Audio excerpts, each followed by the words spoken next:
Oh, there it is. Oh, is it working now? Yep.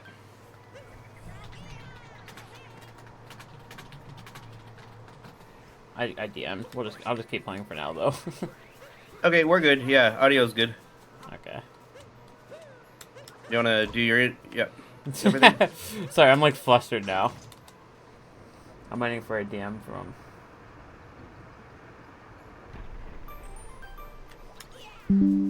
This guy redo the intro. Okay. Okay. Uh. Hello, my name is cheesejay. I am going to be doing a showcase run of Super Mario Odyssey, damageless darker side. And I am joined in the commentary booth by teammate Dan. How are you, Dan? Oh, hello, I'm doing alright. But yeah, damageless darker side. My goal is to collect 500 moons and reach the darker side without taking a single hit of damage. I don't think I've taken a hit yet. I haven't seen one. Yes, so the beginning of the run's quite easy. I guess I'm doing right side. First boss here, Topper. This guy's pretty much a joke. I am going to play him a little bit safe, though, I think.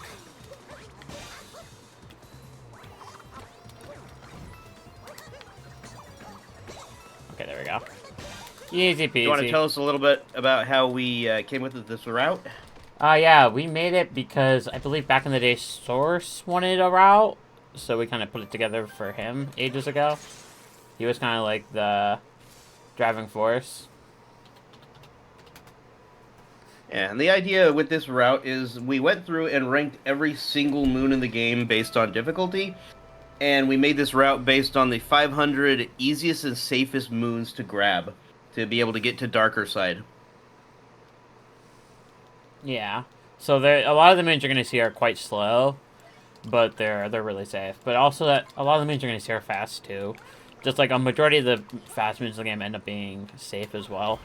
So any moon that's just like a ground pound moon or just laying out in the open is definitely in the route. Yeah, we tried to find a good balance between safety as well as speed. I'm going to go for it once. You want to try to explain this trick, Dan? Do you know it? Okay, yeah, so this trick, cheesejay is going to be triple jumping off of a block in order to try to hit a very tiny triangle on the wall that actually acts as enough of a floor that Mario can get another jump off of to make it up this otherwise impossible wall to skip a whole bunch of stuff and get up to the boss quicker. Oh, that's... Okay. No. I'm gonna give it one more try. Okay. This trick is completely The only safe. risk here is, like, if the chain chomp sees you and you don't move out of the way quick enough, it potentially could be a little bit of an issue, but not too much. Yeah, there's an easy backup, so no big deal. I thought I'd try to show it off, though. Yeah.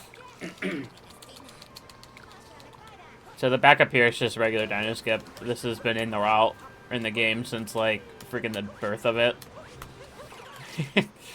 I feel like if you know Super Mario Odyssey speedrunning at all, you probably know this trick at this point. But yeah, just bouncing off a trampoline, getting up to mid-air brood. That's like the gist of it.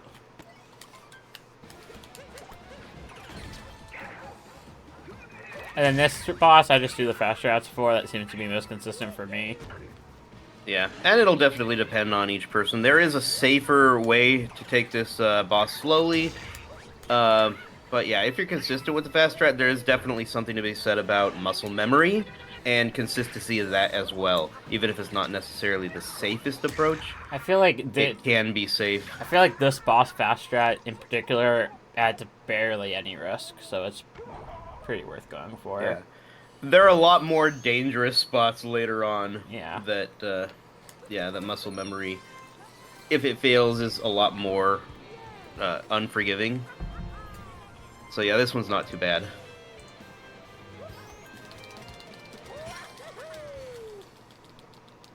Okay, and we only have to grab one more moon here in Cascade, and then we're out. The stand is really where the route begins.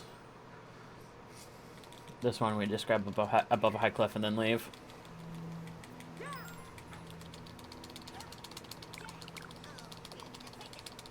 Yeah, speaking of strats, yeah, cheesejay and I, as well as some other damageless runners, cheesejay and I compiled all of the strategies we could possibly come up with for damageless into one spreadsheet. Yeah. That also includes this route. If anyone is interested, it can be found in the Super Mario Odyssey Discord in the damageless channel, pinned. Yeah. I mean, this route is definitely the most consistent way of getting to darker side damageless. Yeah, basically, pretty much everything has a strat for it. Yeah, I mean, I would argue the hardest part of this route is just darker side itself. Yeah, and even then, we're gonna skip half of it, so it shouldn't be too big of a problem. Yeah. Like, I guess just so you're aware, we're not even getting full world peace here. We're doing like a majority of the bosses, I would say, but we are skipping the hardest and riskiest ones. They're not required to get 500 moons and beat the darker side. I think we skipped Mollusk Lancer and Cockatiel. That sounds right. No, I will not be resetting, and we'll just do a hit counter, but I'm not going to take damage.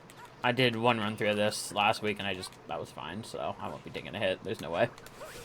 Yeah, I think out of like the handful of times you've done this run, including the demonstration when we first came up with the route, like you've never taken a single hit of damage on any of the runs. It is like a very, very solid route. If you're competent enough with damageless to be able to get through main game consistently, then darker side should not be a problem to get to. I guess just so with this route. I guess it's probably worth noting I'm one of the 5 people that has gotten every minute in this game damageless in one run.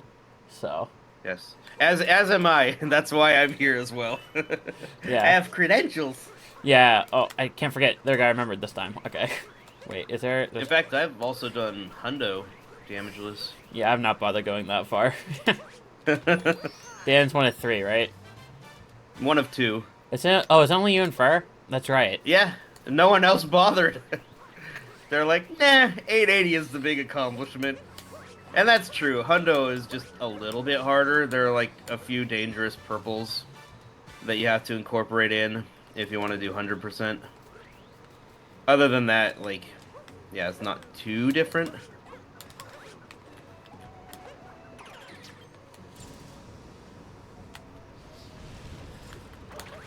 Do I need that check? What is... Did I miss... Oh, is Sand Pillar the one... Oh, I think I missed that checkpoint. Is Sand Pillar the one that's up near Goombat? That sounds like it's I'm gonna go probably back. right. I'm gonna go back for it real Okay. quick. I couldn't even remember. This part of the sand route's really weird. Okay, there we go. Yeah. Easy effects. And I don't read... Is this the Chinese version? Yeah, I think I'm on either simplified or traditional, one or the other. Yeah. And that's because it's the fastest version of the game? Yeah. It's just less text boxes I have to mash through. Yeah.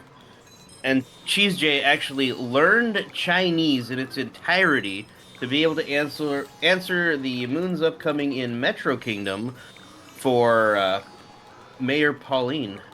Yeah, totally. That's totally what I did. There totally just isn't answers put in the PowerPoint.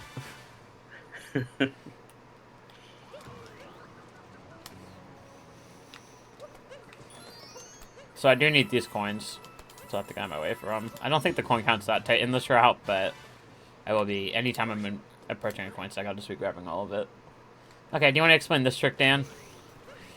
Let's see. Yeah, so walls don't exactly exist in this game, and if you do a roll cancel, what's called a roll cancel clip, what you're gonna do is start rolling and then immediately cancel the roll, and that'll put Mario like a couple of frames further ahead than he otherwise would be, and there's like a tiniest little gap that if you can find that gap, you can actually squeak through the wall itself. Like, basically the seams of the wall and the door and, like, the other walls and stuff. I don't know. Yeah, exactly. It's really weird. But yeah, I can skip a lot of the story doing that. But I believe we'll grab the story mins later anyways. Nintendo actually attempted to fix a lot of the roll cancel clip sections, but only did it to an extent, and they're still possible. They're just a lot harder than they were on previous versions of the game. Yeah.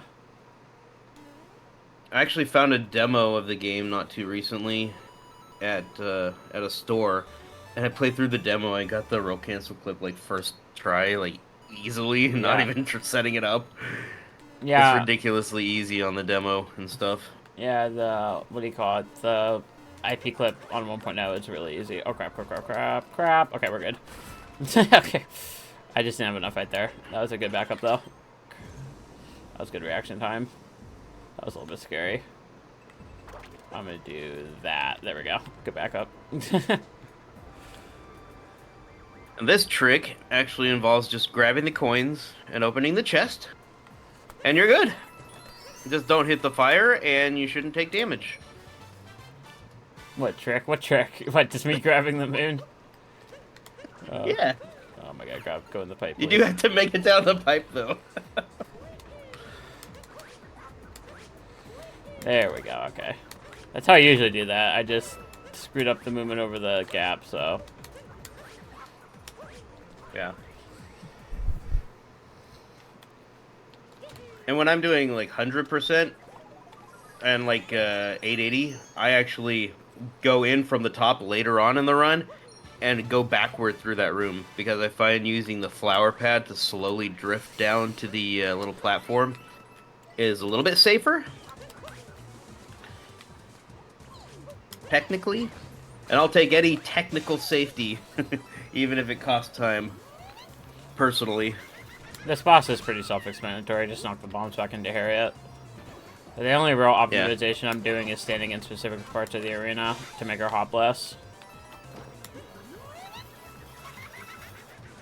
Oh crap, that was early. Good save. Uh-oh. That's fine.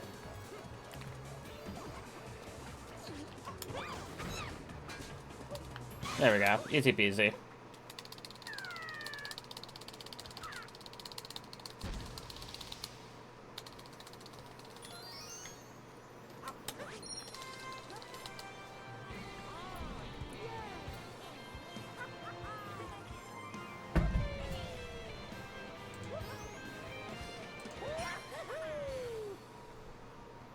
Okay, now we're in Night Sand. Night Sand is a little bit scarier, but not too bad.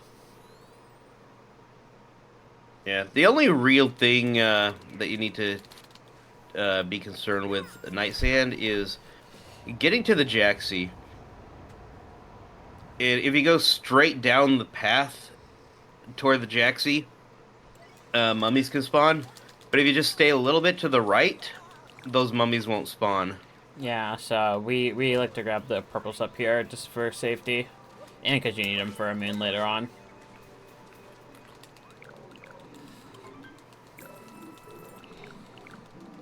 So we're just gonna hop on the Jaxie here, and we are completely safe now. Look at that. Yep, Jaxie can, yeah, just barrel through all the mummies, and yeah, there we go. We're not going to spend a lot of time in Night Sand, obviously because of these mummies.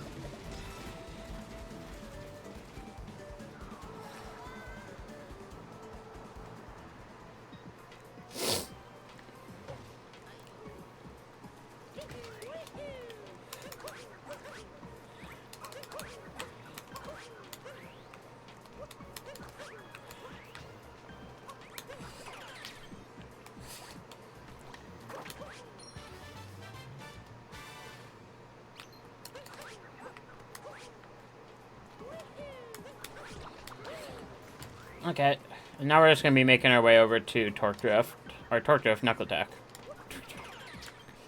Whatever its base is. I mean, eventually. Eventually we'll make it.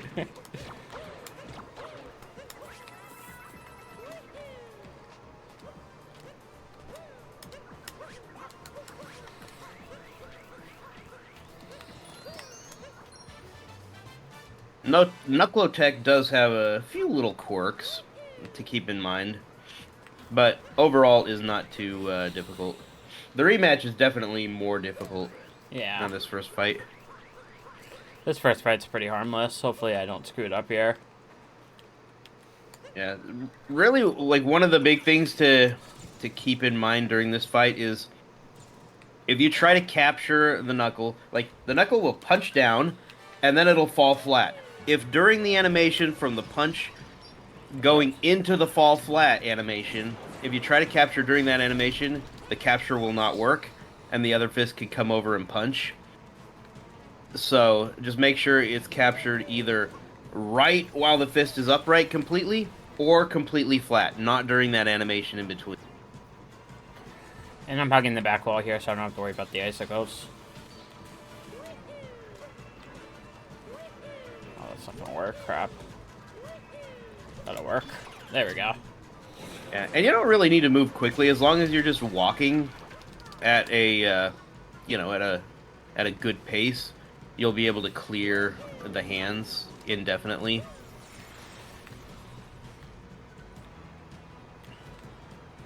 Okay, clapping.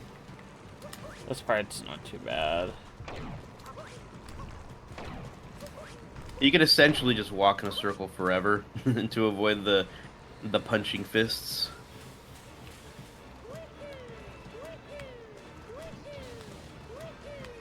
That'll work.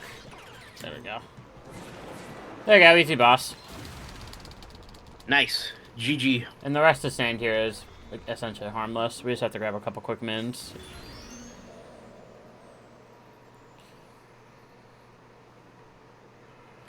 You'd really have to go out of your way to take damage at this point in this kingdom before leaving, if you're following the route.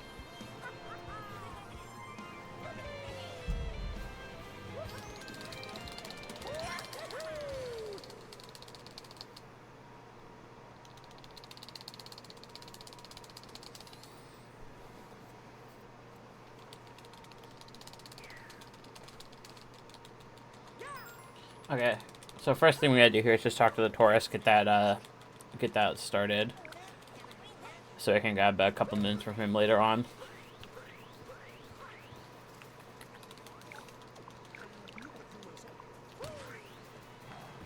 I'm trying to think if there's really like any danger once we beat the bosses for a kingdom.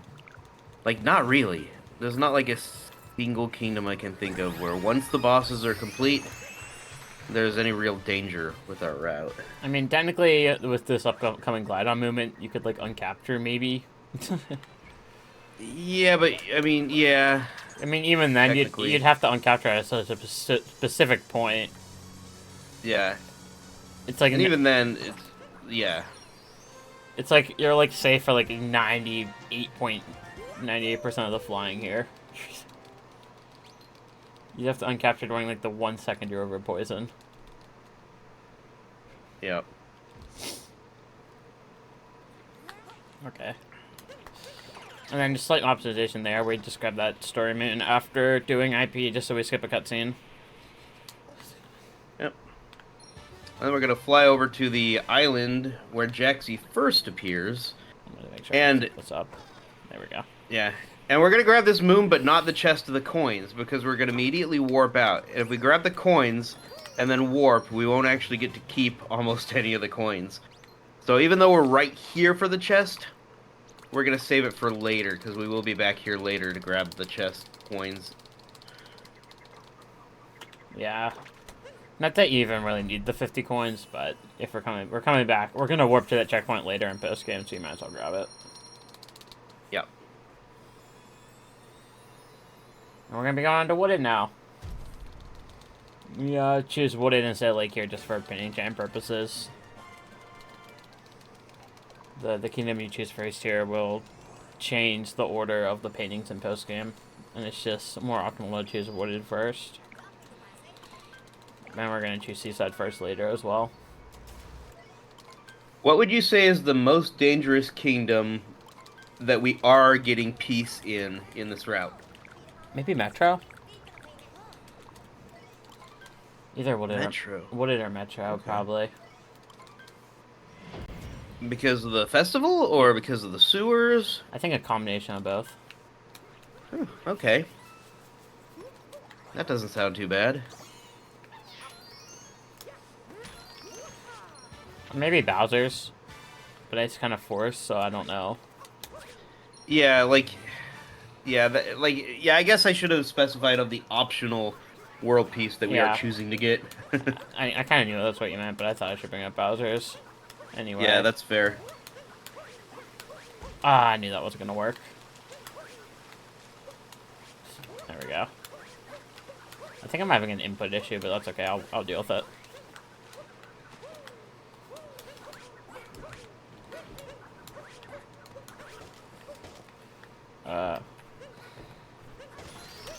Did I get it? Hey, look, I got it. Hey, nice. I'm probably not gonna. You know, I'm not even gonna go for it. I changed my mind. Yeah, that's I changed. that's not even part of the route. You're just Uh, yeah. Jay is just showing off. I mean, technically, if I would have failed it, it would have fallen in deep woods, but I'm just not confident I would have got it anyway. Yeah, and that's not even the route that we do. I mean, that's not like the moons that we grab or the way that we go No, I was talking about for this just. route. I was thinking about gate skip. Oh, I see what you mean. Just Yeah. oh, I got you. Yeah. That's fair. Oh, that's not ideal. Huh? I usually do that with a jump off the fence. I'm just gonna work and reset this scenario. That's fair. There's no harm in that. In damageless, you always have to be ready to warp. Like, for example, if you bonk, there's like There we go. a half second where you're stunned and an enemy can get to you. You can usually warp during that stunned phase. And so if a Goomba's nearby and getting toward you, always be ready to warp in situations like that. And there's absolutely no harm in warping if things go south.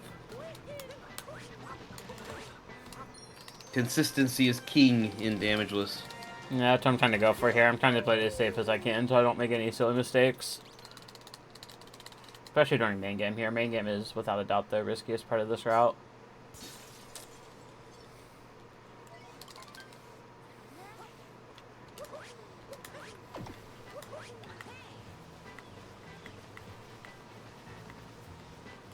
Taking the fire road, just like I mentioned, just safer. This fire road, though, is pretty safe to skip. It's pretty harmless to skip, I would say. And I actually had Flower Road.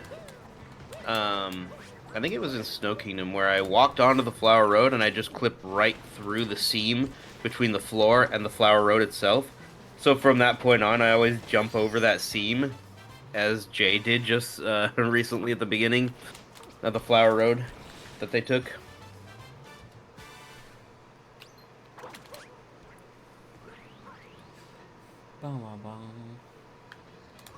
Okay, spirit time.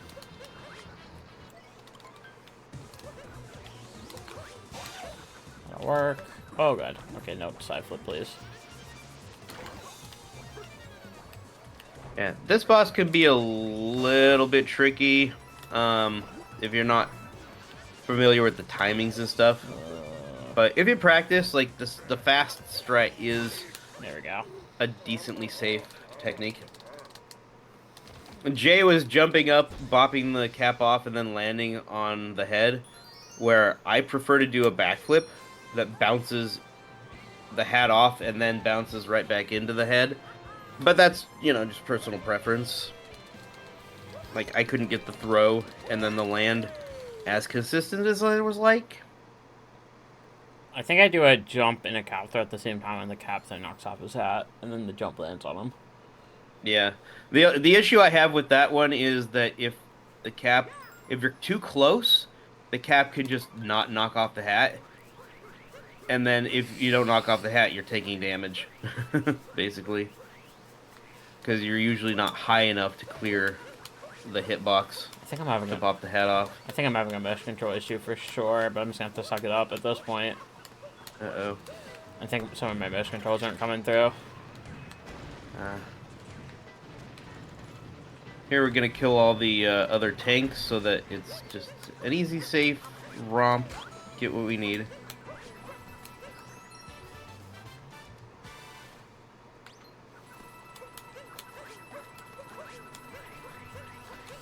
And then I like to get one rocket flower here. 2 can make it a little bit dangerous.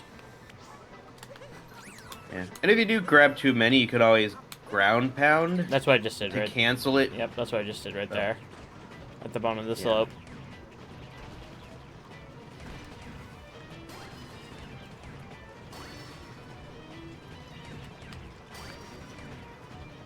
There we go. Nice. That part's a little bit scary. This torque drift fight, like most of the fights, is easier than the rematch. The rematch is harder. I think the only situation where the rematch is easier is Mollusk. Yeah. And that's why we're skipping Mollusk in main game. Yeah, because it's actually harder than the rematch. We are going to see the Mollusk rematch, though. Yes, we will do the Mollusk rematch.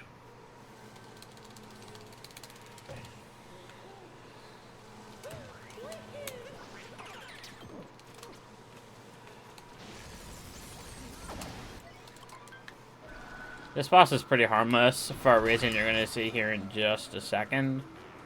Yeah, you just gotta make sure you're aligned to hit these little blops in the block. That's the only real danger point. When you're getting the initial hits like this, like underneath actual There we go. boss, there is a risk of clipping through the floor. But I find that my face usually is that's when frozen. you're walking around while bopping My face that cam you can is... clip through the floor. My face Huh? cam is frozen. I can fix that after this boss. Oh yeah, it is. Yeah. That happened for my last showcase run, too. I don't know why that keeps... That's a non-going issue. That's a new issue I'm running into. Hmm. Okay, I can fix after this boss. Yeah. So if you do end up clipping through the floor, just be ready to uncapture. I think that only happened just speeding up, boy. So as long as you're doing what I'm doing here, I think it's... I don't think it can happen. Okay. There we go.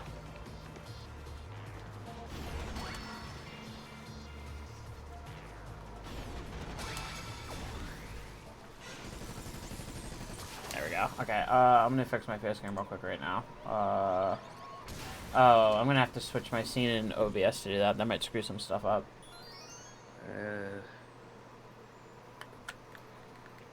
Flutter, are you still here?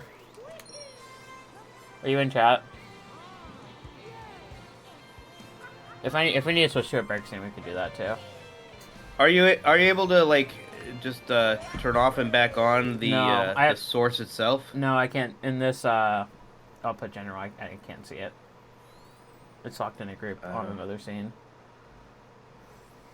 Oh. Oof.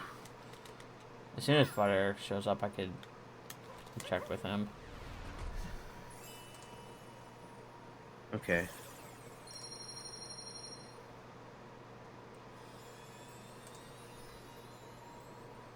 Yeah, I can't.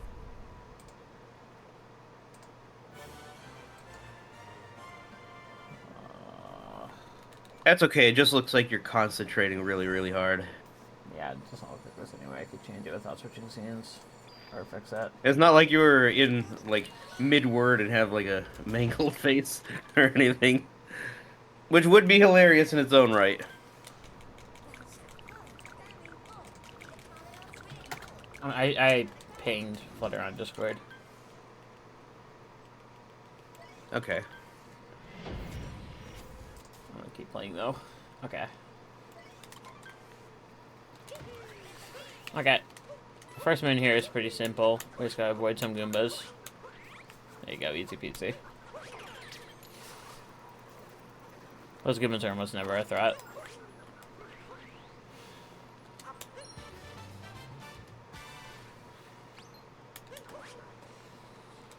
Okay. And then I like to jump to the side here so the fish isn't an issue. That could be nice and far away for the capture. Okay, Flutter, you're here. Can we quickly switch to a break scene so I can fix my face cam? Because I need to switch scenes to fix it. I think I just need to... Or I could try unplugging it, actually. I didn't think of that. Let me do that. Let me just try unplugging it and plugging it back in after this boss. But I think I have to switch scenes to fix it. Yeah, that bounce pad just now that Jay went up is safer than the any percent route where you grab the fish and then hop up near the mini Goombas. You can actually just avoid all those by going to the other bounce pad. And that's actually a route that we'll be taking later on during Koopa free running as well. Yeah, and that boss is simple. You just do the fast jet there. Let me try to quickly fix my face cam. I can grab the moon and then do it. Okay. 1 second.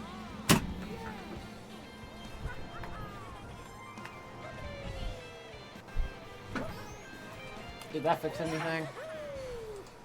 Looks like it's still Yeah, I think I have to switch. Frozen. Yeah.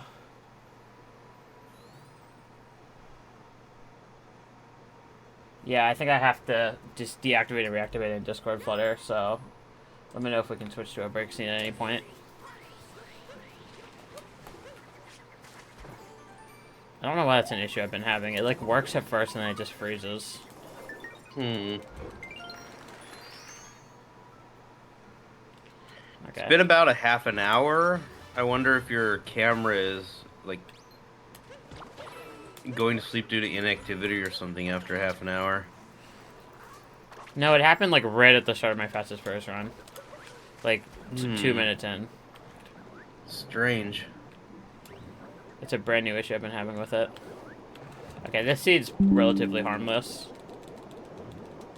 Oh wait, I missed a moon. Hold on. We don't. Hold on. Hold on. I missed a moon. We don't grab that yet. My bad.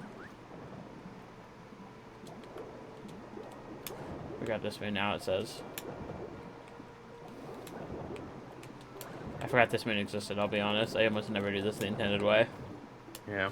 Yeah. Okay. And like, to be fair, if you're able to do the clip that they do for any percent to get this moon earlier, by all means, that's typically safer. Yeah, I'm just trying to follow the PowerPoint.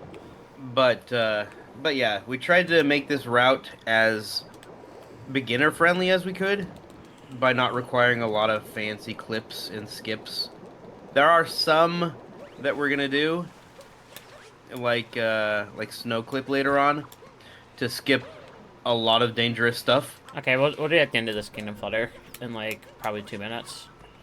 Yeah, we try to find trade-offs though that result in safety while being as non-technical as possible, so that it's more accessible I don't like that Goomba. to more runners. Can I trigger this?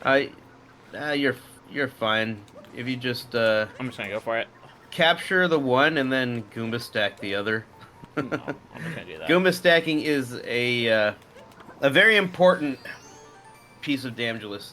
That movement for Goomba stacking safely is used in a lot of different areas aside from just Goombas. Just a hop and a slight move forward with good timing is a very good skill to have for damageless. Okay, we can go to break here in like about a minute. We just have 2 more minutes and then I'm gonna globe. I can count us done for break. Okay, last minute and like 1 here.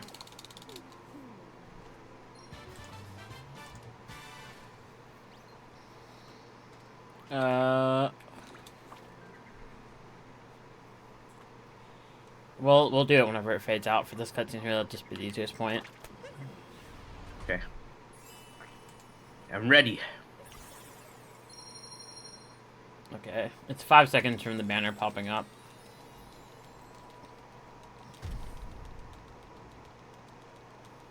Okay, 5, 4, 3, 2, 1. Pause. Okay, there we go. Okay, we'll be right back. I'm gonna try to fix my face cam real quick. Okay, we're on break. I'm gonna fix it real quick. Camera setup. I think that's fixed. Should we give it a minute? It's blurry. Okay, there we go. It's just auto-focusing. And then I should move it this way a little bit. Okay.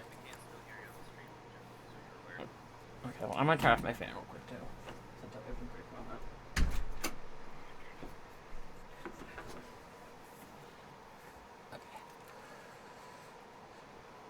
that. Okay, yeah, that's fine, Flutter. Okay. I think that's good. Okay, I'm good to switch back now, Flutter. There we go. I can give a countdown. I can give you a countdown for timer here. You can switch back now. Okay. We'll start the timer back up here in 5, 4, 3, 2, 1, go. Yay, you're back! Thank you for, let me fix that Flutter. That was a really easy fix. I decided to switch scenes to do it. Okay, Cloud Kingdom.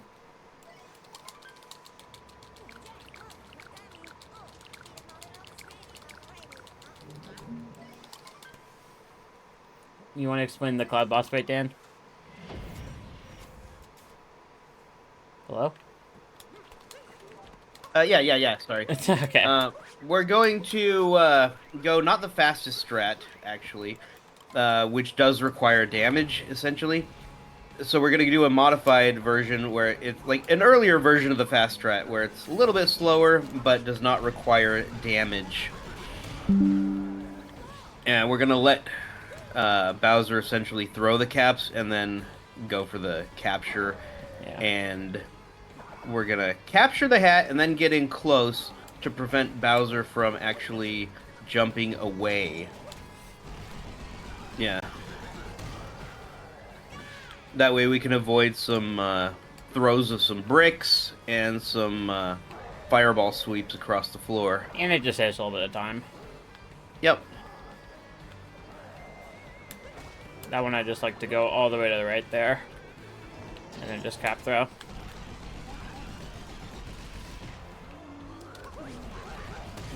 There we go, easy peasy. Nice. Okay. And now we're gonna do a really old school trick called cage skip. Yes. If you're familiar with Meme Tree to skip being kleptoed, this trick was what they did before Meme Tree in order to skip klepto. And it's a lot safer because there's a lot more surface area to land on. I almost shorted it. There we go.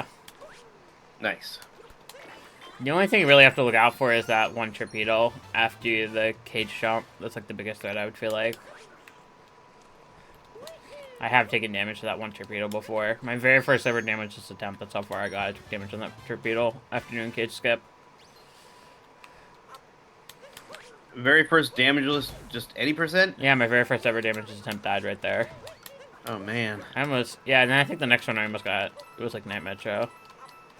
So, how long did it take you of attempts before you finally got your first completion of any percent? It was a long time. It was like 3 or 4 months of grinding. Off and on. Oh, man. Yeah, I remember seeing your first completion, and you were just so excited that damageless is over and you'd never have to run it again. What? I didn't know damageless postgame was a thing. I don't even know if I knew postgame existed at that point, I'll be honest. What would you say is more satisfying? Getting your first any percent completion or completing all moons damageless? Which one do you think? Well, I mean, for me, it's not what you think, actually. It was definitely like, almonds. I've never been more happy with a PB than damageless almonds, and I don't think I ever will be. Yeah, like, I agree with that sentiment. For me, like, it was such, like, a huge, like, endorphin boost to get that first any percent completion.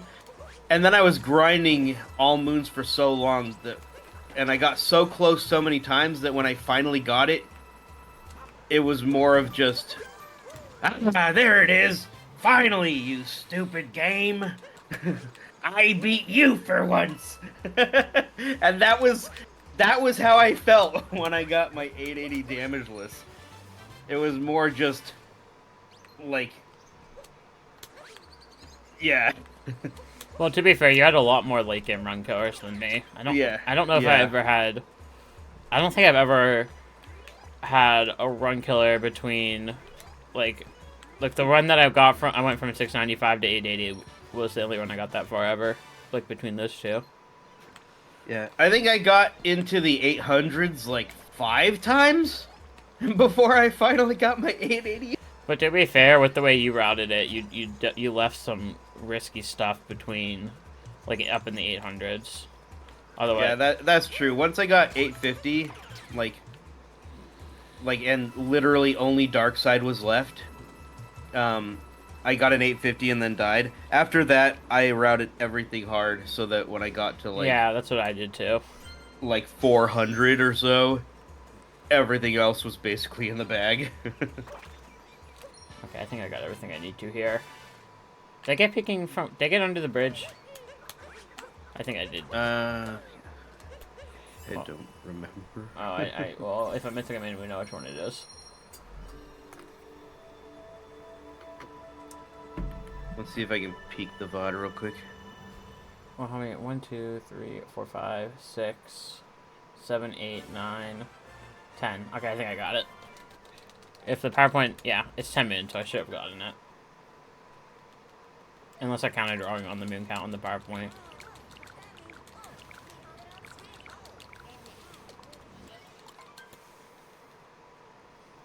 Yeah, you grabbed it. I see it. Okay, yeah. I missed that on one of my run-throughs, so I just wanted to make sure. I wouldn't be able to leave without it, actually, if it's 10 minutes, so...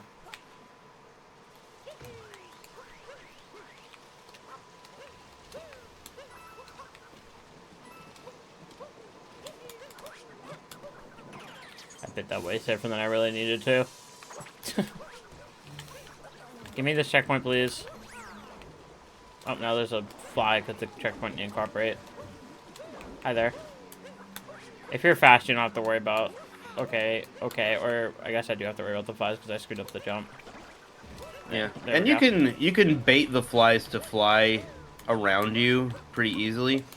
As long as they, like, you get close until they shake, and then you just move to the side, and they're gonna fly to where you were.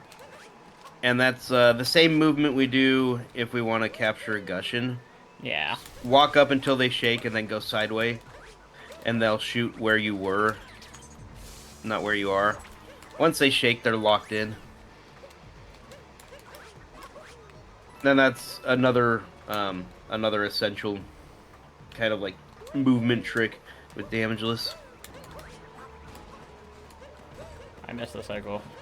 There we go. There we go. Yeah. Like, if you want to be super safe, you can just Oh my go God, through I'm and sucking. kill all the mini Goombas as you go through, so you don't actually have to deal with any of them. I want to get that other one is what I'm trying to do. This tower is not cooperating today. Yeah. There we go. I've taken damage to that further fly before, so I always keep my eye on it now.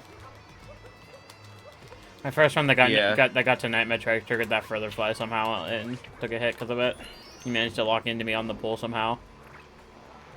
Yeah. Knowing where the enemies are and how they react and how to get rid of them is a very good idea for damageless.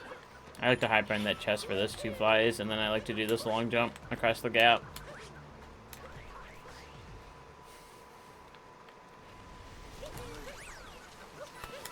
The long jump itself, as long as you're straight with the jump, even if you miss, usually you'll just land at the bottom again, so you can try again.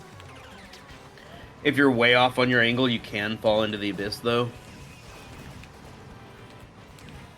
Is there a second fireball? No, I guess he only shot 1. It's really weird. Sometimes he shoots 1, sometimes he shoots 2 there. Yeah, and there are a couple of approaches for this fight as well. You could either shoot all the fireballs and then go for the segments, or you can dodge from like left to right or right to left as the fireballs fly down toward you. Either approach is good.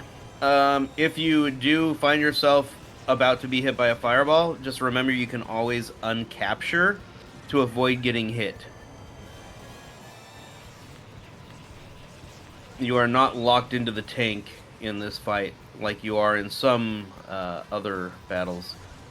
For example, Cookatiel, when you are the Podoboo, you are locked in. You are not able to physically uncapture during that fight. Well, if you were able to, you just take damage anyway. Oh, right. But yeah, the Yeah. game. What I mean is the Yeah. game does not physically allow you in that instance, Yeah. where it will in this instance, so it is not as similar. Don't think you're locked in here as I well. think for boss fights, is it just as simple as if there's safe ground you could uncapture? Possibly, that may very well be the Really? factor. Okay. I'm not entirely sure. I know that there are some wires that you're able to uncapture on, and other wires you're not able to when you're electricity. Yeah. And I'm not entirely sure what the deciding factor there is.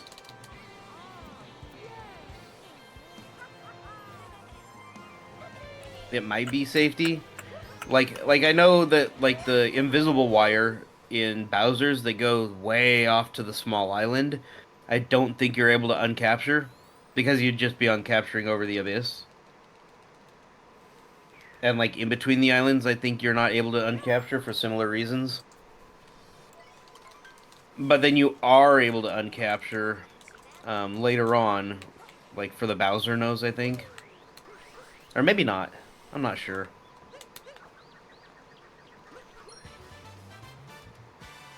Okay, I'm gonna try to go for the fun track. We'll see how long it takes me. It took me forever yesterday. If I don't get it in like a couple tries, I can just go up on it. I'm gonna try to do a little bit more of a proper setup this time. I thought that was gonna work. Yeah, this trick is really awkward because you have to physically turn your controller almost entirely over upside down in order to get it to work. There we go. And then I need to go backwards here. And then you like flick the thumbstick right at the right time. Okay, this movement's actually hard. You actually need to be really good at the game to nail this movement and save time with it, so. I'm on a timer there with that seed, essentially.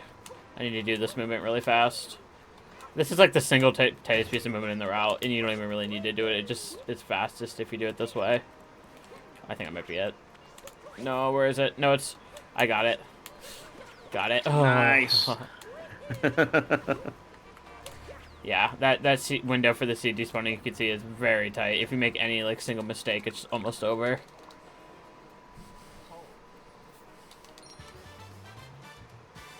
I think it's in omens now. Maybe it's in some other category I read. Maybe it might be all sub areas. It's something like that. That bench moon to me is one of the sadder moons in the game. Why? It seems happy because the guy like he's like bummed that he doesn't have any friends. Mario comes up and befriends him, but then he immediately leaves and never comes back. Like he just made the guy think that he got a friend. False hope Oh my god. is worse than being lonely. Potentially.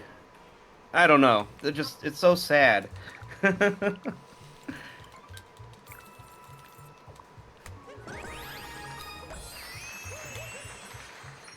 Okay. Now we warp up to the rooftop. And we're about to start up the Pauline here and grab the musicians. Mario is a little bit of a jerk in this game sometimes. Pretending to be a Goomba to catfish Goombette? I mean, that's not cool.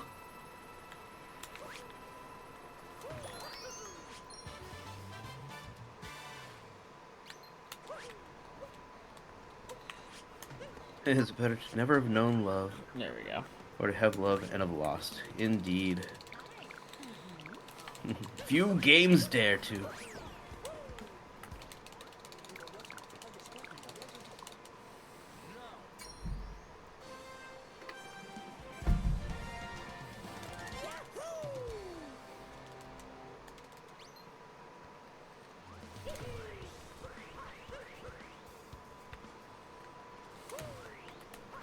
How do you do the invisible band trick? Oh, do you actually not know how that works? Yeah, like I know that it's a thing, but I've never bothered to like learn it. If you go fast, like if you do a spin pound, sometimes you'll knock Pauline. And if you talk to the drummer while she's still in the knocked animation, the member will be invisible in the hall. Oh, So it is like a speed thing. nice. If you get it, essentially, that means you're going fast. Cool. You can, And if you don't get it, you like lost maybe like a tenth of a second or something. yeah, probably. Oh, I missed a magician. I'm supposed to. It doesn't matter. The order doesn't matter. Yeah, it says we're gonna be basically warping to a central point each time, whether and then back after each segment. It doesn't really matter the order of the segments in this particular instance, speed wise. Yeah.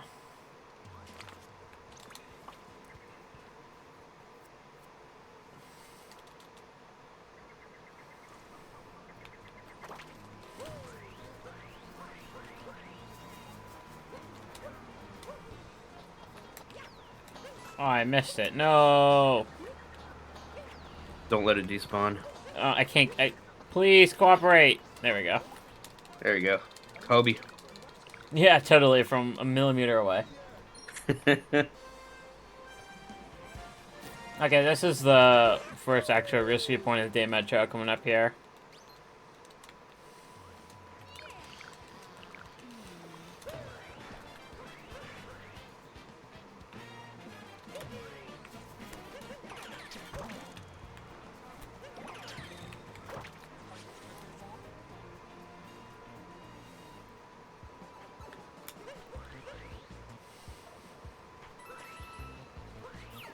I don't have to go the purples here, so this makes it a little bit easier. I just end up doing this part really fast, and the fights don't end up being much of an issue. Oh wow, I like upwarp there. I was expecting to get a cap their wall jump.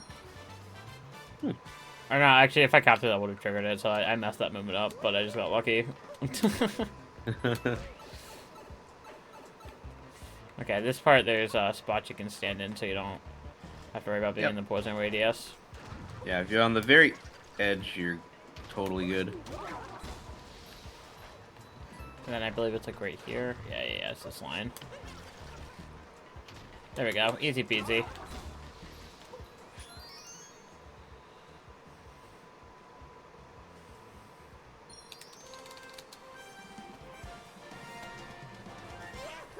And now we gotta do festival, which is also a little bit risky.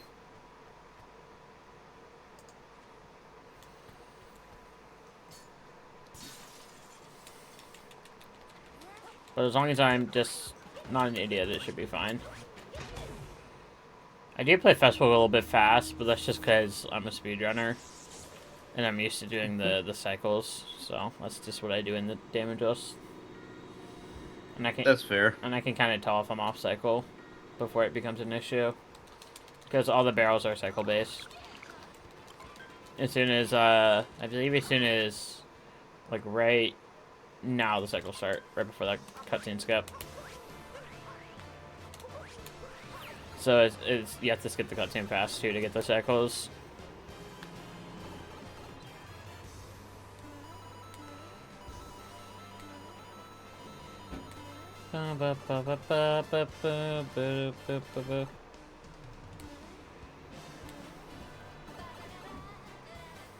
Don't forget the mid-moon.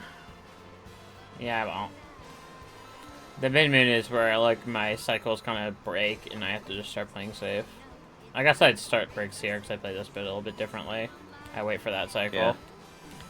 And this mid-moon, like getting off the bricks, once you get this moon and go back through the pipe, like the momentum's a little bit weird going off the blocks, and you can easily find yourself in the fire if you're not careful. So you gotta like inch your way off of these blocks to make sure you don't just fly out further than you need to. I almost shorted that jump, I thought. That scared me. I thought I shorted that jump. That was a little short. I don't know why. Like I felt like the press was the same as the jump previous, but it looked shorter. That coin placement is actually based on the coin placement in Super Mario Land 2 6 Golden Coins. There's a section where you fall and grab coins, I believe, in the tree zone. I'm just playing this Omega safe.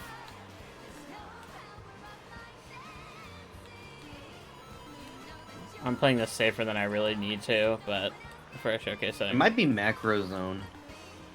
I'm not sure. Tree or macro zone. Maybe both even have that pattern. And I like to wait out one more barrel. And there we go. That's first will damage us. A lot of the hard parts of main game are done at this point. Oh, the risky parts. Yes, I got the camera. Let's go the drummer cam. I don't remember. Did we answer that question about damageless? Yeah, I'm just trying not to take a hit. That's the goal of this run. Yeah. Any single hit of damage, any death would result in a hard reset of the run itself. For this exhibition, obviously, we would be doing a hit counter. But, yeah, it's unlikely for us to take damage.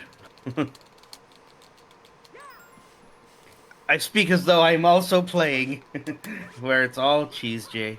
I'm just here to Oh, commentate. come on. There we go.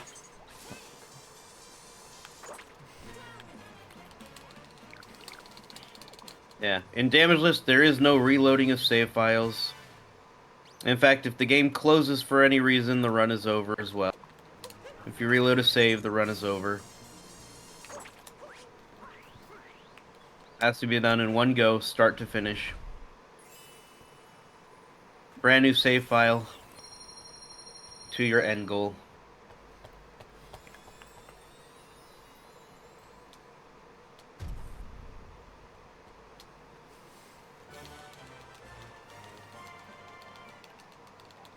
Okay, Seaside. This kingdom's just risky because there's a lot of gustions around you have to be aware of. And then the seed baking can also pose a little bit of a risk. There are a couple of approaches to capturing a gushin safely, based on if you're on land or in the water. If you're on land, you're going to approach until the gushin shakes. And then as soon as you see the gushin shake, just veer to the left or right. And then capture the gushin as they're shooting where you were.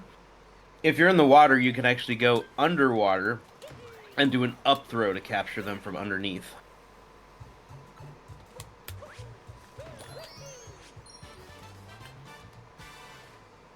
As long as there are not cheat sheeps nearby to hit you.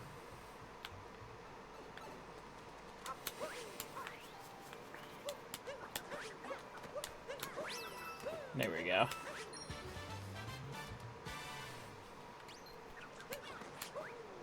Oh, good bonk. I tried to avoid that, but that's okay.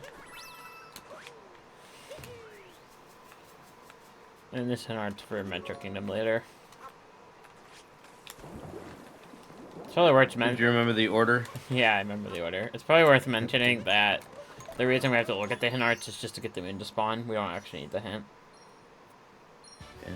I'm pretty sure this is the same order in Super Mario 64 as well.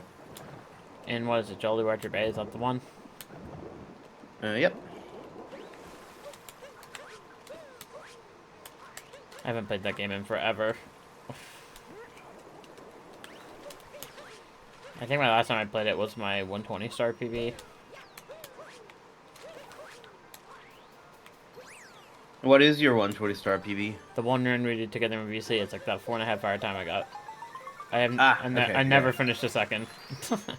And I think mine is like a 258 something, and that's only because I was doing it damageless. Yeah, I don't think I'll ever finish another run 20 in my life. I can probably say that with confidence. Unless I go for it damageless, but I doubt I ever will. I would say damageless Mario 64 is a lot easier than damageless Mario Odyssey All Moons. Oh yeah. Like for the 120 to the All Moons. Yeah. And then we don't hit the button here just because it makes the kingdom riskier. More dangerous. Yep. Yeah, once you hit the button, Mollusk will start shooting bombs. They're easy enough to avoid, but if you get unlucky, I mean, you get unlucky. So, yeah, by avoiding the buttons until all of the checkpoints are grabbed, we can actually just hit the first button without a checkpoint, and then warp to the 3 other buttons without running any risk whatsoever of getting hit with a bomb. And if you have good water storage, you could do that and just make it directly into the water with the Gushin. Yeah. And if you do need to fly somewhere else, you can always grab the checkpoint up top with the Gushin to refill as I'm well. trying something new here. It should be safer actually. Is this gonna work? You know the cardinal rule is Yeah, but that's don't safer. try new things. That's safer than capturing a new Gushin, though, is it not? I mean, sure. Yeah, just in general, in damageless, like consistency is king, and Yeah. do your best to avoid trying new things. But I thought of that right in the moment, and I feel like there's no way that could have gone wrong. Yeah, I mean, The only thing I was fair enough. the only thing I was just making sure of I was fast enough before it despawned. That was the only thing that could have gone wrong. Yeah. Oh wait, no, I don't hit this. Where do I go from here? Wait. Hold on, I'm lost. Warp back to. Oh, I'm not even supposed to grab that moon. That's an extra moon I didn't need. I wasn't even meant to grab that moon. My bad. Yeah. It's because you tried something new. I just assumed we got that moon. Sorry, I was in warp piece mode. I forgot we don't get peace here. Oh well. Yeah. We, Is it because you tried something new? You didn't follow the route?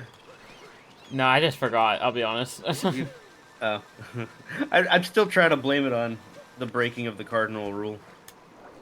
Okay, yeah. I mean, if I captured this fish, I probably wouldn't have done that, I'll be honest. But yeah. No big deal. Yeah. And, yeah. It's just fish clip. This is probably the easiest out of bounds clip in the game. There we go. And we can use this to safely get a bunch of moons out of bounds. This is without a doubt, like, something you should learn for damageless. Yep. Probably not for, like, if you're just going for damage just any percent or even damage just world peace, but if you're doing any post game, that would work. I would say learn this. But if you're just doing main game stuff, it's not really required.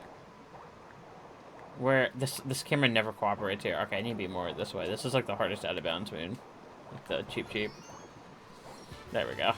Is that clipped in? Please don't clip in. Okay, there we go. I didn't think so. Nice.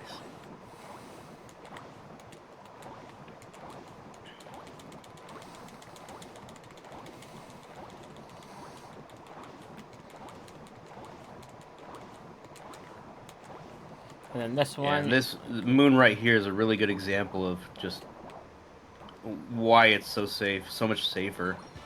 Oh, wow. It's a pretty scary, dangerous moon in regular damageless without the clip. Super free with it.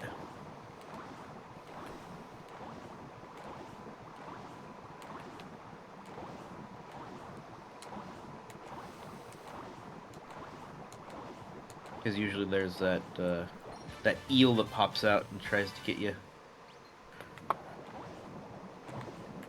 Okay, there we go. Then almost done. We just gotta do the quiz, and then we're out of here.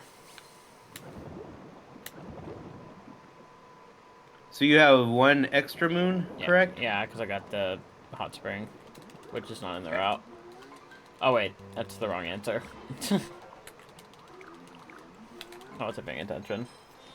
I thought you learned all of Chinese for this. Yeah.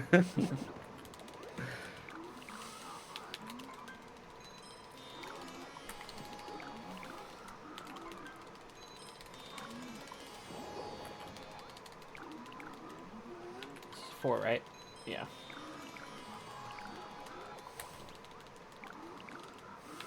There we go.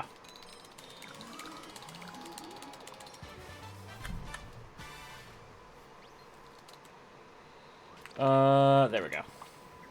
Yep, and that'll be our first kingdom where we don't get world peace.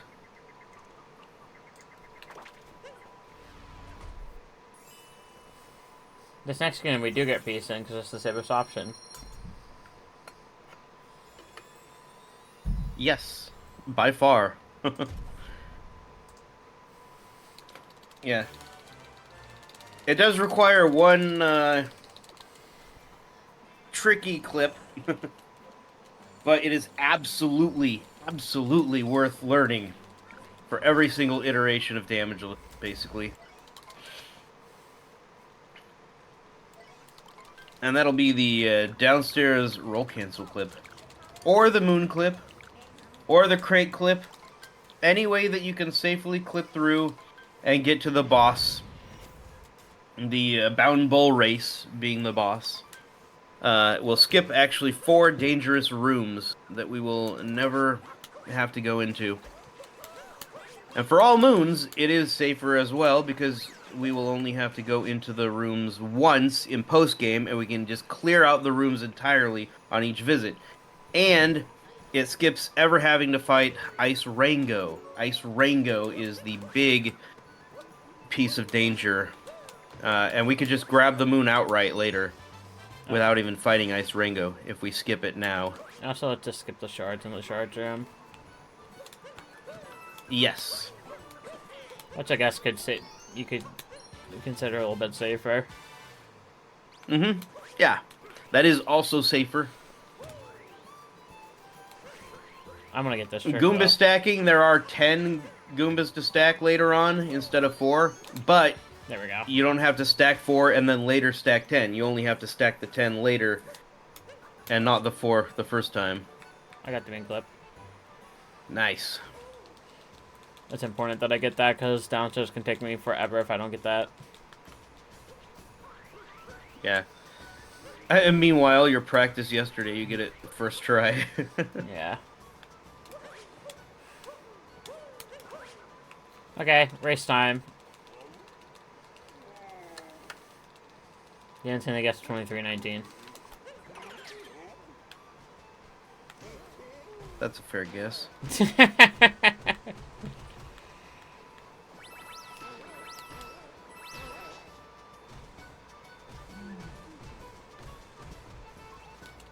I'll probably be off. Seeing as it's like an impossible number to get.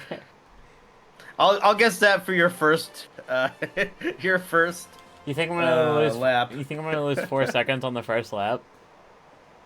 Sure, yeah, why not? And this race is completely safe.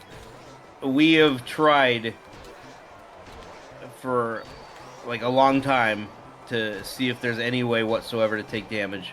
We could not find a single way to take damage in any way, shape, or form in this race. As far as we know, it is impossible to take damage in Bound Bull with our current understanding. Can you even win if you get a 2319 lap? I wonder. I mean, maybe still. Probably. Yeah. I mean, I don't know what the cutoff yeah. is. Is the cutoff like 110? I don't know what the cutoff is. I don't know. I think But I mean, I know you can win with a 101. Yeah. And if people are getting 56s, and then they just get a first lap 2319, they can, still finish with a 101. Actually, yeah, I have no idea what the cutoff is for this race. I think you have to go out of your way to fail this race. Like, I think even the first time I did this, I got it first try. You really have to go out of your way to fail this race.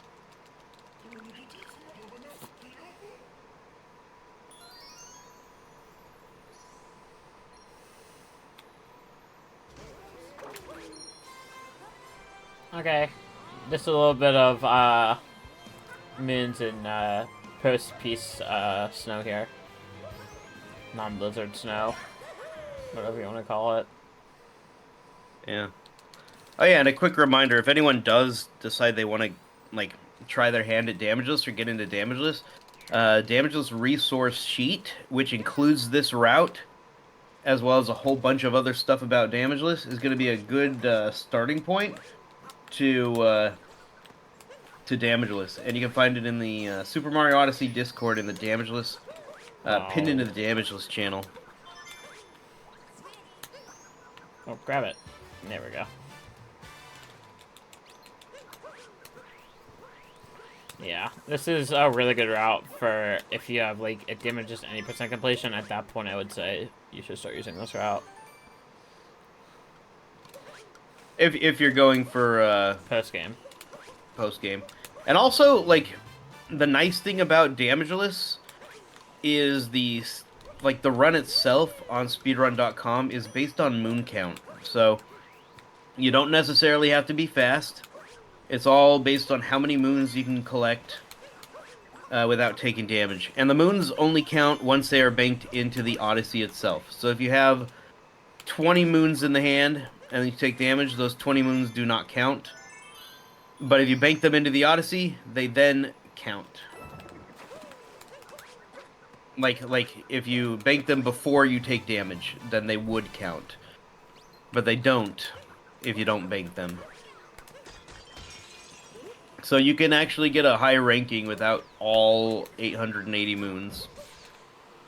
What do you need for top 10? Do you know? I'm curious. I can take a look real quick. It's probably over 500, but it's probably not. What is it? Probably 600s. Let's see. 10th place is 672 moons. By who is that? J Salmon 07? Oh, I don't know who that is. JASALMON 07.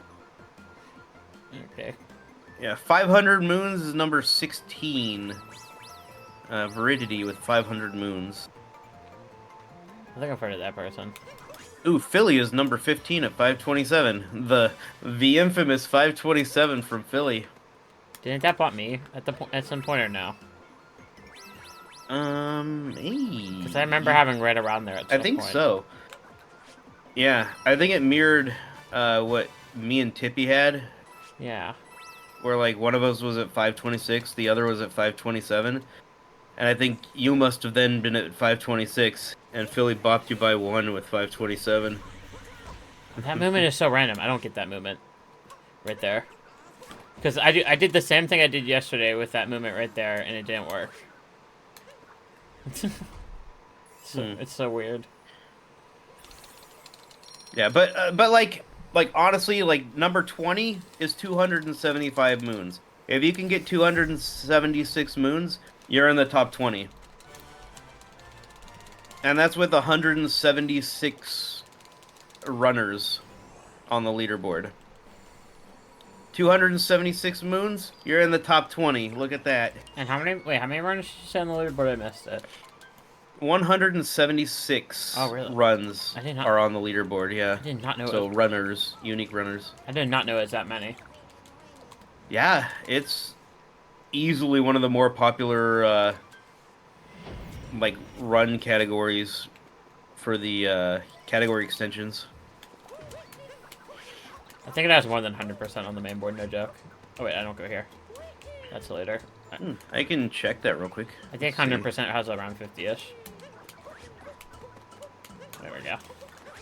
Oh yeah, 60 runs for 100% on the main board. It might even, I think All Moons probably beats it, but yeah.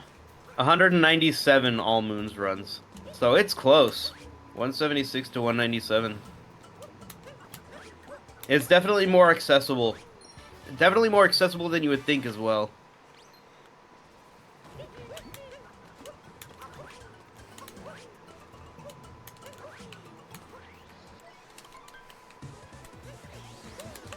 It's like number 100 is 68 moons. 68 moons is number 100. So if you get 69 moons, you're in the top 100. Is there nobody with 69? There are 2 people. Oh, dang. Yeah, that's 98th place and 98th place tied for 69. Do you remember when the boards broke and it got switched to hours? Do you remember that? Yeah. So, a little quirk about speedrun.com is that it's all based on time, and they don't have any way to, like, sort by score and then by time. And so we have to use the timer. And we used to have it by, like how many hours just is the moon count. And so we'd have people like 500 hours. But then speedrun.com changed how they display the timer, and by default it would show like 7 days, 3 hours kind of thing. I was like, oh, that's not gonna work. So I got changed to milliseconds, so now it's all 0 minutes, 0 seconds, and like 276 milliseconds would be a 276 moon run. Oh, With the completions I failed. being the only runs that actually have I a minute. I forget how to do this moon, Dan. Oh no. You just have to What? make it be the moons. You're going for moons. I've never had this show fail on me this bad. There you go.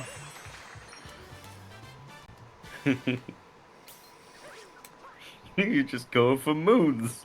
Yeah, I don't know. I couldn't get that to work for some reason. It just broke. Yeah. So yeah, and it's nice because we can finally have the top runs in order of speed as well. So like Fur is the fastest, so it says 5 minutes and 880 milliseconds. Tippy is second place at 4 minutes 880 seconds or milliseconds. And then cheesejay, T-Man Dan, and then Whales are the 5 completed all moons runs. I remember when Wales beat me out of, what was it, like 5th?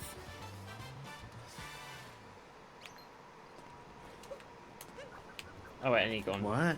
Wales beat me to my completion. I started way before Wales, and then he beat me to getting the moons first. Oh yeah. I started my grind like 9 months before him, and he beat me. Yeah. That's not gonna work. Yeah, he grinded like non-stop hard for like a month. Like doing nothing but playing the game and offline runs. Just constantly. I'm gonna play this safe. And that's the other nice thing. So like you might think, "Oh, I don't have time for a run that'll last like 6, 7, 8 hours, 9, 10, 11 hours, 12, 13, 14, 15 hours." Anyway,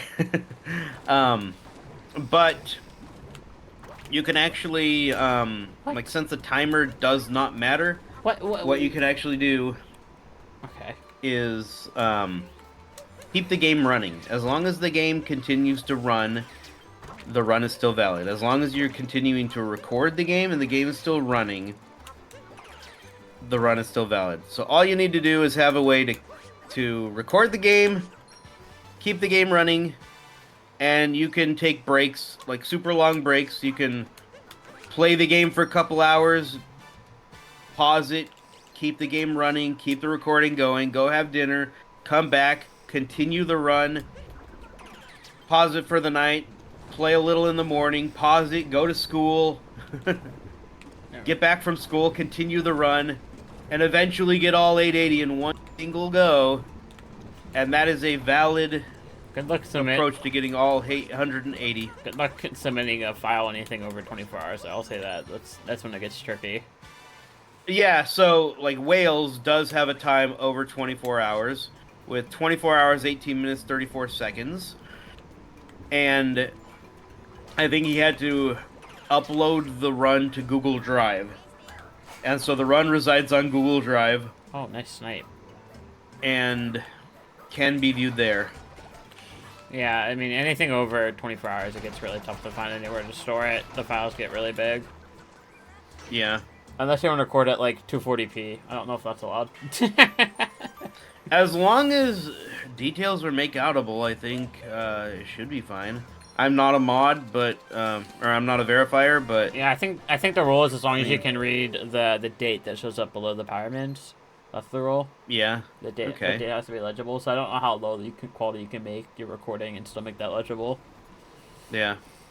But as long as you can capture the full run in its entirety, as long as the game doesn't close, as long as you're able to upload it somewhere in some capacity, it doesn't have to be a really long single sitting necessarily. Oh, come on. Go. Because I know a lot of people I talk to are very intimidated by the length of the run, but there are ways around that. That's what I'll say. There are ways around that. And also, if you are going to leave your Switch on for several hours on pause, just make sure that you go into settings of your Switch and disable the automatic sleep. Because your Switch will go to sleep, if you don't disable that setting. And that would invalidate the run.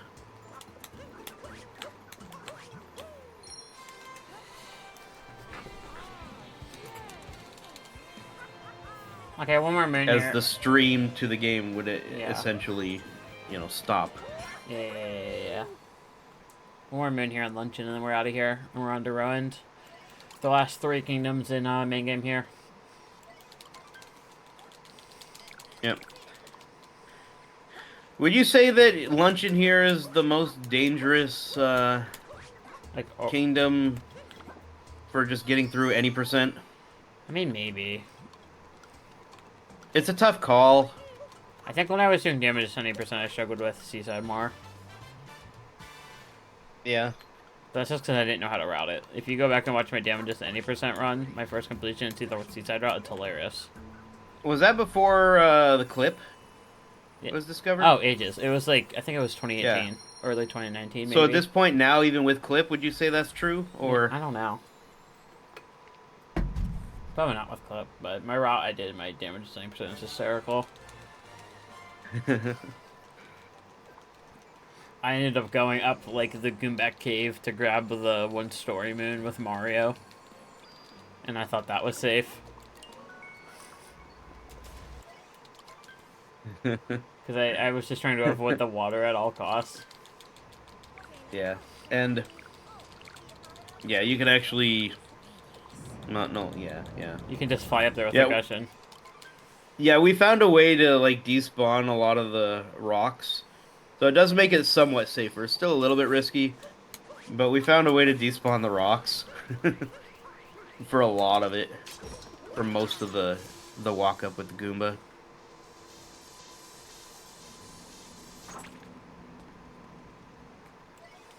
Okay, this one, there are some safety shots I have to be aware of.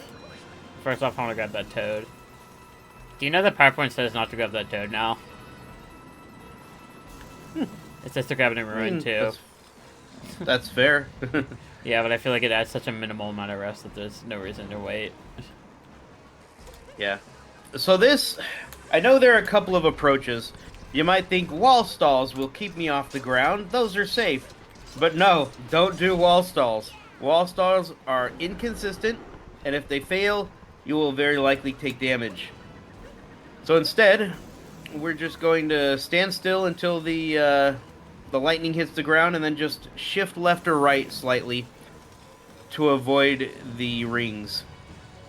In the third phase, we're going to essentially do the same thing, but we are going to do it a little bit more purposefully. When the third phase starts, we're immediately going to go to the back wall, dead center of the arena, and then we're going to sit there until the first ring rolls past Toad, or the slash marks if you don't grab Toad. As soon as that ring passes, just start walking left, hold left, and you're good. You don't get hit. There we go.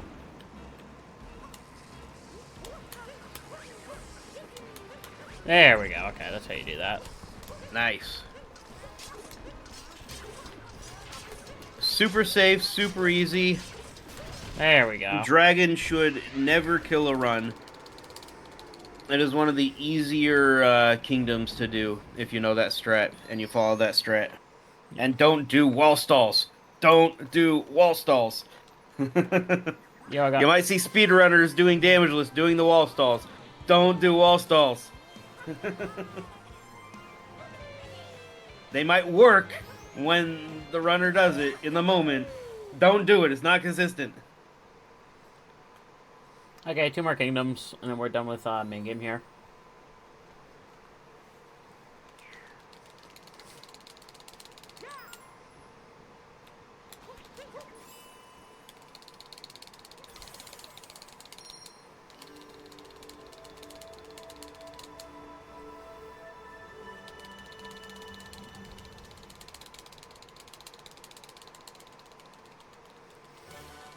There is a lot of danger in Bowser, but just like any of the other kingdoms, there is a methodical path and a methodical way to do each section that is consistent and safe and repeatable. And little optimizations throughout as well. Like, if you didn't want to roll through these Goombas, you could actually do a triple jump up to the top and then just go along the ledge. Here, if you grab the Pokio and climb up the left side of the wall... Like here? A little further to the left. Yeah. Is that not gonna work? No, that'll work. Well, It's gonna. yeah, you did it after the fact, but if you climb up the left side of the wall, then that Spiny will actually see you as you climb up, and then you just veer to the right. The Spiny will walk off the ledge, and you never have to deal with the Spiny. If you don't go far enough to the left, then you could just get its attention real quick, and then it'll usually fall off, but you do run a risk that it'll, like, crawl toward you instead of falling off.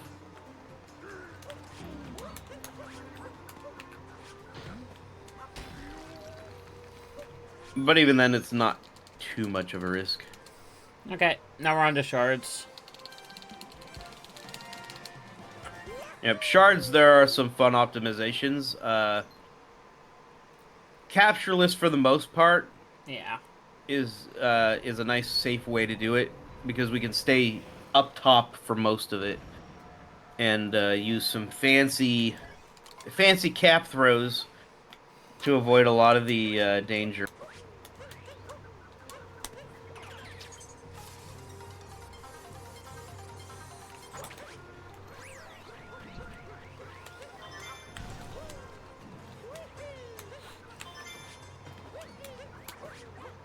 This is probably one of the riskiest parts of shards right here, is that jump. Yeah, the jump over the gap is a little risky. Yeah. But I don't really know a safe But roll if you- alternative. Yeah. Right here, you can actually do a ground pound into a down throw. Just don't roll off the ledge, and you're good. That's a spot where Joy-Con to be faster / safer. Joy-Cons are the Yeah. optimal controller for damages, unfortunately, but I don't care enough. Yeah, and the minimal time it saves, like, whatever. I mean, yeah. It's so much better to play with Procon Yeah. and not have the nonsense of dealing with Joy-Con. Yeah, my Joy-Cons just don't like giving me inputs all the time, so. Yeah, I am not a fan of Joy-Con. Me either. Procon is one of the best controllers ever made. If you talk to Joy-Con's among the worst. if you talk to Logager, though, he'll tell you a different story. Yeah, I'm sure.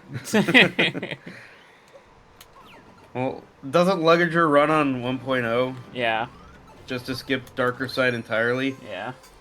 I mean, that's technically a way to do it, sure. But the trade-offs, in my opinion, the trade-offs, like, there is a trick. Okay, first I should say, there's a trick in 1.0, maybe also 1.1, I'm not sure, where in Darker Side, at the beginning, you can actually do a weird glitched capture of a frog and just skip the entirety of the dangerous stuff in Darker Side and go all the way to the end without going into the pipe. With that said, 1.0 does not have any of the coin hint arts throughout the game. So the trade-off in doing 880 damageless, to me, it's much better to run on a current version where you have access to the coin hint arts in order to avoid a lot of the coin grinding and stuff, rather than just being able to skip all of Darker Side. You skip half of Darker Side anyway, so, I mean, skipping half of Darker Side versus getting a lot of extra safe coins along the way, yeah. Like to me, definitely play on the current version. That trick's pretty cool as well. And if you're good enough to get to post-game and get to Darker Side itself shouldn't be that much more difficult either. But yeah, this is a conversation Okay. that I've had with Luggager. Luggager's not here to defend his position.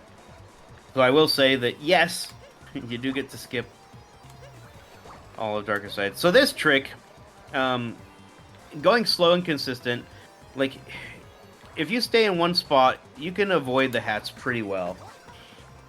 And it's not too bad of a fight, honestly. Like, there are some spots that you want to stand that are a little safer because the angles initially of the hat's going out. But as you stay still and bop them and jump as needed, you can avoid them pretty safely. Okay. There we go. And I like to just stab when I'm there for the spinning phase. I just find that to be the safest option.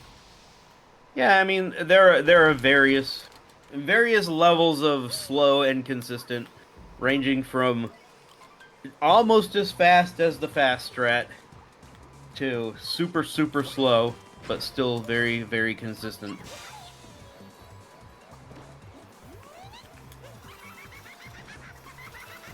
There we go, that almost didn't work. Yeah, never trust Cappy. If there's a coin nearby and an enemy nearby, Cappy will always prioritize the coin. So be ready to bail on a strat. That's probably the reason why I like... Cappy decides to not cooperate. Hold on, let me... There we go, okay. That's probably the reason why I like spin throws in specific spots, because that isn't the case for spin throws.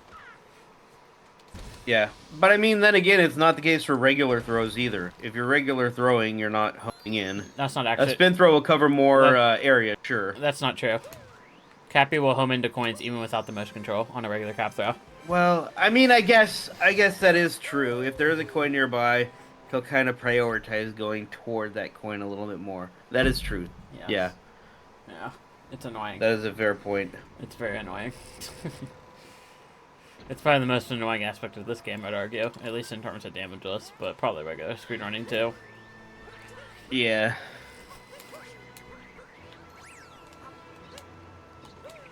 Okay, make this... Okay, yeah, that'll work. Okay. Now we have to jump over this gap here. That jump right there over the spongy scares me more than this jump over the gap, believe it or not, because I've had a run die to it. I've never lost a run to the jump over the gap, but I lost a run to jumping over the spiny. I don't know if you remember that. Maybe. I got a value dive on the jump over that box and like the spiny. I got a value dive. Oh man. There we go. Beautiful, good movement. Yeah. And valid dives, like, they are dangerous, but at the same time, they can be mitigated. Like, if you are able to take your time to align the camera directly behind you, and you're sure that the movement in which you move during the jump will not pivot the camera, then you throw straight out, you can avoid valid dives. But if the camera starts to pivot, it can cause a valid dive. I just got another extra min. Apparently we don't get towed here. That's really weird. That's really weird. Okay, well now I'm 2 mins up. Do we get towed ever? I don't know. I don't know what any reason why we wouldn't. It's a safe moon. I'm guessing it's probably a situation of we get towed and that brick later. No, it says inside a block at the castle. Oh. Okay. Well, then maybe we warp after Toad? No, we do get Toad. Never mind. I read the power. Oh my gosh. It's just listed where it says Toad and then the moon, which makes sense, but... Okay. Okay. My bad, sorry. I can't read. Okay, Mac. Okay. I'm just gonna focus on Mac. Yeah, so there's a slow, consistent, safe strat for this mech. There's a midway safe strat where you stay up top for half of it. And then there's just the fast strat where you stay up for all of it. And I find, for me, the most consistent is the stay up for 2 hits, fall off it purposefully midway, and then climb back up and stay up for the final 2. Is a nice mix between speed and consistency. Because if you fall off mech at the wrong time, it's over. But if you're consistent with the muscle memory, there is something to be said about, like, safety coming from that consistency as well. There we go.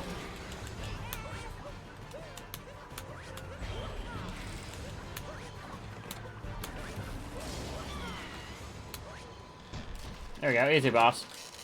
Nice. Okay, 1 more minute Bowser's and then we're out of here.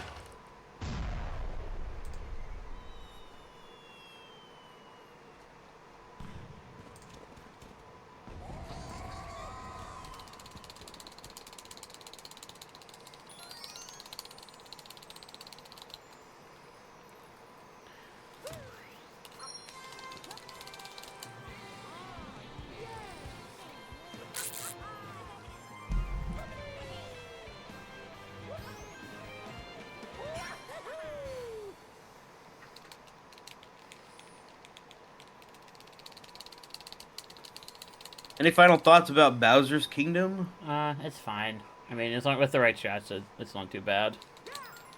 Yeah. I think for mech, a lot of what mech comes down to is just familiarity, and that's why I do the fast strat. I think that goes a Yeah. long way on that particular boss. Yeah, there's definitely trade-offs for like slow and consistent versus fast and like familiar. Yeah. And yeah, slow and consistent, if you learn the slow and consistent, like it'll work every time. Every single time. There should never be a problem. Where fast and familiar, like if you do mess up, there's more of a chance that the mess up will cause you to be in a dangerous position. Where the slow strat is optimized for never being in an unsafe position. So that every mistake will still result in being in a safe position after the mistake instead of being in a dangerous position after the mistake, if that makes sense. Yeah.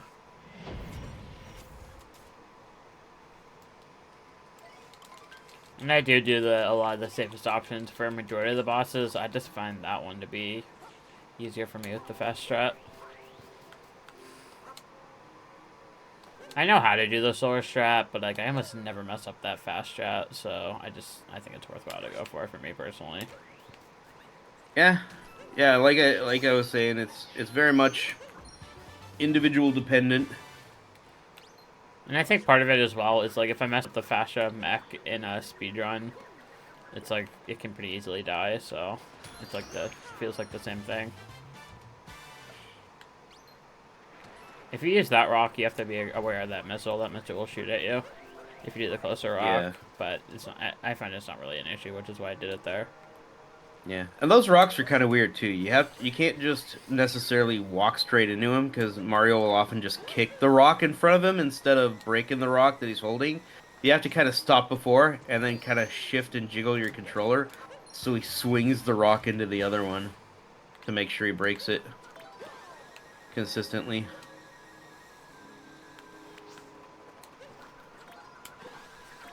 There we go. I don't think I need this checkpoint, but I'll grab it anyway just because I'm passing it.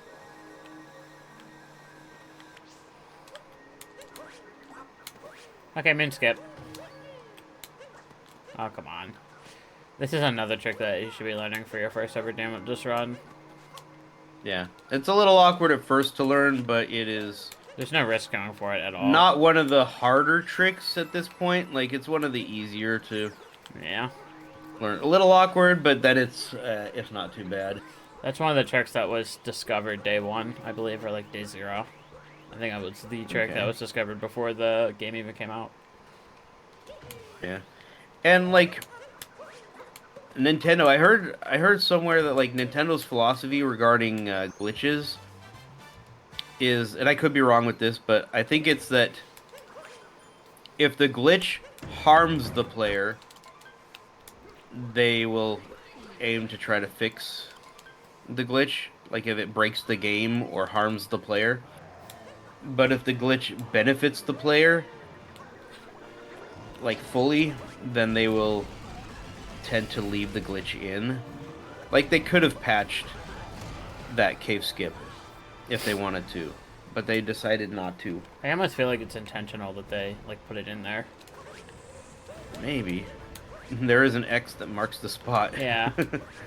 But but at the same time, like for like the roll cancel clips, they tried to patch those because if you roll cancel through a wall out of bounds and off a cliff, you can die. So that would be a harmful glitch that could hurt the player, which is why they would want to patch that. If you roll, hold on. If you roll cancel in the seaside rumble room on that pipe, you can die like instantly. And then in mushroom, if you roll cancel on the lake, you can die there too, in a specific spot. That's actually Gumi V's PV celebration, or run completion celebration. She just goes in that spot and dies.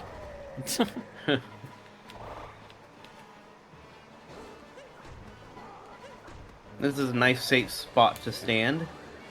A nice safe spot. Don't jump away. Yeah.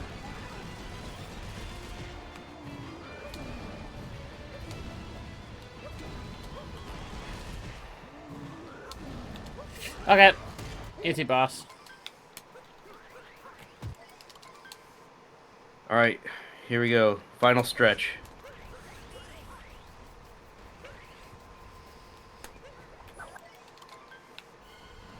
Yeah, all of this, all of the blocks that fall are consistent and the same. So if you follow the same path and you get a path that you're used to and that is consistent, it should work every time and be the same every time.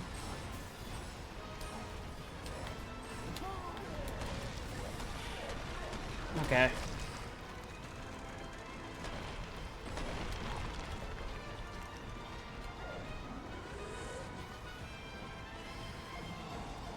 And then I just do what it's intended in this 2D section that turns out to be the safest option.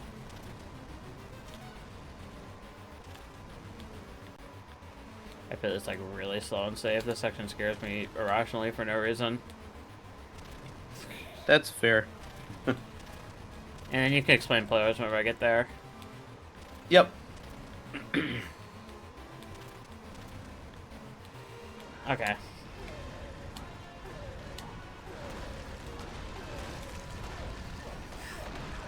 Okay, almost there. Last room of the main game. Yeah. At this final wall, there will be a rock that tries to fall on you. Just veer off to the side and you should be fine. This final room, everything is consistent as well, and I found that it's safer to just go the intended route. There's like a step, like if you go counterclockwise, it's the smaller steps leading further and further upward toward the center, and you just follow this same route. Like, because this is the route that the game is designing, like intending you to go, it starts off easy and then ramps up with more and more rocks. And so you don't just go immediately into the crazy rocks on the other side. I actually have something to say about that real quick. Okay. I think if you play in assist mode, the arrows will actually gotta do the opposite way. So I think the opposite way is the intended way. You sure about that? Yeah. I'm positive. Because the steps say otherwise. It's really weird, yeah. I'm almost positive about it. I'm like 99.9% sure the arrows in the assist mode will gotta do the opposite way. That is very strange. Yeah. I found that out recently. Yeah. With these slashes, you actually slash faster if you stand still and slash, rather than hold the stick forward and slash. I'm gonna take a quick bathroom break while these credits play. I'll be back in like 1 minute. We don't have to take an intermission screen or anything. I'm just gonna let the credits play. Okay, yeah, I can keep talking. Okay. Yep. So that's post game. Congratulations to cheesejay. And yeah, 143. That's not a bad time for damageless, for getting extra stuff along the way. Now is the part of the run where everything just gets basically super easy. We're going to be getting nothing but easy moons for essentially the entire run until we get to Darker Side. And then we'll have a bit of a challenge, somewhat in Darker Side, and then we'll skip half of Darker Side. So it's not too bad. But this is where everything, yeah, all the safe stuff is what we're going to grab. Specifically, yeah. Okay, sorry. Yeah. Okay, Jay's back. Sorry about that. Oh, no worries. I was just saying, this is where all the safe moons start, and we're gonna be basically only grabbing everything safe, super easy until the very end. Yeah. I mean, there are a handful of, like, risky spots, but not too many. Yeah, minimal risk at best. Like, I think, like, we color-coded all the moons in the game based on, like, green's for safe, yellow for use caution, but it should be fine, and red for, okay, there's a bit of a risk here. Most of them are green. There are a few yellow ones, I think. But most of them are green on this route. Is that sheet with the color-coded moons public? Or is that like, in the resource sheet? Actually, I don't know. Yeah. I didn't know if the color coding was... Oh, I can't get this bunny. Yep, the way that the resource sheet works is you have individual tabs for each kingdom. Every moon in each kingdom is listed in that tab, respectively. And each line for that moon, each moon is color-coded green, yellow, or red based on difficulty.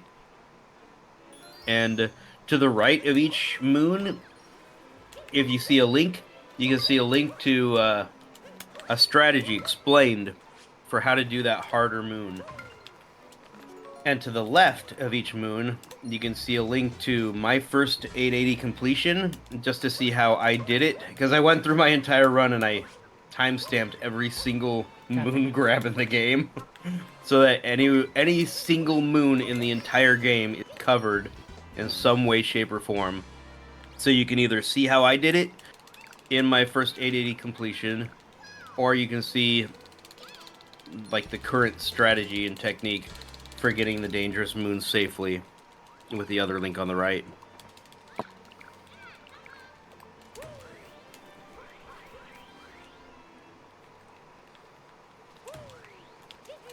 I'm gonna do this. There we go.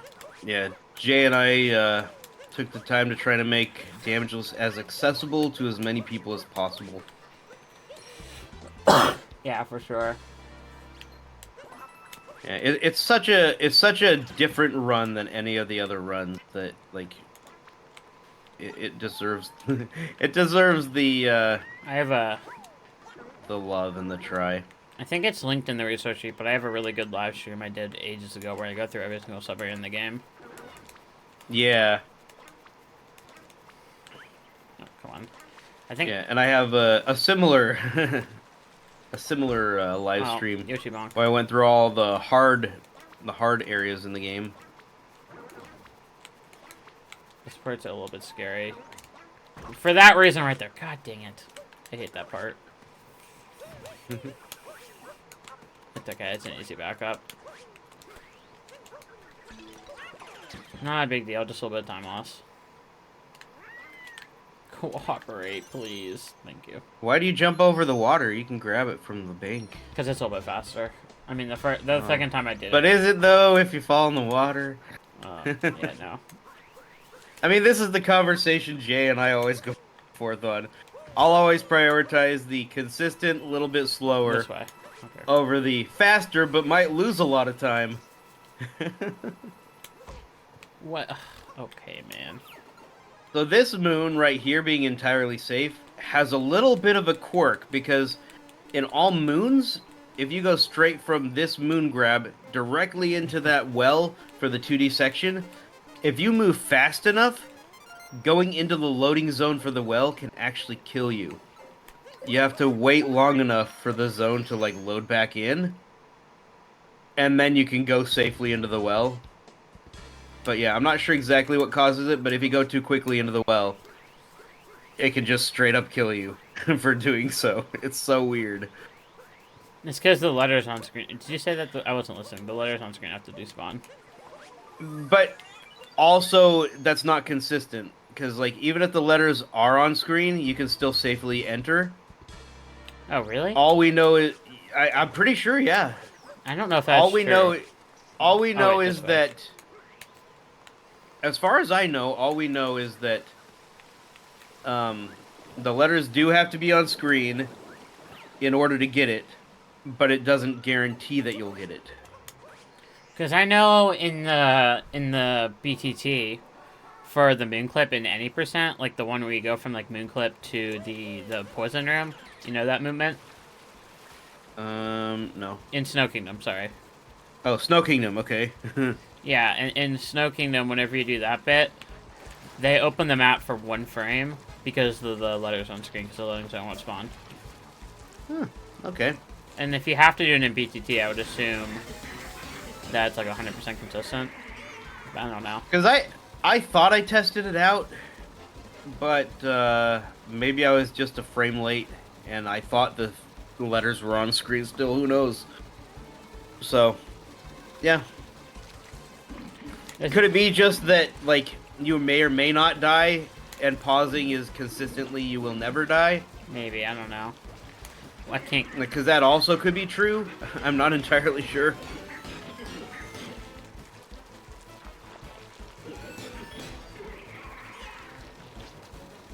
So I wonder if pausing then in that situation would be... I should explain this fight. As long as you... Like, this is the easiest rematch by far. You just land on the handle, as you saw cheesejay do, and that gives you a little bit of extra height so that you're always above mollusk. And there's a steady rain so you never run out of water. And as long as you stay at the top height, you can never get hit. It's so easy. Hey, Milan. Thank you for the good luck. I That's appreciate it. That's the easy trick with this boss. That's why this rematch is the easiest and is easier than the first battle. Yeah. Its boss is so easy. I think I did it like almost like a little over 800 min steep in my 880 completion. Yeah.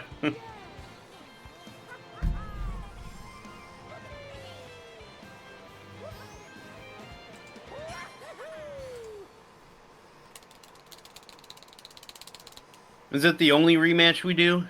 What? Yeah, I think so, yeah. In this route? Yeah. Yeah. The other ones all have somewhat more of an inherent risk to them. But that one's, like, perfectly safe. As long as you capture the Gushin and you get to the handle, you're set.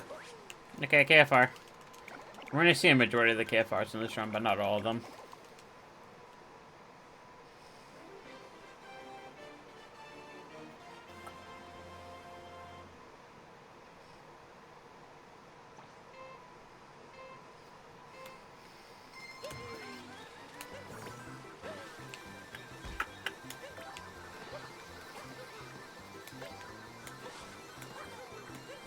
I'm gonna get a $12.99 for Milan right here. I did not. I suck.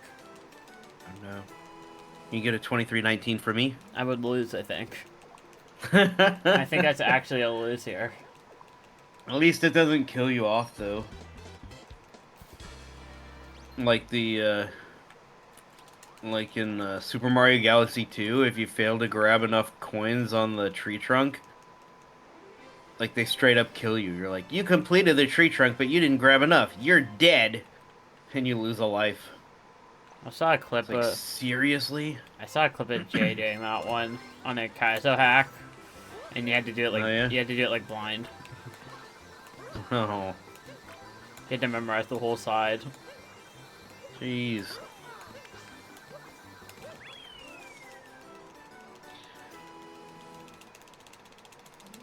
Okay, this next movement's really annoying, and I don't like it, but that's okay.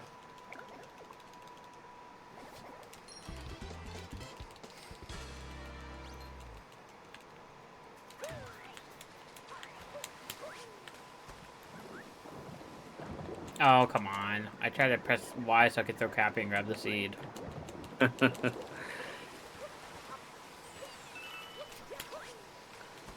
This is the part where we have to seed juggle the last two seeds.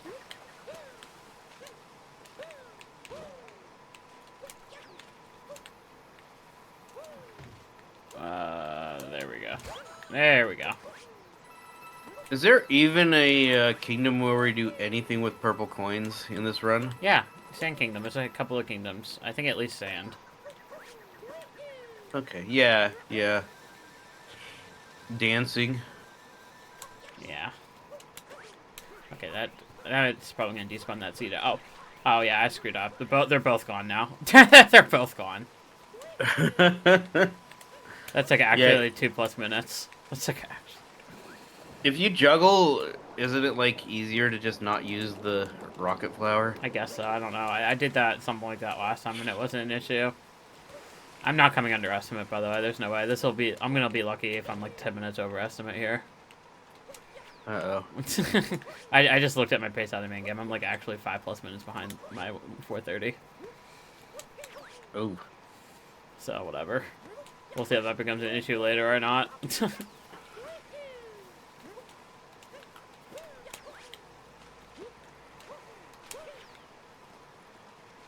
And that's just because I played everything a lot safer in main game this time versus my 430.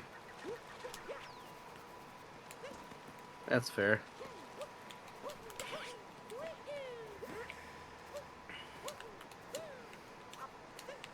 Don't despawn it. I'm not gonna You're do it. going a little far. What? No, look, I still have plenty of time. Okay.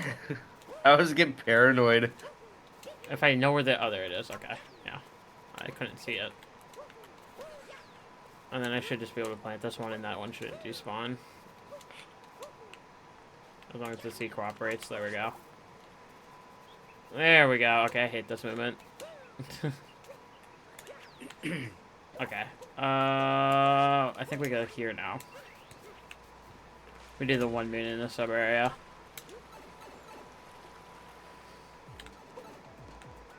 I don't need Yoshi. Yeah, this 1 moon is safe. And then we leave. And then we go through the seaside painting.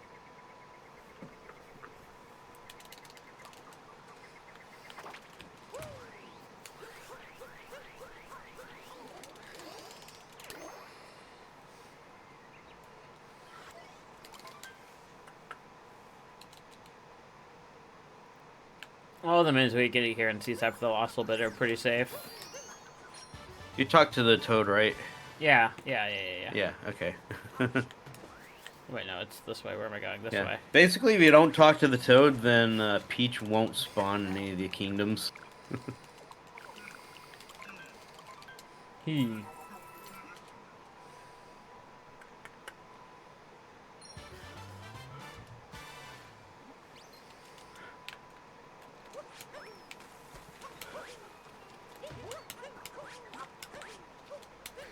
This right here, it's important in main game that you put it in one of the 3 small pots and not the big one. I'll work till it helps. Yeah. Even though then you could change the timer on your Switch, yeah. to make it grow faster. Yeah. But yeah, like I personally don't like doing that.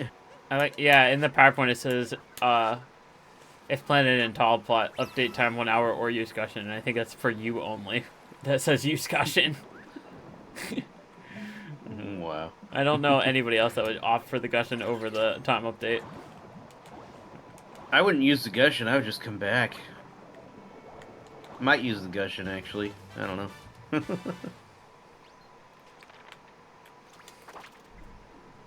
Damage's a little bit risky if you could take damage to the fish, maybe.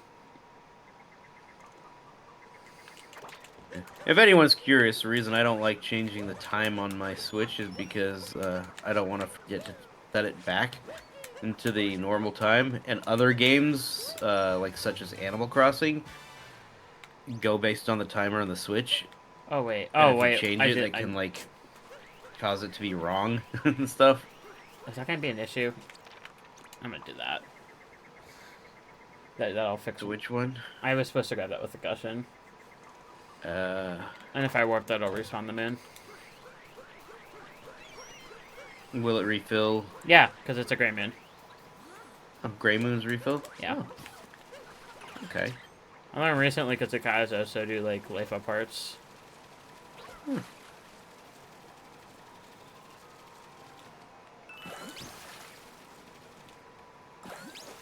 See? Refilled.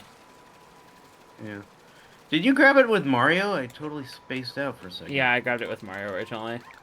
Why would you grab it with Mario? Because I'm a speedrunner, and that's what I thought I had to do. Oh my gosh. Yeah, it's not safe to grab that with Mario because never grab it with Mario. That's just silly. Well, I mean, I didn't really encounter any danger the way I did it with Mario. Yeah, but still, Goombas are there.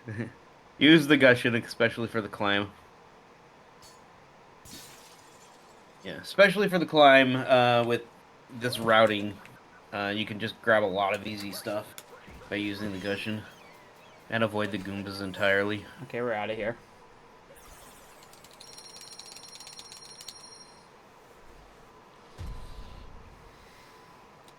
Maybe I should make, like, because I see, I see the game in real time in Discord, but then I also see it on the stream. Maybe I should just make Discord full size, so I don't get lost with watching one over the other. Yeah. Okay, Cap's pretty easy too. There's nothing too crazy here in Cap.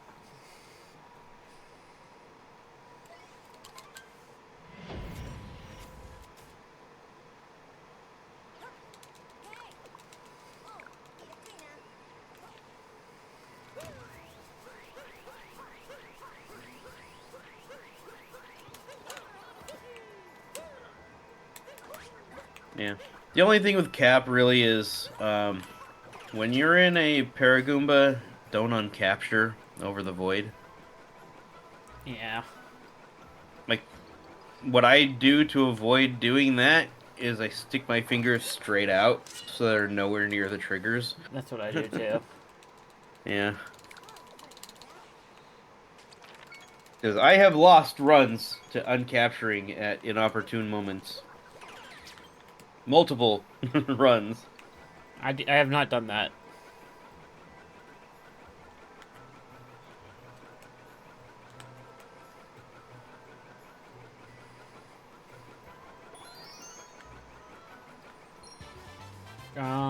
Okay. I'm gonna go wide. I always play this, like, movement around the hat's really safe because of the Goombas. Way safer than I really need to.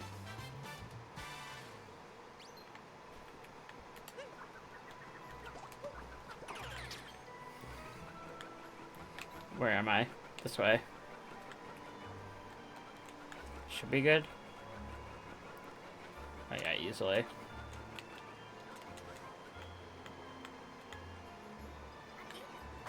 There we go.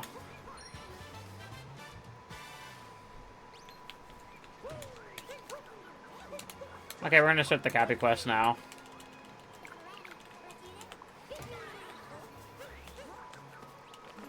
There's specific spots I have to go to trigger the dialogue for Cappy here.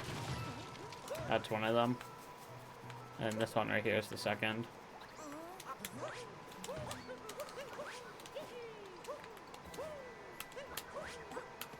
Here we go. I figured it out. Now I can have pop-out chat. I can see chat and the game. And then this is the hint art from Mushroom earlier.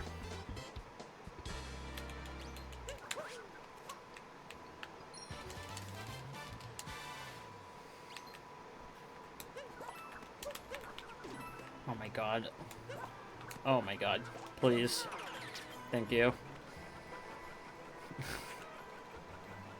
I can't. This fog RNG, man. Just. Ooh, I need to step away for a second. I'll be right back. Okay. No problem.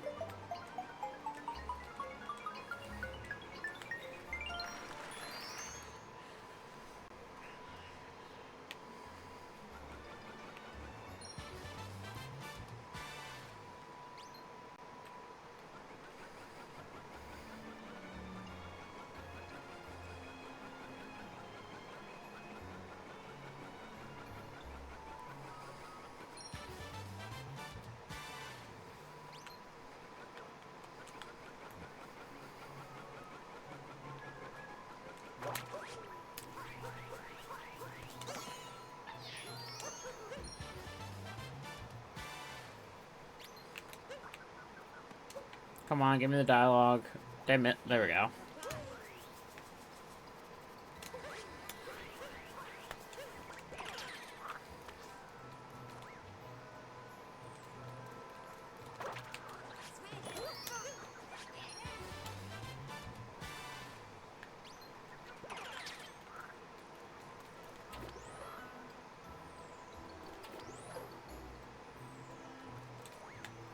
Got them in.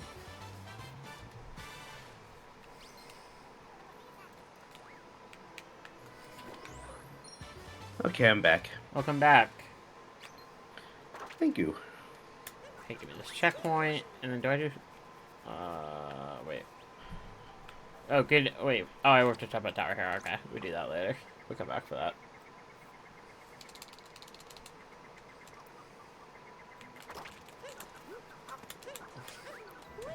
Now we get to go talk to Toad.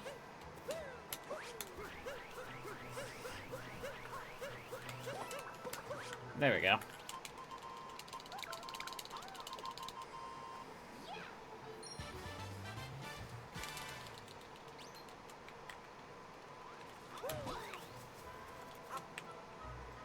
I always do this wrong. Dang it. I always go the wrong way.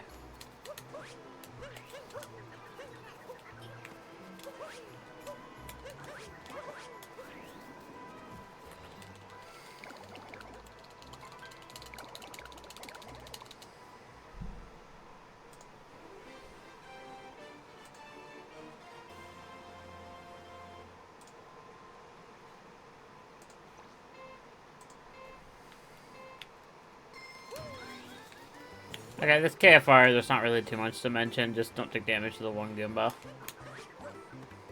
There we go.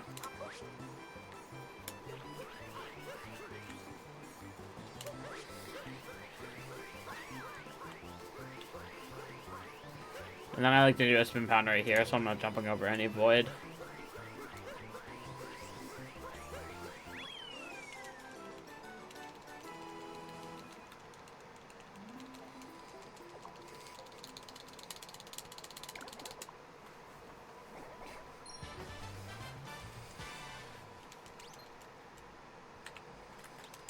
Yeah, even with free running, like if you find yourself falling into the void, you can pause and restart, and there's not much risk of taking damage unless you like don't see an enemy and run into them. You can usually just pause and then retry without falling into the void.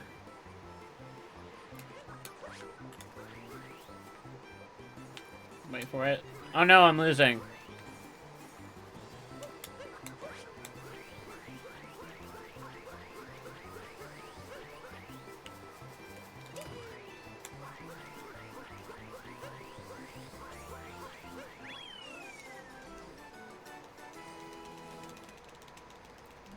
Okay, almost done with Cap Kingdom here.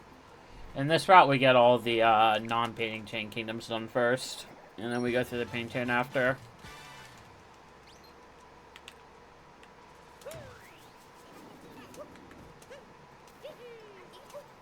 I don't think it really matters if you do painting chain first or this one first, but that's just how it's routed.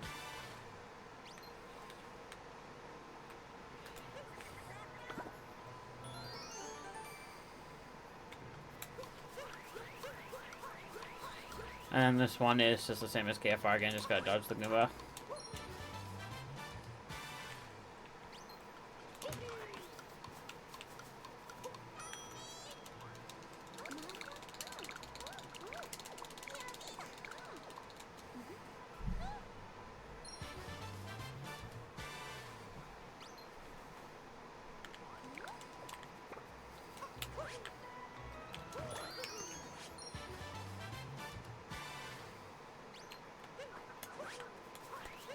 This sub area is fun.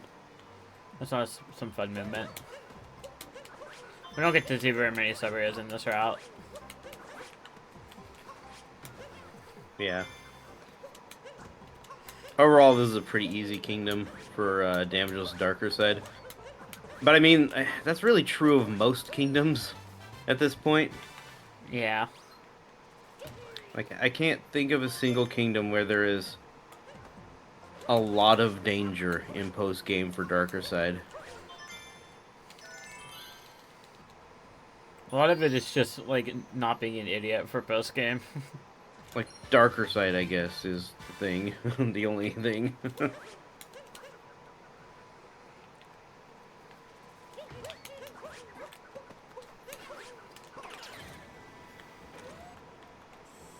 Yeah, like I said, like we said, darker side's like the only main threat left.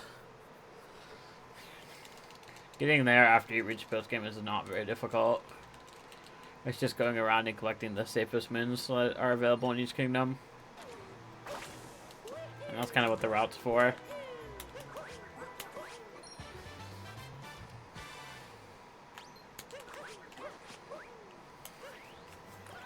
I hit you. Okay, and with that we are done with Cap Kingdom. On to Moon.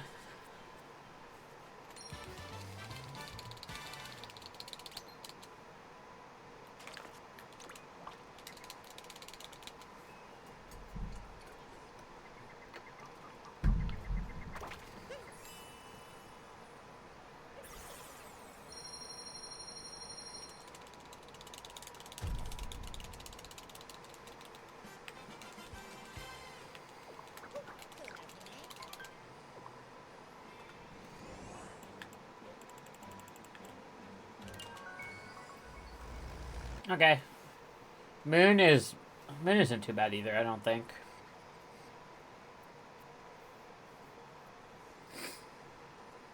There's like basic threat of just like the moon snakes, but other than that, it's not too bad. Yeah. And I guess these octopus dudes. Yeah. A couple of dudes that shoot at you, but are slow projectiles that are easy to avoid. Couple of moon snakes that we don't really get anything near them to begin with. Like that grab right there of the moon rock is really the most dangerous part of this kingdom, That's part of the to be reason. That's honest. part of the reason why I like doing the rocket flash shot there, just so he doesn't even have a chance to shoot at me. Yeah, that's fair.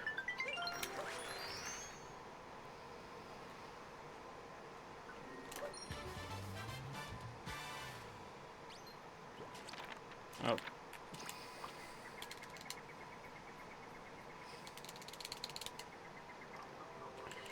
okay. And we're gonna grab the hint art we looked at in cap here between these two people. If I could ground pound the right spot. I don't think we get too much here in Moon. Moon is pretty quick. Just because a lot of the moons in Moon just end up being risky for one reason or another. There's not too many ones that are completely safe.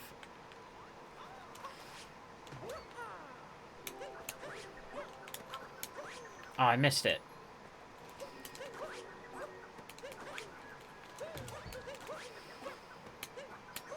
There we go.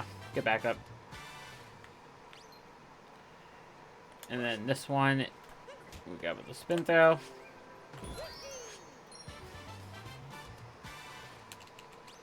And chopping.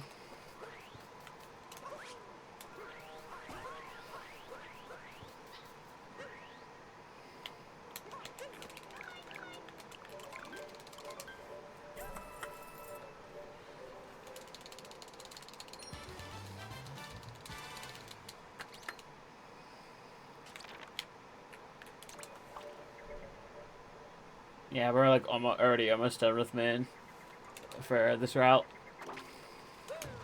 Yeah, I feel like a lot of these kingdoms are gonna go pretty quickly. Once we hit pitting chain, we get quite a bit of moons in each game, especially like sand.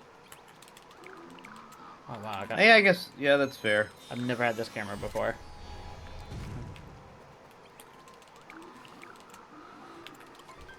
Yeah, there are a few beefy kingdoms. A lot of them are pretty quick though, but there are a few beefy kingdoms for moons.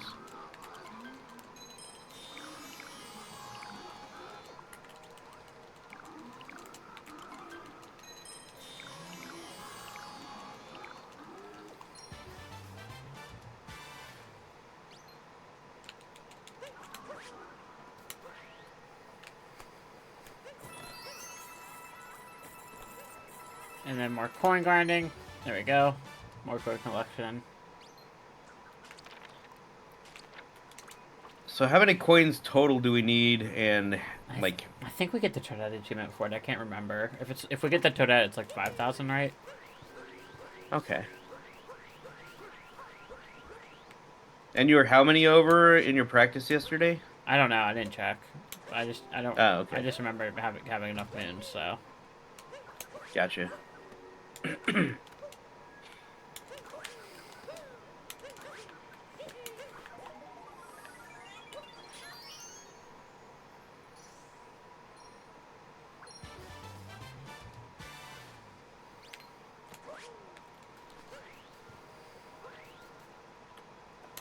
don't fly away. Ah, dang it! I was too close. I never know what's too close and what's too far away for this moon. Yeah, this one's a little bit awkward. Luckily, it was an easy backup for all these. Yeah, just going first person there. Okay, on to Ruined. Pretty much any kingdom that we get peace in, we're going to come back to. And then some of them that we don't get peace into, we go back to. But the ones we get peace in, we definitely go back to.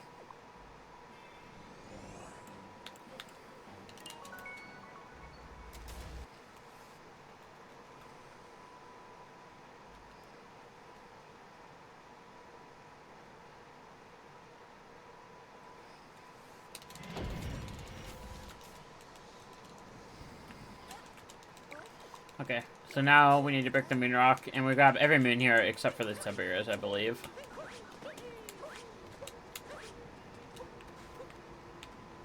I'll do that for extra safety. There we go. Drop.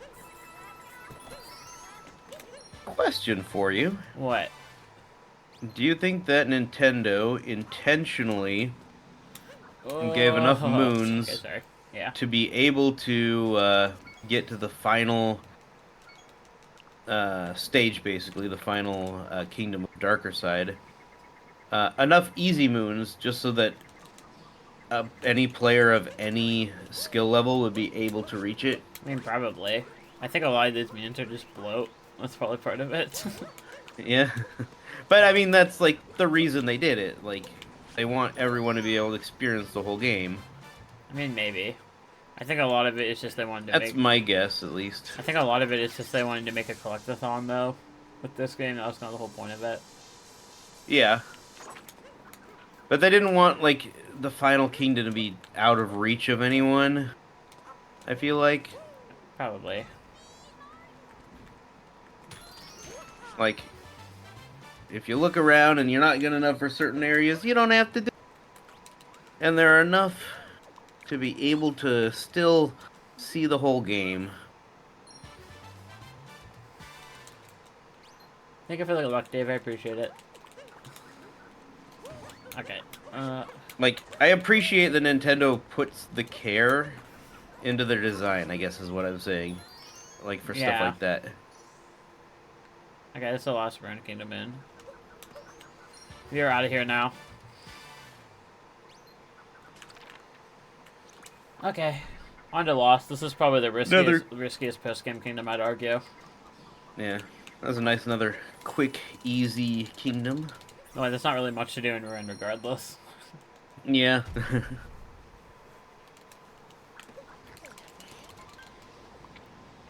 Lost is also pretty short as well, I feel like. Yeah, it's a little bit longer than some of these kingdoms. A little bit, but I mean it doesn't have like 50 plus moons. Yeah. Like a few of them do. Yeah.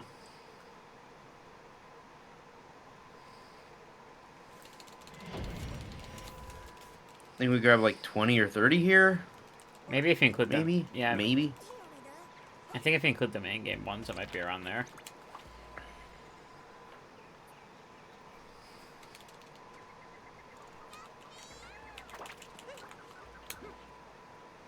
These chopping moons, I think we grab every single one in the game. Oh, whoops. This is another reason why you need a lot of coins. This is for all the shopping moons.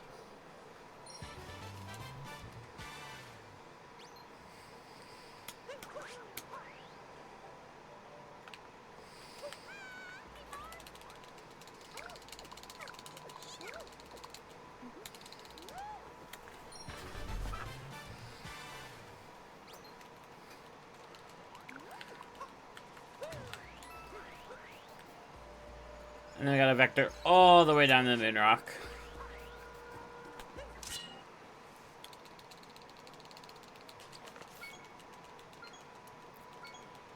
Would you say this is probably the riskiest post-game kingdom?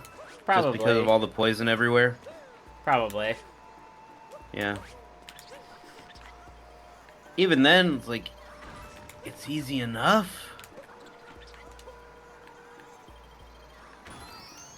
I always like to duck for that moon, just in case for some reason the torpedo doesn't hit the block. It'll still go over Mario's head. I mean, yeah, but if you're on top of the block, it's like the same thing. But, well, yeah. I'm just paranoid about every little potential damage. Oh, nice. And it has served me well. Oh, wait, how do I do... okay, I always forget how to do this, man.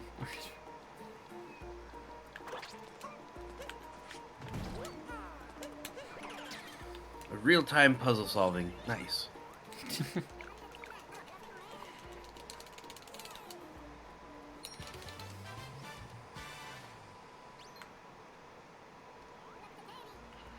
Okay, this bit right here is probably the riskiest bit of movement in the entire... maybe even the entire post-game route.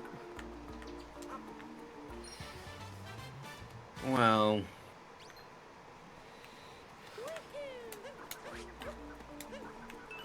There we go.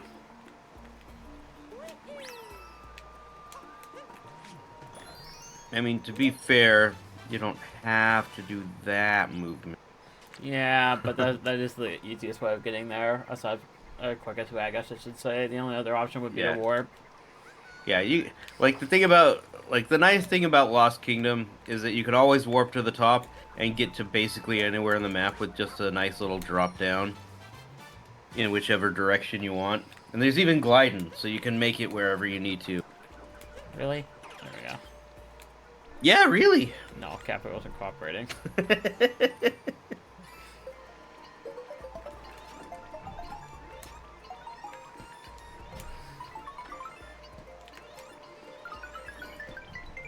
There we go. You got him, nice. And you did the thingy.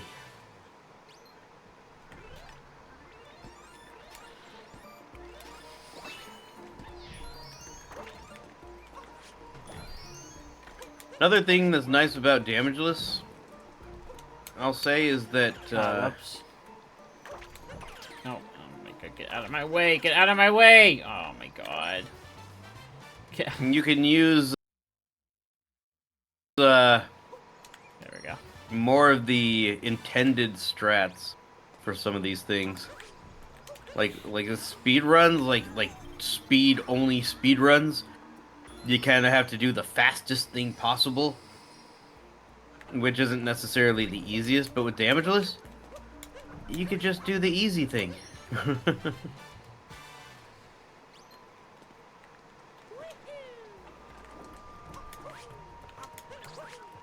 Oh, I don't like this movement either. There we go.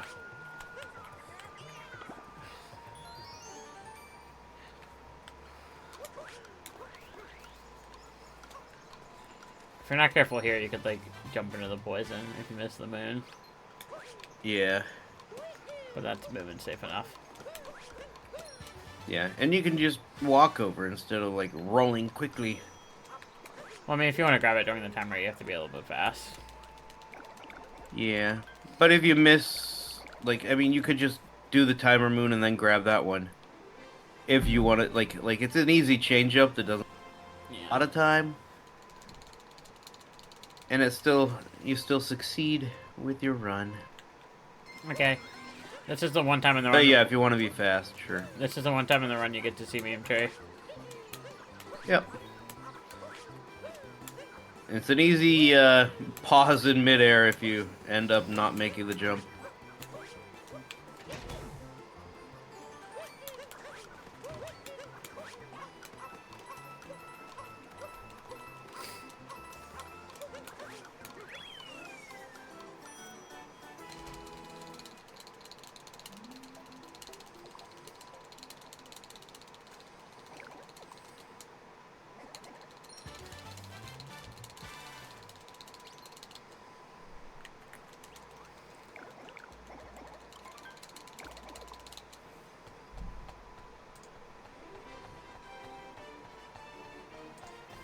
Okay, this moon and then the taxi, and then we're out of here for Lost.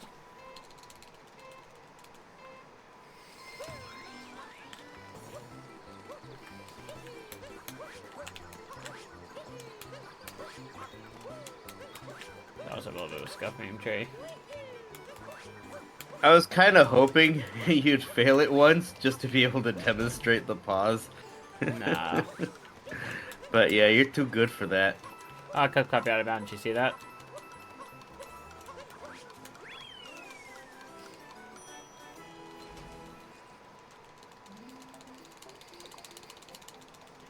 Okay, on to Cloud Kingdom here in just a minute. That is another really quick one just because there's not a lot of moons there.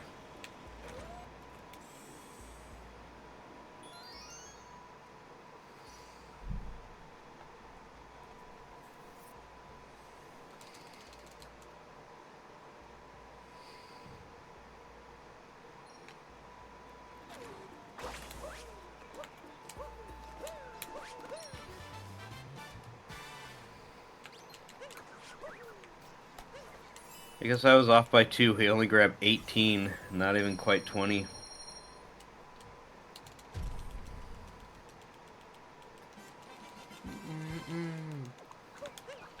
230. Nice job so far. Uh, this one. Yeah, just about halfway there.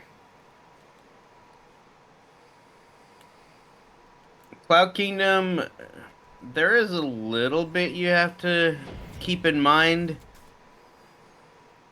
Like things that should be safe, that are easy, can go south quickly if you do something slightly incorrectly.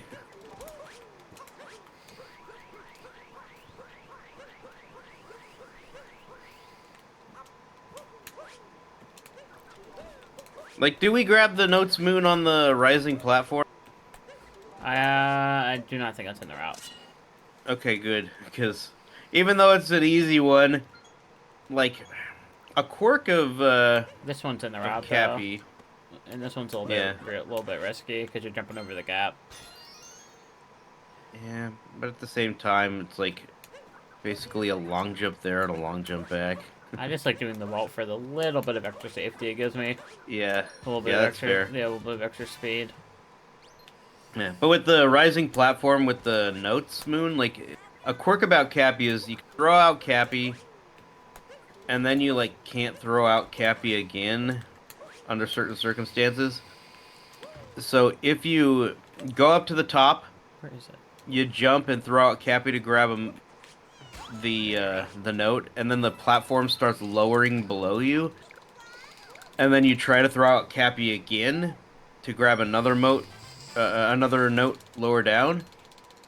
Instead of throwing Cappy, Mario will just move in that direction that you're holding the thumbstick, and you'll just fly right off out from underneath the platform.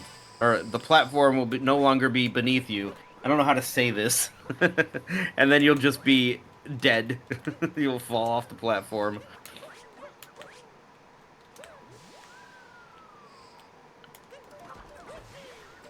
Do you remember that time, Jay, when I explained that in Yeah, real time as you were yeah. It was doing it? it was almost a PBE too. Uh, yeah.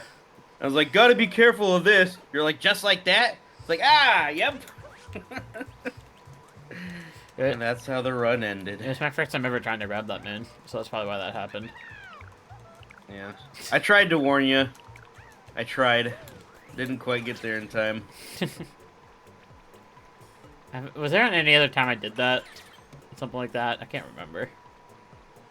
Where I warned you in real time Yeah. as you were doing it? Maybe.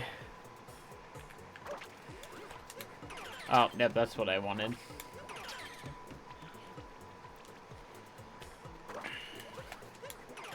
Question for you. Yeah. Does the use of an OBS overlay to make this easier constitute being a tool-assisted speedrun at that point? I don't know. Probably not. In my opinion, yes. Because you're using a tool to assist in your speedrun that you otherwise would not have access to.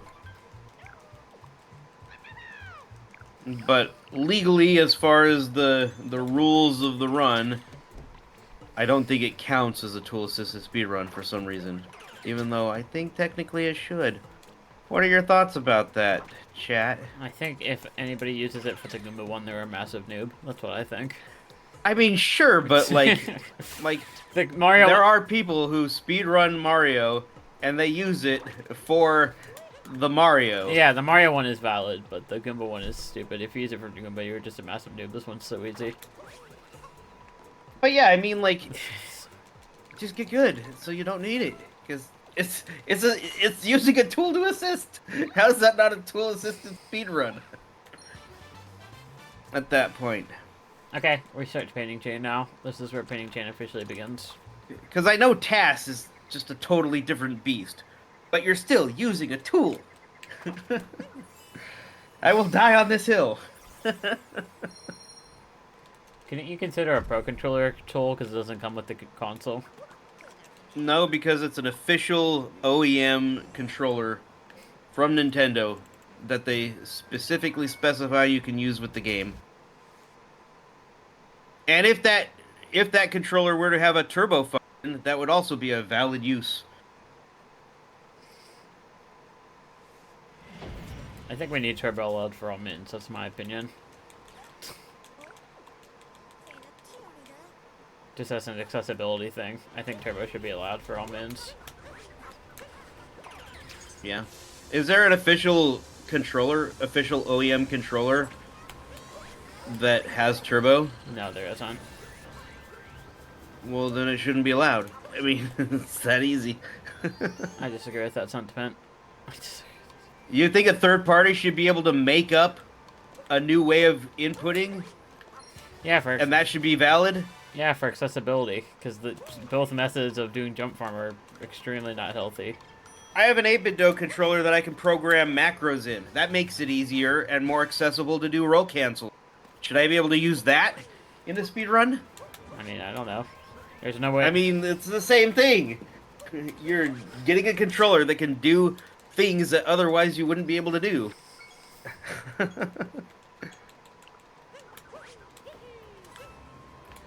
I just know that jump farm is like super unhealthy.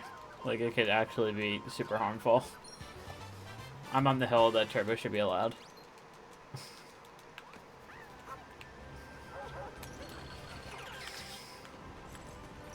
I mean, fair enough. And I know there's people that support me in this. I'm not alone. I don't grab this yet, but that's okay.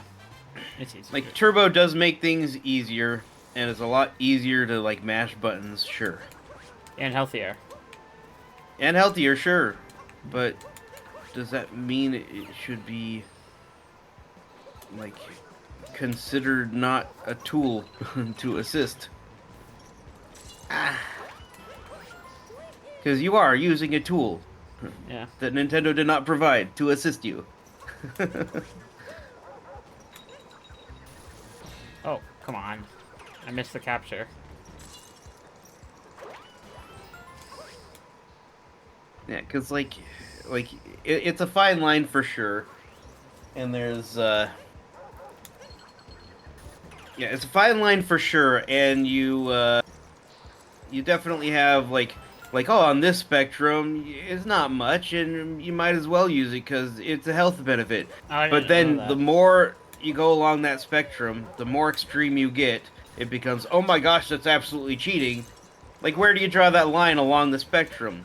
If you're saying there's a line that should be somewhere along that spectrum, then where do you put it? And how do you get people to agree upon where that line appears upon that spectrum? If you're, yeah, otherwise the only option are to allow the entire spectrum or to not allow any of it. So, yeah, it's really tricky.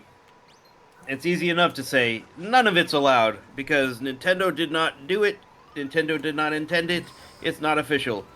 Nintendo. But on the other hand, safety, so we have to figure out a spectrum. Yeah. I mean, Nintendo definitely didn't intend for people to grab all the mints at one go, so. I just think the jump farm moon is a really badly designed moon.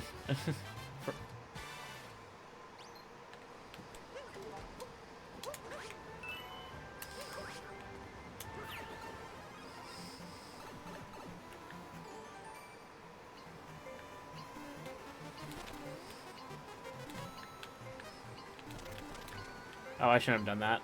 That's a mistake. I'm just gonna warp and reset the scenario. I didn't like what I did there.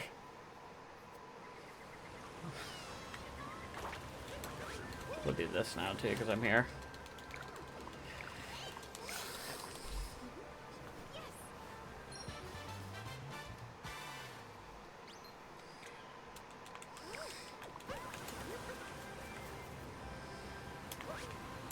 Okay. I have to wait for this Goomba now. I'm gonna wait out this cycle.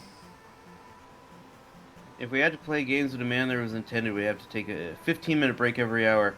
That is a fair point, and that is something that is actually now allowed in Super Mario Odyssey speedrunning. Like, cycles. It is 15 minutes every hour that you earn, right? Something like that. I don't know the exact number. Yeah.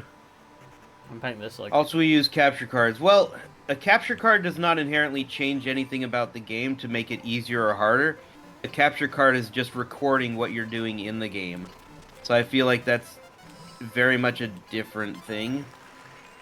If the use of a capture card were to slow down the gameplay and make it easier to perform tricks as a result, then that would be an issue. But like, I mean, it's basically hooking up a console to your TV. You have to do it to be able to see the game. So a capture card is not the same realm, in my opinion. Capture cards are cost barrier. Well, you don't need a capture card though. You can use your phone to record. You could use a camcorder to There record. we go. As long as you have a means of you can do it. And most people have a phone. You might say a phone is then the barrier, but like most people that have access to the game will also have access to do a recording of some sort of the game.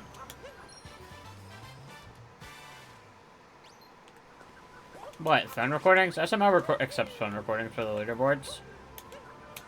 I know for a fact they do. Yeah. Where am I going? Okay, yeah, this way.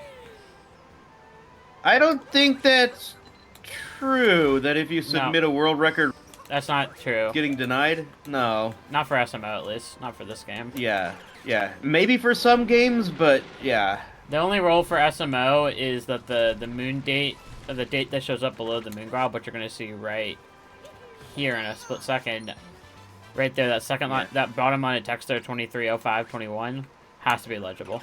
That's the only requirement. In fact, I would argue that some games actually prefer a video camera pointing toward the screen so that you can actually see that it's being played on the real hardware with a real controller in your hand that's actually hooked up to the actual TV you're playing it on. That goes a longer way to be able to more successfully verify that you're doing it yourself.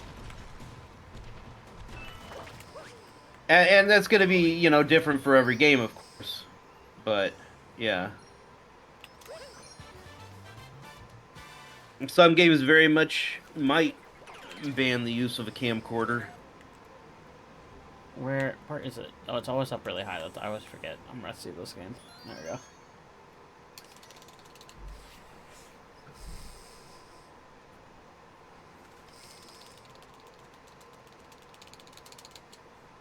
Did my screen just flicker? I don't know. Because more it is off flicker. Sometimes there's weird stuff in this game where the screen will actually flicker and it'll be on the Switch hardware and not a capture card issue. Huh. There's a clip that Source 28 has where he went to talk, you know, the lady behind the wall in Lake Kingdom? Yeah. He went to talk to her, and then and he went the intended way. He didn't do like the first person glitch or anything. He went to talk to her, and during the animation, the screen flickered red, and he took a clip on his Switch, and it was a Switch issue. Weird. It was really weird, yeah. I've never seen that replicated, but it is something that's happened. I have seen some glitchy things happen where it gets like pixelated and like rainbowy. Like that rainbow pixelation, and it gets recorded, and then it's in the recording. Yeah. DSS, indeed. Yes, I failed it twice earlier. I'll go for it one more time here. Glad I was able to show that off, finally. Nice. I didn't warm it up at all before the run, so that's probably why I failed it twice in Cascade 1.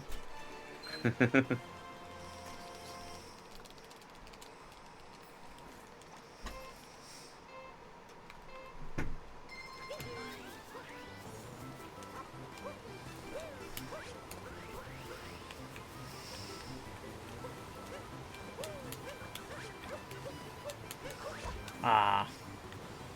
Yeah, the DS is a very good point. Like, DS capture cards are Expensive. very difficult to obtain as well as expensive. They're like $500. Yeah. So essentially you're forced to run an emulator or use a video camera of some sort.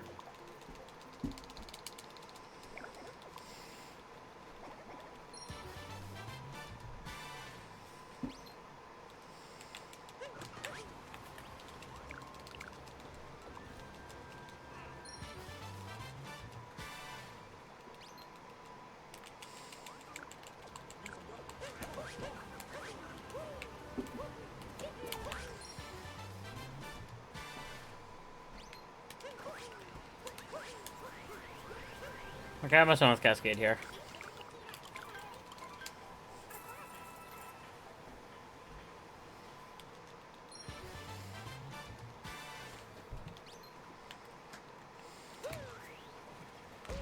Oh, good bonk.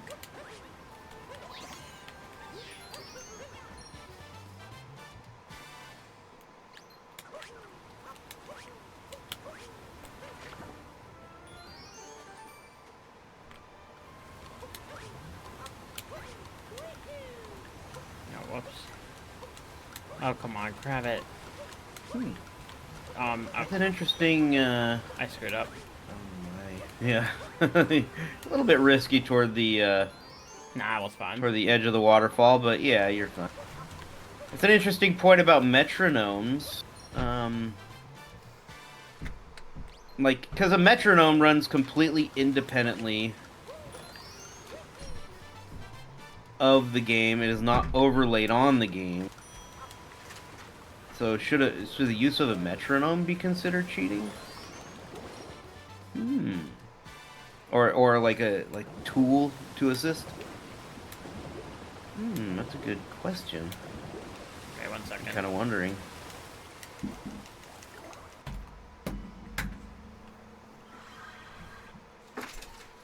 Okay. Okay, sorry about that. I'm back. I just have to shut my door. But that as well, like following a route, I mean, you could say is assisting. What? Especially if you're playing in Chinese and you're using Yeah, I'm using the... If you're using a cheat code to read the Chinese for Pauline, is that considered using a tool if you don't speak Chinese? But I mean, that's just language, though. What about using the Talkatoo translator? That's definitely a tool. That is a tool, yes, actually. That's probably the greatest example of the Chinese. Yeah. Should that be considered a tool-assisted speedrun? Talkatoo translator.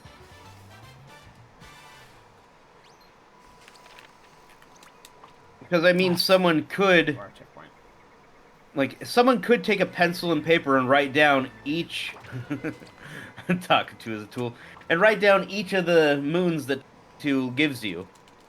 Would the use of the pencil and paper be considered a tool to assist in your speedrun? You mean like the Chinese characters? To assist in your memory for the speedrun. Or even not with the Chinese, characters. What? If you're running in your own native language... I mean, there's a spreadsheet that exists that says the most confusing Talkatoo means and what they are. Yeah. Yeah, I mean, it's really tricky because, This is Dan's favorite moon in the route.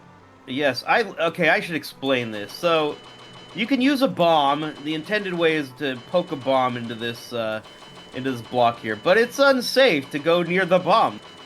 So you could just poke this block 200 times. And eventually, it will break. After the 200th poke, it will break. Is it 200 or 100? This is the safe... Wait, 200. Have we counted? I did not count. I'm not counting. So yeah, 200 pokes is... No, I have counted in the past. It is 200. Oh, really? That's interesting. I'm not counting yours at the moment right now, is what I mean. But yeah, it is 200 pokes, and it will eventually break. This is the safe way to get this moon. There we go.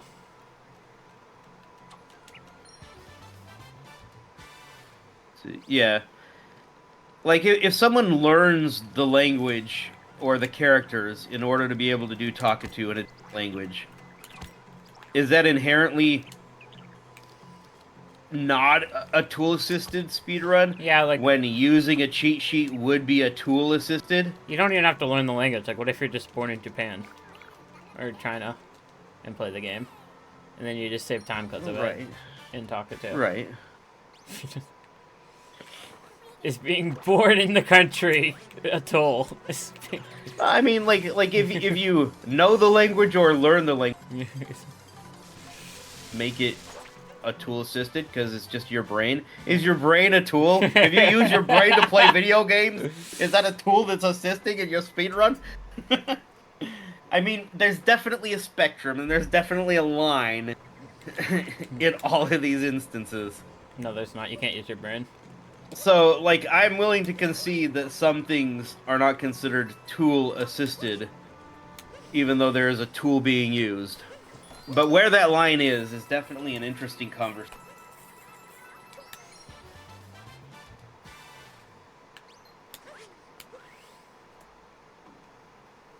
Oh, whoops, I was supposed to warp again. My bad.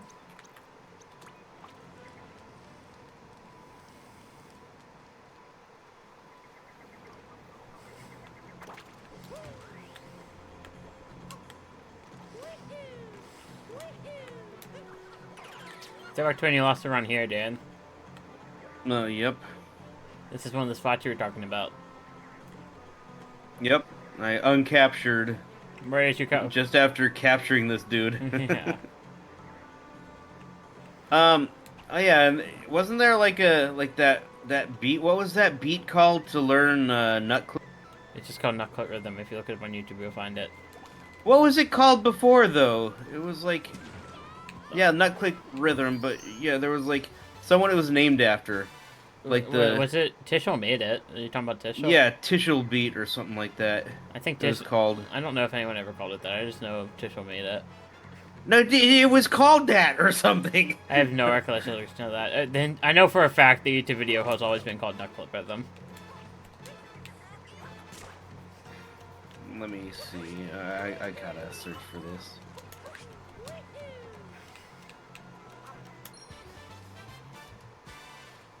But then you're not. That's not really a tool though, because you're using it offline to learn the trick.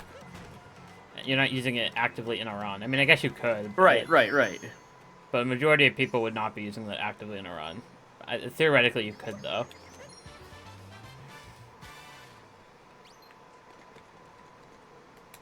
Oh, let's not take damage to those spinies. Thank you.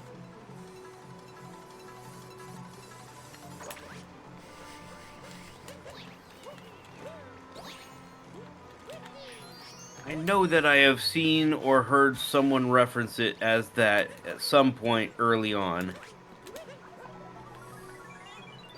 Like, Tishel may have posted it as Nut Moon Clip Rhythm, but other people have referred to it, at least early on, as Tishel Beat. I didn't know that. Maybe like Necro did or something. I could see Necro saying that. I petition to just call it the Dram Beat. Oh my god. At trick jumpers everywhere. That's what they would call it.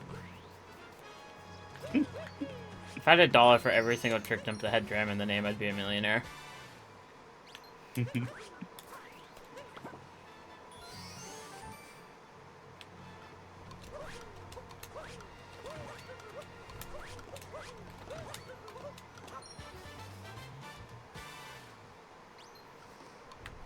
I can't read these really long messages. I'm just relying on you, Dan. I can't read these paragraphs. Oh, yeah. Yeah. Tool Assisted, I agree. It's a very vague name. And if I were to rename it, I might call it something like Input Control Runs. Input Controlled Runs or something like that. Because you're controlling the input. I mean, yeah, but then again, you're controlling the... Play the game. I mean, but it's like a... Like a... electronically controlled, manipulated run, crafted. I don't know. It's tough. I am still damageless. Non-human input. That's okay. That's a good way of putting it. But even then, a human is inputting into the program the inputs. Yeah, but they're not doing That then plays back during the gameplay. Yeah, but they're not doing the inputs in real time.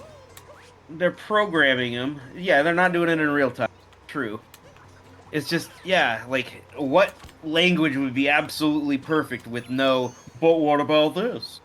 I don't know. Because technically at some point a human does input those inputs. Wait, do I do? I do this. One could argue this is risky. Don't forget the Pokio Yeah, notes. I know. Yeah. This yeah, this next bit is really fun because you can just poke the spinies through the fence completely safely with no risk. Okay, fine. You do have to Yeah. lure them sometimes like that. That's probably the riskiest Yeah. part.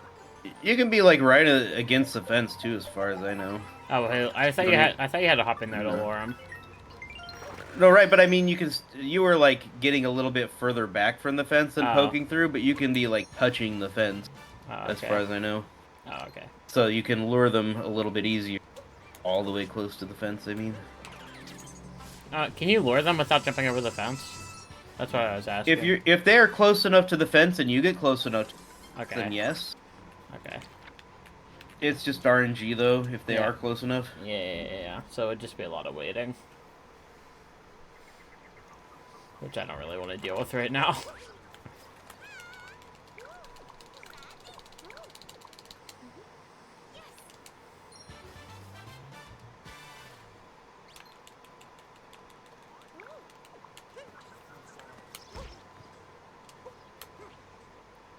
Yeah. Yeah, sometimes convenience is Oh, just I forgot. easier than accuracy. And that's fair, you know. When you... Tool-assisted speedrun is not necessarily a bad name for it, even if it's not a perfectly accurately descriptive name for what is actually happening. That's another reason why you need a lot of coins right here, the boxers. People know it for what it is, and it just becomes semantics to say, but this is a tool. Does that mean this is a tool-assisted?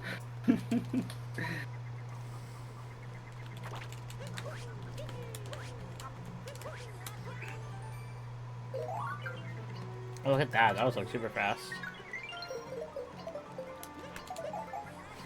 An input-controlled speedrun. I have no idea.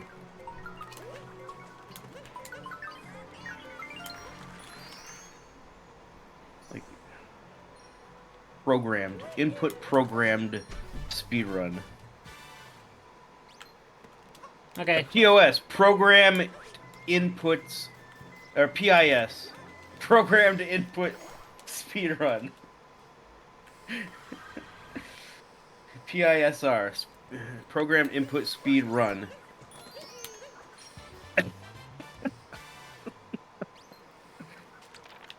That should not be the name.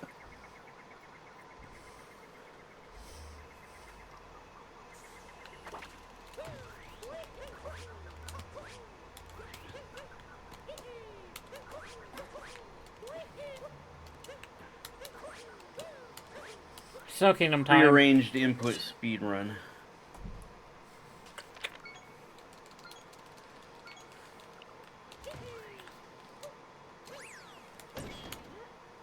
Yay, your favorite part. What, trace walking? Yeah. Why is this my favorite part? Because you get to try to go fast and fail a couple times and then suck it up and go slow and get the moon. Wanna bet? That'll work. Yeah! That'll work. There's Fuck. no way that's working. This should have worked. I got this. That was way off! This one will work. Oh, that's money. That's money. Told you. It wouldn't have worked for the second, though. Well, I don't do it for the second for a reason. Fair enough. Or do I?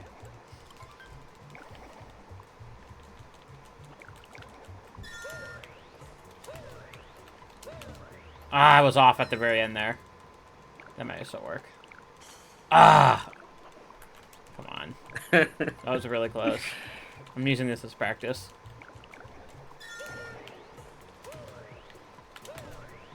It's that last spin pound with the camera turn is really hard.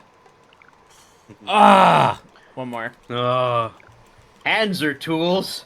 I use my hands to play. Oh, that's not gonna... No, maybe. Maybe they'll count it. Oh my god, no way. Okay, I give up. Fine. I tried to come up with something different there, but you have to do the triple spin pound. I buffered it by accident. I Ah! mean, you don't have to do the triple spin pound. That's my entire point. I do. It's damage. It would have been faster to just walk. Oh, I'm already committed at this point. You could just walk and then ground pound to stop yourself. Line yourself up, walk. That's 90. There we go. Nice. Yay, you did it. Good job.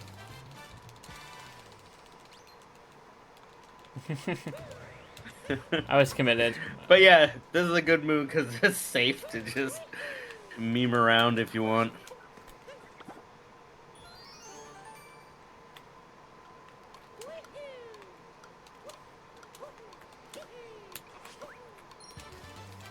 Took you way too long, that's fair. Ugh. It took me way too long right there, too.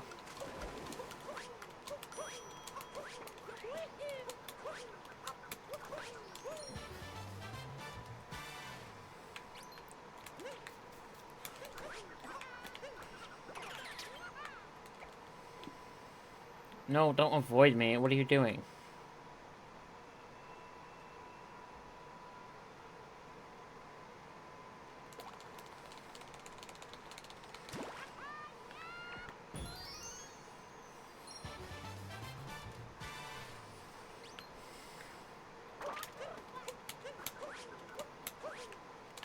This is where we start to get into the I think I can do a this. little bit longer kingdoms, right? Can I make this work, Dan, or do I have to hop in the water? You don't need to hop into the water, as far as I know. I can't make that down throw work. I couldn't figure it out. I gave up and just hopped in the water. I mean, that's fair. You can always warp if you find yourself not being able to capture the Cheep Cheep on the first or second try.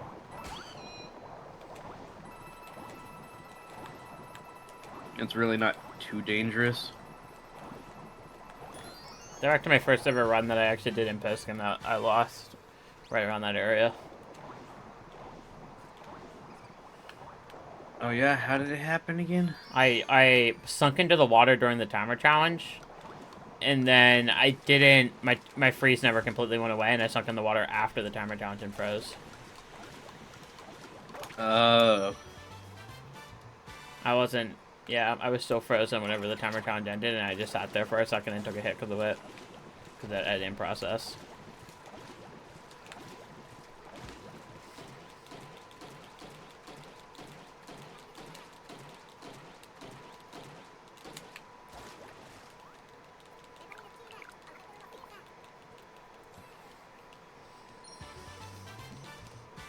Okay, it's an okay far time.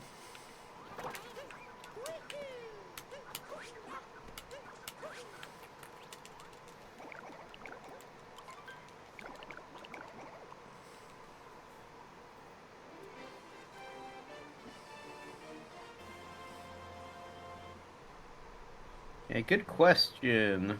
I think that's pretty early on. Probably not too long, yeah. Because the game basically tells you, like, shake. When you capture something, shake to go faster and stuff. Even though some things are not necessarily obvious. Like, I think the game does its best to try to get you into the habit of when you capture something, shake to see what it does, kind of thing. Like the game basically tells you throw Cappy at everything early on, and when you do captures early on, it says shake to jump higher, shake to this, and it stops telling you because it figures you're in the habit of shaking for everything.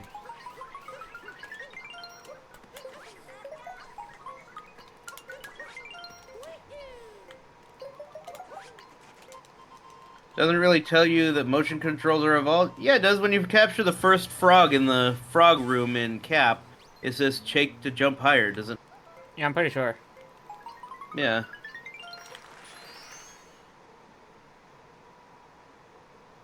You can absolutely do that, but yeah. This way.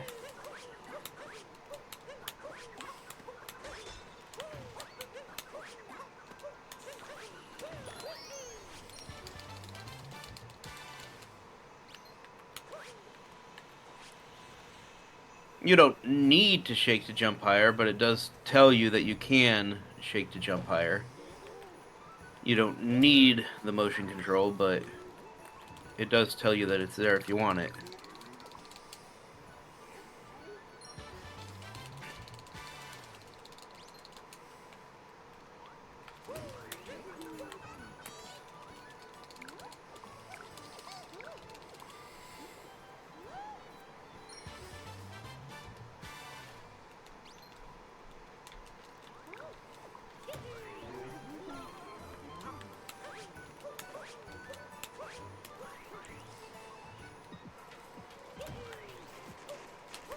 Yep, here's where the fruits of our labor come in. Skipping straight to Bound Bolt earlier. Ice Rango will no longer be present in this arena because it is now a lump. And we can just outright grab the moon. Well, the Rango Moon is still there. Yeah. Yeah, Rango's moon is still there, but Rango is not. So we never have to fight Ice Rango. Lame. Lame? You want to fight Ice Rango? No, the bump in the ground. Yeah, that first one should have counted.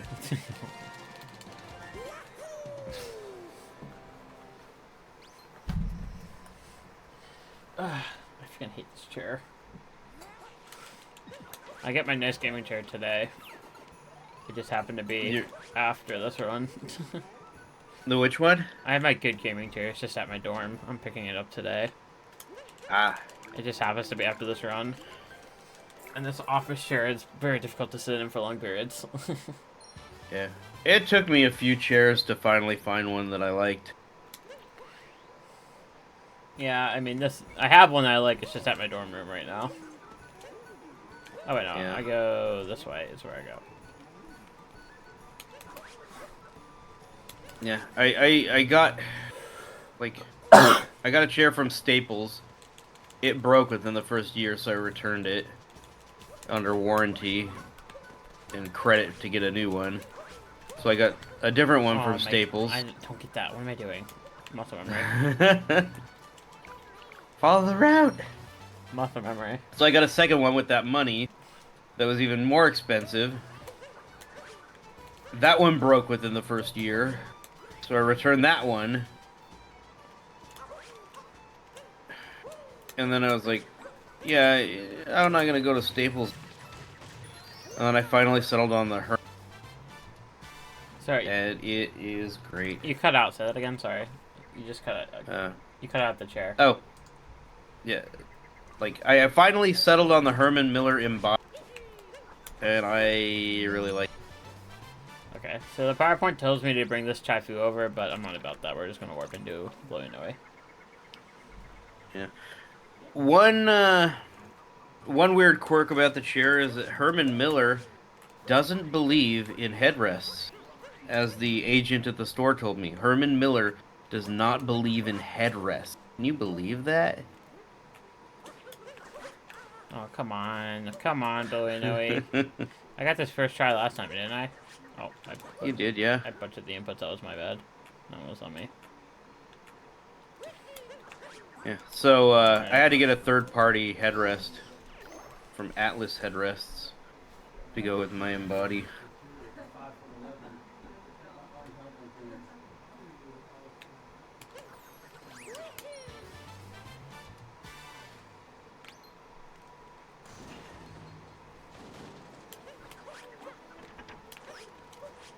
But yeah, I finally have a chair that I like, and that is no signs of breaking on me. Oh, no, I don't like that. Oh my. I didn't realize how close to the tank I was there. Yeah. For the record, capturing a tank is like the safe way is the same as the Gushin. Yeah, I know. You walk up to it till it shakes and then move left or right. Yeah. I didn't realize I was directly above it, I'll be honest. It's never been an issue. Yeah, even Aerons don't have a headrest option. Yeah. Yeah, it was so weird. We went into the store. I was asking about headrests, and the agent told me flat out, and you could tell that this was like the official response. He said, Herman Miller does not believe in headrests.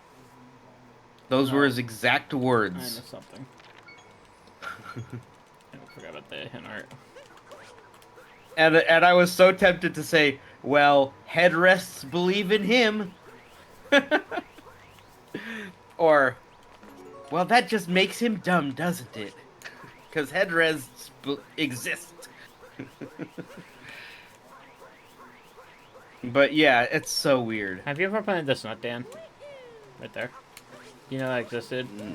I know it exists, but I don't know if I've ever planted one there. Maybe I have. Who would ever actually use that? Maybe I did when I was like first playing the game. I was like, let's see what happens. Because that's the first time you encounter one of those things, right? I think unless you go in deep woods before you get there. Yeah. Oh, come on, stay back.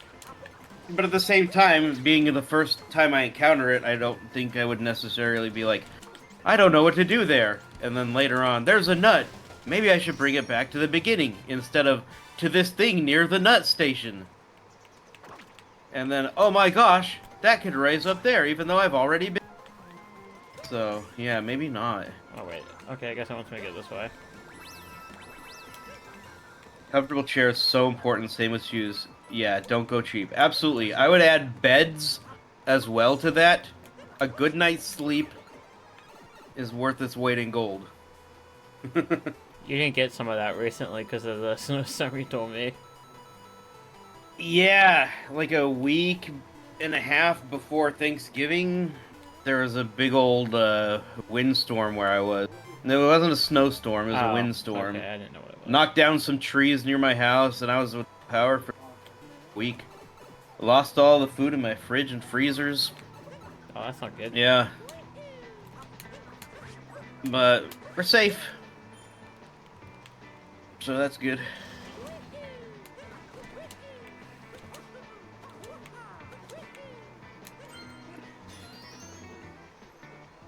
This is one of the mins that it could be argued is iffy for the route. I had to sleep on Turnt Mosfet's couch for a couple of hours. Just to get sleep. One of the days, yeah. Because, like, it was so cold in our house. I couldn't sleep. So, like, during the day, we would go over to Turnt. Yeah. I slept on our couch for a while. One of the days.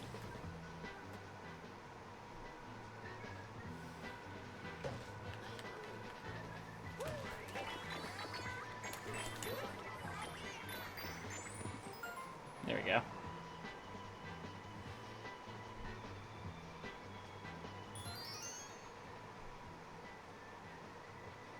Yeah. One of the things is people don't realize how expensive it is to be poor. Like, that's definitely a thing. Things are more expensive and there are more costs incurred when you can't afford to pay more for things. I don't know. What does that even mean? Like, for example, if you can't afford, like, a $200 pair of shoes, you can only afford like, a $20 pair of shoes, you're going to be replacing Oh, I that see. pair of Yeah, shoes yeah, I see. every 6 months or so. Paying $20 every 6 months, that's $200 in 5 years. Instead of, or maybe even less. I mean, yeah, that's not the math. But anyway, instead, you could pay $200 and have a pair of shoes that last 5 or more years. You're paying less overall. Really? Because you can afford the more expensive thing. Oh my god! That's so unfortunate. That's so, I've never done that. Hey, Jay, we have people here, all right? Can you keep it down a little bit? I'm not being loud. Yes, you are. We can hear you. I'm streaming. Oh my god. Sorry about that. Yeah, I've never done that before.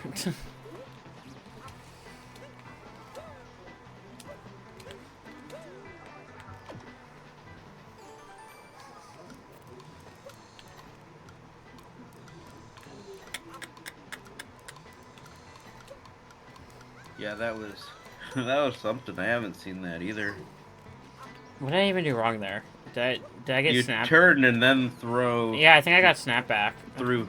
I think I got snapped back. Oh, yeah, that very well could be. Okay. You turned and then you threw the nut. What do you mean? Okay, well, I'm back on track But now. yeah, snap back.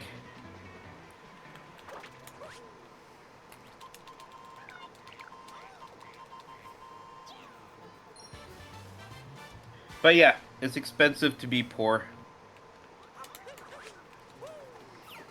And that is unfortunate.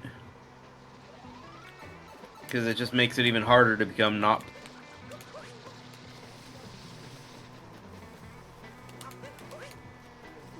I'll just shake.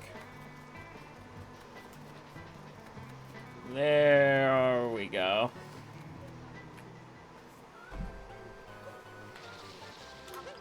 It's a potential coin grind spot.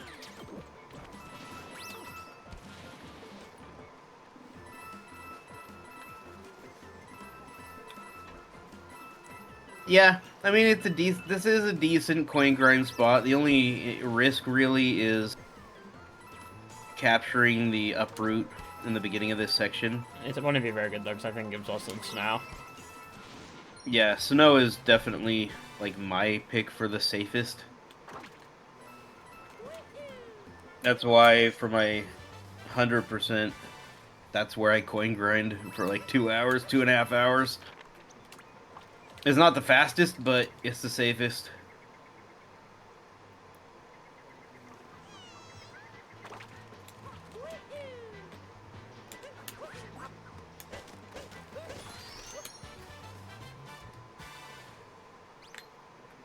Okay, spinning platform's treasure is this one. Both of these means are the safest way, just to hop off the edge there. This one, and then over the cliff's edge, which I think is right after this.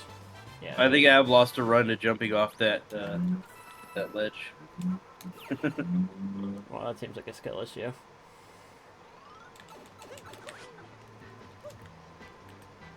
Yeah, may very well be.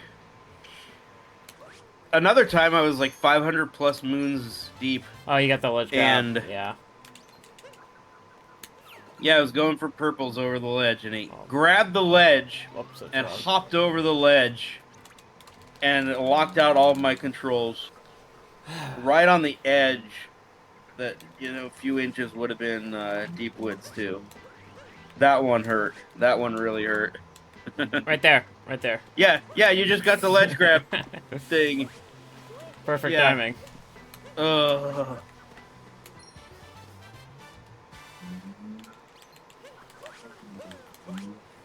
Oh no. Oh no. Okay. I'm gonna warp and reset. Oh, that's our checkpoint. I'm just on a Yeah, cycle. that's fair enough. I'm on a cycle, so I don't really want to lose that time. I can still make this work from up here, though.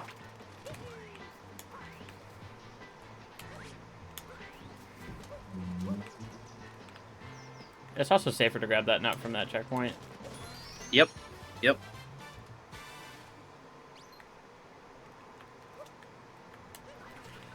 They're doing yard work outside. Is that showing up on my microphone? Do you hear that? A little bit, but it's not bad. Okay. There's not really anything you can do about it. I mean, I could mute my microphone until only when I'm talking. Nah, it's not big. Oh, it's not coming up when you're not talking, if that's what you're asking. Oh, it's only coming up when I'm talking? Yeah. Oh, that's fair. Right. There we go.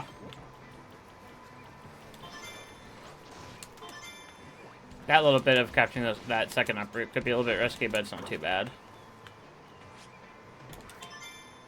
Yeah. Did you wait? I missed it. Did you do the down throw? No, I just captured it from far away.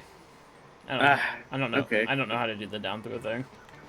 Yeah, a safer way to capture that uproot from up, like in the maze, you can down throw and get just enough distance on the down throw right on the edge to be able to then home in and capture the uproot. There we go. So this birdman, if you're doing it right here, it's really important to make sure you don't get the ledge grab there. The ledge grab thing that just happened to me. Although I think I think if you do it right there, you might be in deep woods. It would be close. It'd be really, really close. I think you would not be in deep woods there. Yeah. Okay. Like the other side, if it's the ledge that you're jumping over right Oh now, no! Oh no! it Oh no! would be deep woods. That's deep woods. You're safe. Okay. You're safe. Oh my god! I gotta drop it. But I gotta the drop. other side where the bird was, that's not deep I woods. wasn't even That's going the the right way. line.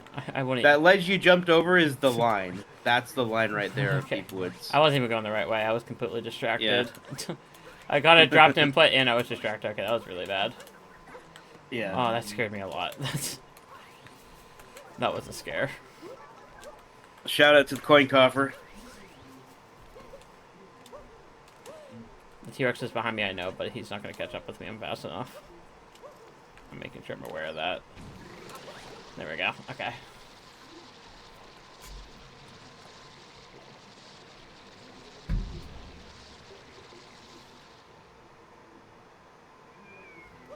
Okay. Where am I going? I'm going to go here. Sorry.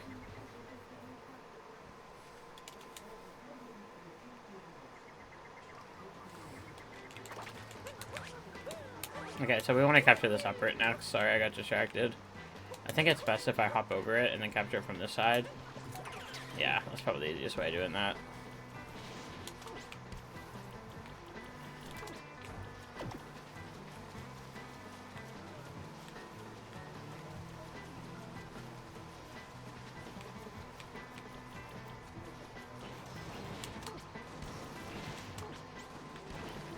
I guess this moon could be considered a little bit risky too, but it's not too bad.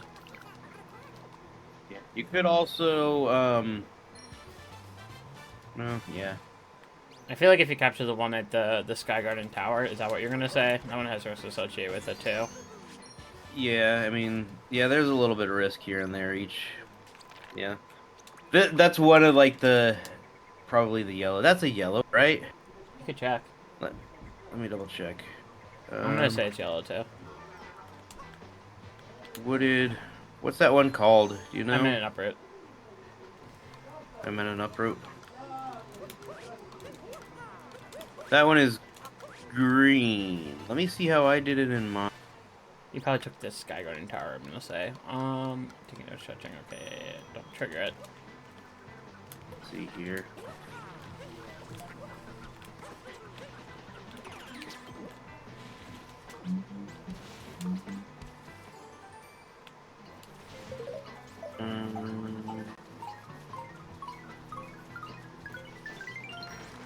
No, I did it the way you did it. Oh. In my 880, my first 880, yeah. Maybe we could argue that. Wonder how I did it in my hundo then. I wonder if you could argue that being a yellow then. Or if we... I wonder why we put that as green. Because there's definitely... It's not free. Let's tell... You definitely can't tell me that's a completely free moon. I mean, it's easy as the thing. Yeah, but there's a risk associated with it. I thought the barometer was if there's a risk or not associated with it. I mean... Yeah, I don't know. It was really tough to... Green, yellow, red. Yeah, well, I thought... Is the barometer not if there's risk or not associated with it? But I mean, there's a little bit of risk associated with almost everything. I guess. Is the thing. Like, there was a threshold for, like, how much risk versus how much easy. Wait. Oh, we don't do this yet. Okay, my bad. I'm not supposed to come over here. Apparently. Oh wait, I have to cut bounce. Push for running bounce, there we go.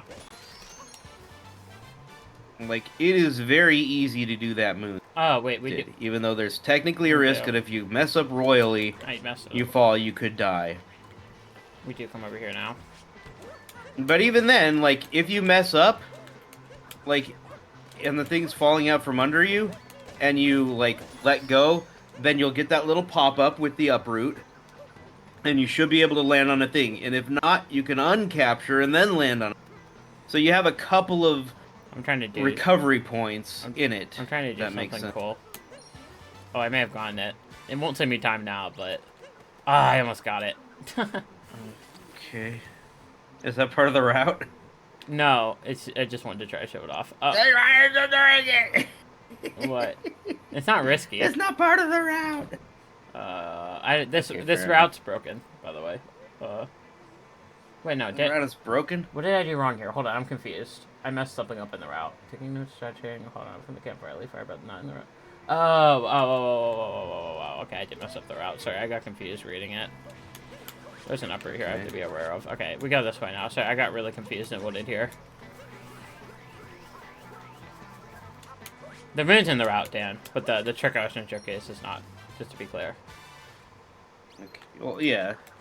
Okay. So if you did the trick, it still would have put you on the path that you would want to be on. Yeah, Instead of going around, it'd be a little faster. Gotcha. Okay. And it just looks cool. It's a really hard moon clip that looks cool. Okay, I'm back on track And now. falling off that ledge is safe because it's just deep woods. Station 8, this one. Sorry, I got really confused there. What? No, that's the wrong... Oh my god, this PowerPoint is so poorly made. That's the wrong checkpoint warp. How are you looking as far as damageless? So far, so good. That's alright. That needs change in the PowerPoint. I don't know how I didn't catch that when I made it.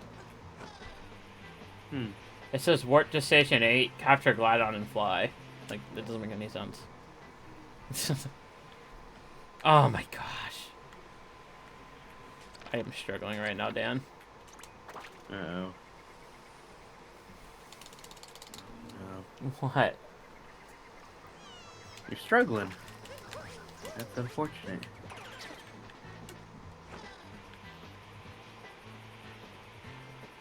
What kind of pace do you think you're on? I'm probably going to say 440 still. Okay. Maybe. Yeah, I'm going to say 440-ish. 435, 440-ish. So I'm definitely going to be quite a bit over estimate. But I don't know why they gave me a 430 estimate. I never asked for that. My PB at the time when they gave me a 430 estimate was like a 445. Whatever. Sure, blame them. Okay. We need this checkpoint. Okay, this PowerPoint's wrong again, too, here. It's telling me to grab the nut around the corner a second time, right? Unless I read it wrong. No, I just read it wrong. Okay, yeah, I did do it wrong. Okay, yeah, I did do the route wrong. So the route is good, as written? No, it's not. But I mean, other than the wrong checkpoint warp, but yeah. You found a wrong warp? Oh my god. I was just very confused, that's all. Okay, we're done with wooded. That's all that matters. It's really too bad that there's not, like, a real reasonable use for the wrong warp for Metro. Yeah. Because that would be cool to be able to incorporate that into a run.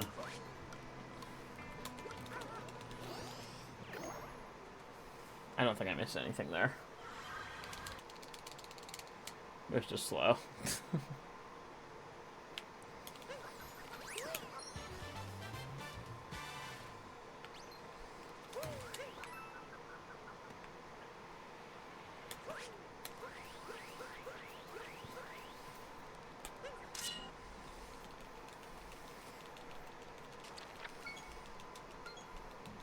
I still think it's cool that there is actually a wrong warp in this game. Yeah.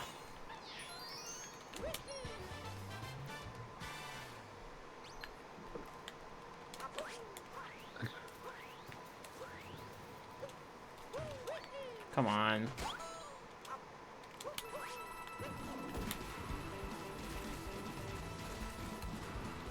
Where am I? That's right. I'm lost. Hold on, Dad, I'm lost.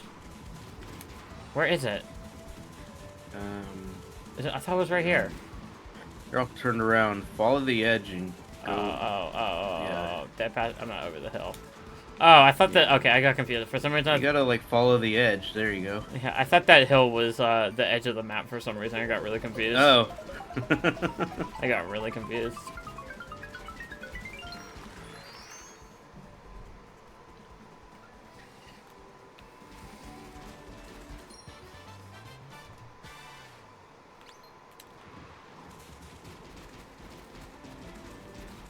We get to see use of this bridge in this category.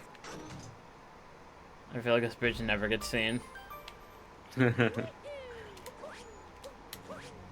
just remembering how much trouble you had getting to and through dark side initially.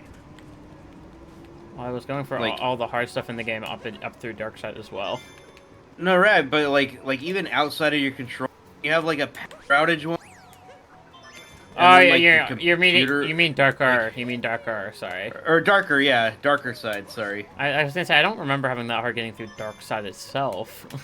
No, yeah, darker side. There were like 3 different instances, kind of like outside of your control, that prevented you from You had to let me your ninja. getting through darker. You had to let me your ninja. Or whatever it's called.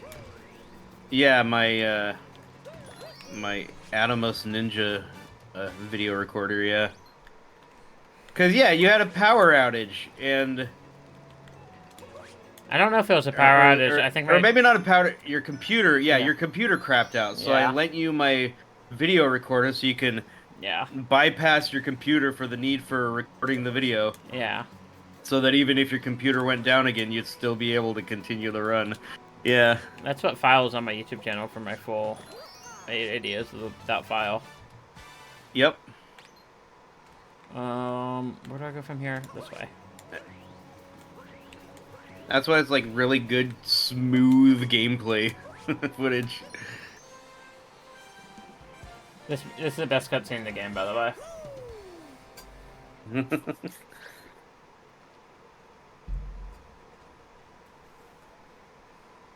Look at that cutscene, beautiful. Wow.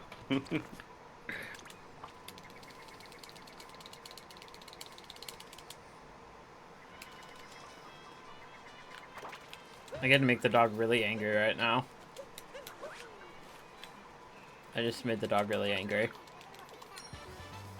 Okay.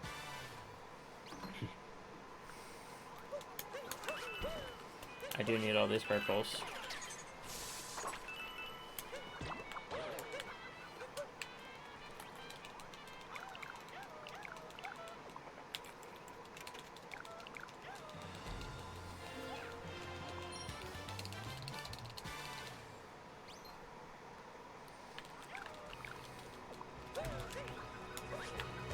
A bonk. Would you say Sand Kingdom is the longest post-game kingdom that we get the most moons? Oh, absolutely, without In it, damageless? without a doubt. We get a majority of the salmons, I think. I think we get just about every single one, apart from like sub areas. Yeah.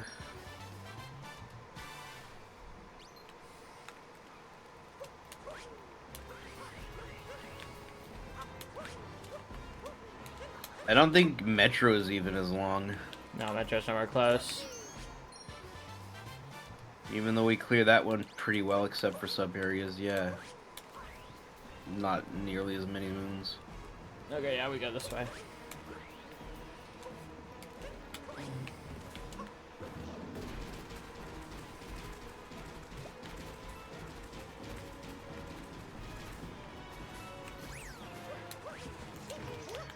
I've been having to refrain from being like, ooh, show off this sub area. Ooh, show off this sub area. Yeah. I really wish we could show off Because it's that. not in the route. I really wish we could show off that sub area in town. Let's probably point blank the Yeah. coolest sandwich strat. Yeah. At least in terms of sub area strats. That's point blank the Yeah. coolest sandwich sub area strat.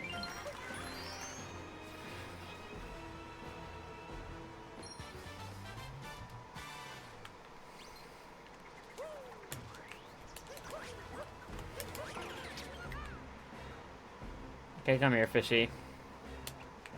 Oh my god. I hate fishing.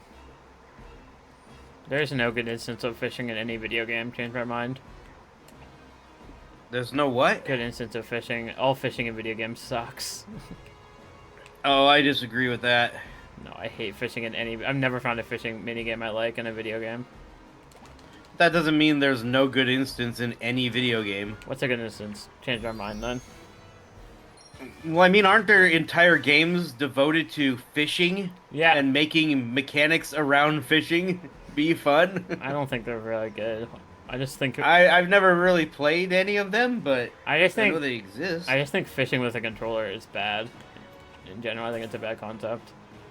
Yeah, but you have like the Dreamcast. There's like real bass fishing or something, and they have an attachment like a fishing controller like a fishing line controller. Oh, I didn't know that. It's a fishing pole that you use in the game to fish with. I guess It's a controller, but it's a fishing pole. that much I did not know. I'm sure it's not the only instance of one either. I just don't enjoy fishing with like a actual controller. I've never enjoyed it. Okay. Final Fantasy, let's see. Final Fantasy 14 is your favorite fishing simulator. Okay. I know a lot of people like the fishing in Animal Crossing New. Oh, I don't like that. I'm gonna move that somewhere. Yeah, what on earth? There we go. What? That's... Yeah, why'd you go at an angle? Because I was scared of that back cactus. I was scared of that tiny back cactus ball. Okay.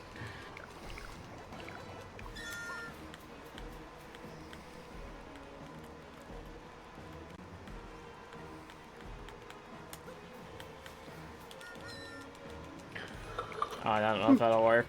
There we go. It will, because this one's a joke.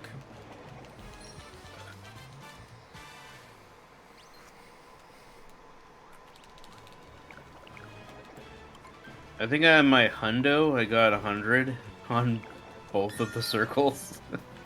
Well, this one's a joke, so that's probably why.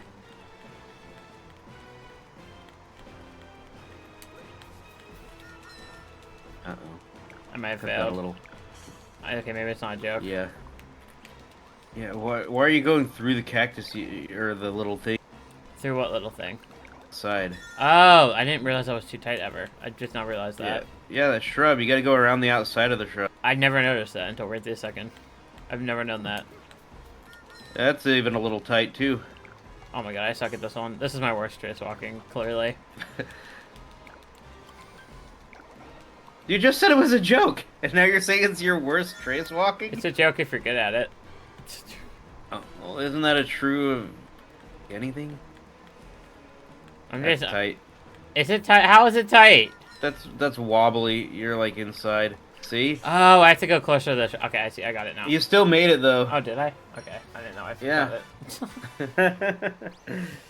See, that's what I mean, because you could suck and still get it. Yeah. You grab the coins What coins? up top. Did you go up top yet? What coin stack are you talking about? The chest that we skipped earlier. That's at the very end. That's like the last thing we do before we end the painting. Ah, gotcha. Because you warp. Warp there and then go to the painting and you Yeah. collect the coins as you go to the painting. Yeah, gotcha. Because that's like the closest checkpoint to the painting. Okay.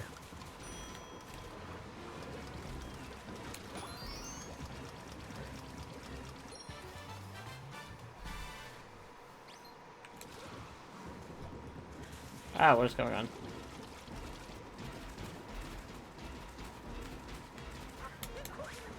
Bonk. Well, I'm trying to figure out what I do next. Okay, yeah. You go this way.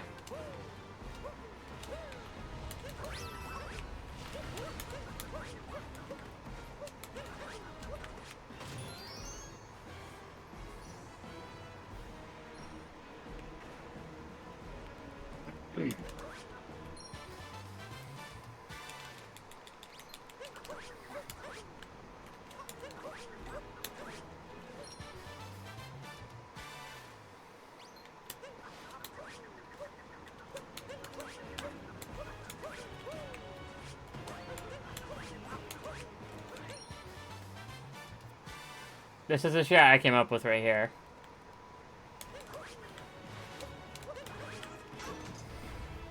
Remember this moment? Yeah, I remember that. Yep.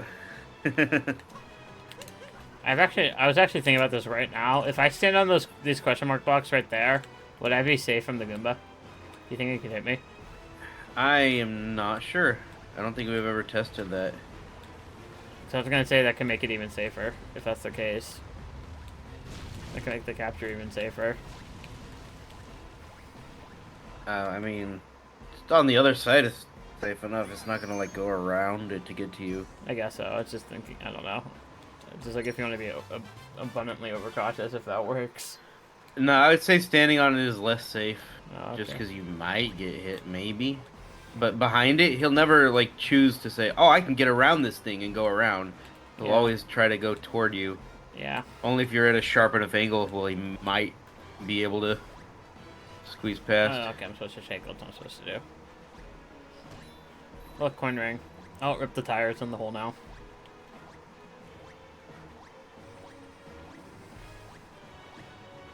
Wasn't it Goom Eevee that came up with the going around the town Yeah, initially? Yeah, that was now invalidated. Yeah. And then he came up with the open the wall. Another thing you never get to see in speedruns is dropping that wall down. Yeah. She's so excited to see this Goomba. And it's like, psych, it's Mario. I want my moon back. Too late. See ya. What? Thanks, Mario.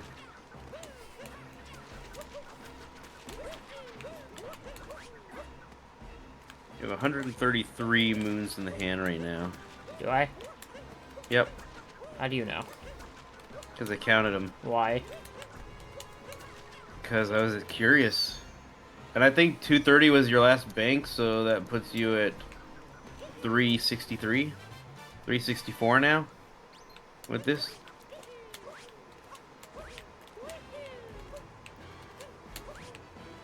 Do I need a checkpoint? I don't know. Yeah, I mean, if you're getting both of them in here, it's safer to warp out. Well, no, I mean, to that checkpoint, yeah. And if you go to the end and then backtrack to the middle, Oh, you can, like, that warp out Yeah, that would be even safer. instead of jumping over this wall. But from there, you could just warp out and go back in, grab the end one Oh, I bonked. as well. What are you gonna do? So, there are definitely safer ways than what Jay just did. You grab the middle, then warp out, then grab the end. Grab the end, go back to the middle, grab it, and then warp out. Yeah. I just do that subway the way I know how to do it. I just do it the speed I'm like that's what I'm comfortable with. And I've never had it go wrong. Yeah, until it does. I like how the game is baiting you into taking Jaxie with those rings around Jaxie. I think that's how you have to do it in Kaizo or something like that. I don't know. I think in Kaizo you're supposed to take Jaxie. I forget. It's been a while since I've seen this KFR in Kaizo. All I know for the KFRs in Kaizo is that Metro sucks. That's all I know. They made the Metro KFR like actually frame tight. Stupid how tight that timer is.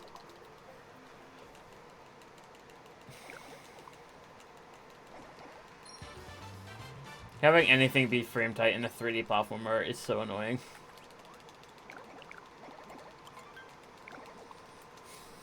Yeah. In 2D platformers, it makes more sense because they're easier, or like there's less factors. I guess would be a better way of putting it. It's more of a linear progression. Yeah. Yeah.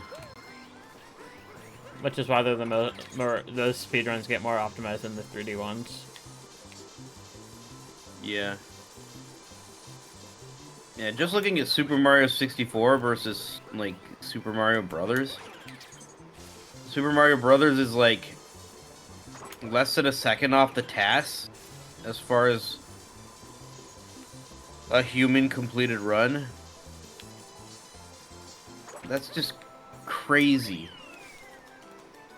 Meanwhile, Super Mario 64, like the top players are minutes off of their own sum of best.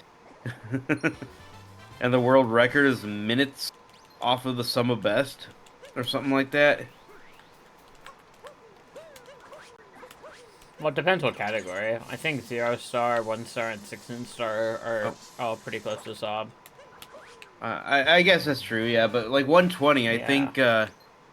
I think Grease Luigi's SOB, some of the best, is like in the 133s, I want to say. I could be wrong. That's just crazy. I don't like this power moon. I messed up. I forgot not to do that. Far shorter game tremendously helps. That is fair, yes. Well then, yeah, I guess just comparing 0 and 1 star. Two. Yeah, because they're like roughly the Like, length of SMB 1. yeah. Like, like it's a low 6 minute for 0 star. And Super Mario Bros. Is like just under 5 minutes.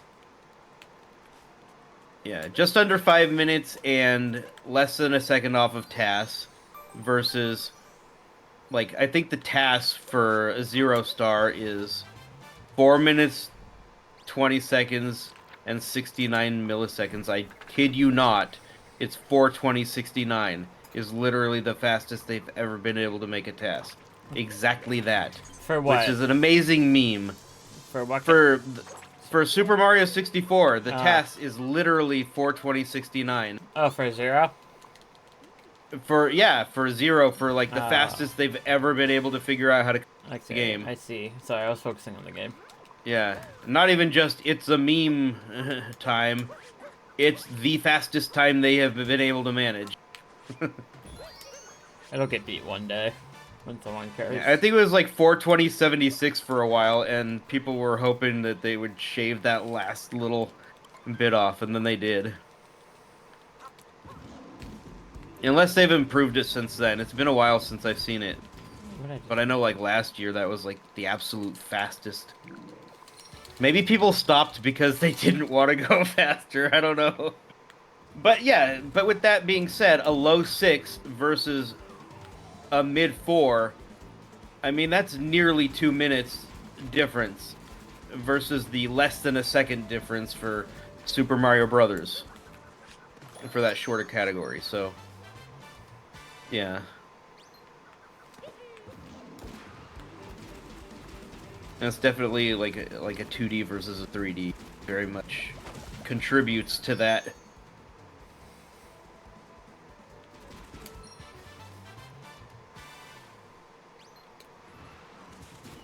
Okay, I've got to look that up and just double check now. I don't know the safest way of doing this bit up here. I think I struggled with this a little bit last time I tried this route.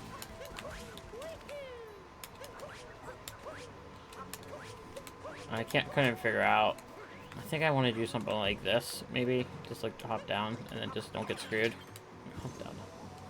Okay, there's this one that says there's a test in 121:54. What?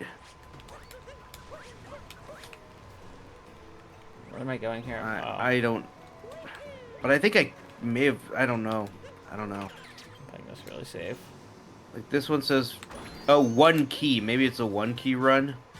Oh, that would. I see. That's different. Yeah. Yeah, but this 1 key run is 4:21:67. I know there was another Okay. that was 4:20:69.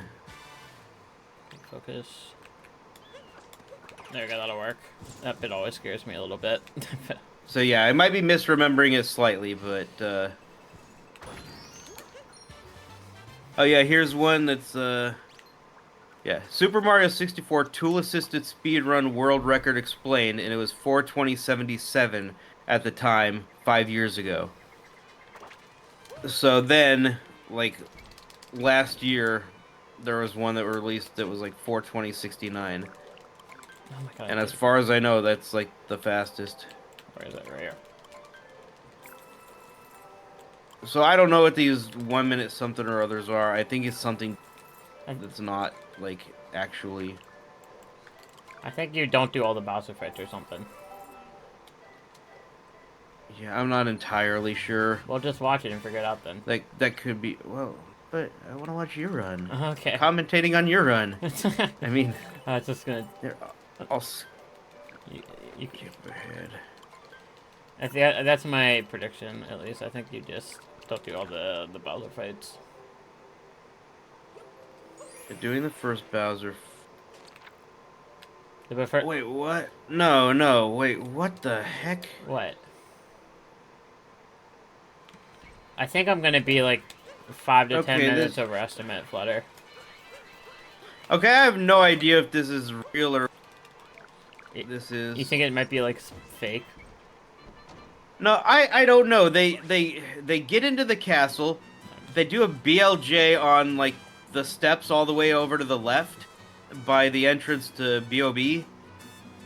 And then they clip into the stairwell, and then they clip up the stairs and through the thing all the way up into the Bowser painting at the...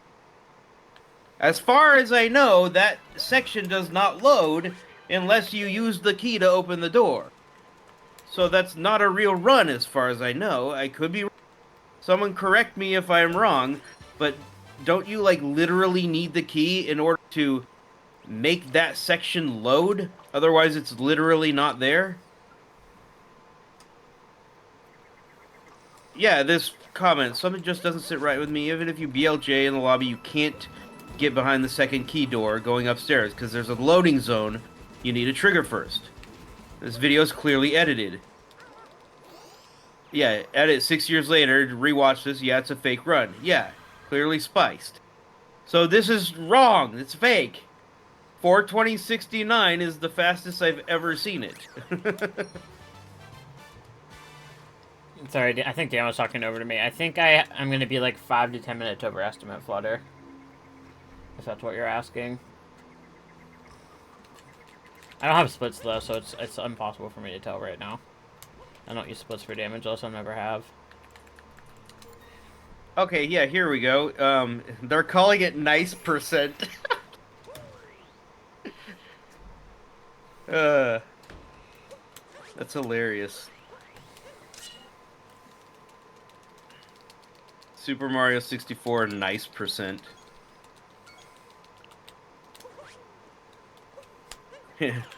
First comment. By the title, I initially thought this test was just going to be some dumb joke, but I gotta hand it to you for actually taking exactly 2 frames off of the 1 key task. I think that 1 key task, the thing you just said, Or something. was fake. No. 1 key task was like the world record task for 2077, but they shaved those 0.8 or 0.08 seconds off of it to be 42069 exact. But yeah, well, they shaved it off to get it apparently to 42075. I don't know. The comments are anyway. It's 42069 on this one 3 years ago. I don't know if they've improved it since then, but Okay. for a while, if not still, that's a world record. Anyway, we spent too much time on that. Well, there's nothing going on in the game right now, really, so. I mean, fair enough. These random conversations are definitely more entertaining than whatever's going on in the game for post-game. There's not really much to be said about damages post-game, at least for this route.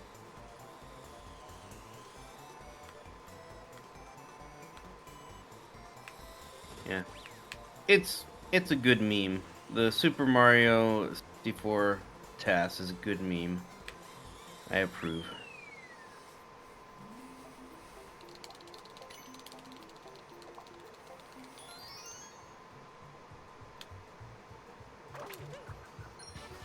Is this your first time seeing this route done in full, Dan? Did you ever, like, watch my first completion on this route? Wasn't I there for it, walking you through the steps of the actual route? I don't remember. I think I was. I... Like, we were going through it together, maybe? Well, yeah, but I didn't know if you saw, like, a full run-through of it, like RTA. Well, I mean, to be fair, I got distracted here with Super Mario 64 nice percent for a couple of minutes. Oh, I guess that's true. Well, I got the 1 frame time. Because you were like, look it up, we'll watch it for a second. I was like, but you're running. I want to watch. I got the 1 frame time save, Dan. You should be proud. Does anyone know what the, I know there's, like, the task tools have finally matured enough to actually get somewhat reasonable tasks for Mario Odyssey. Oh, oops, I wasn't supposed to do this yet. Is there, like, a full run task that's been completed that's not just, like, the the segmented like community They're run. still working on it.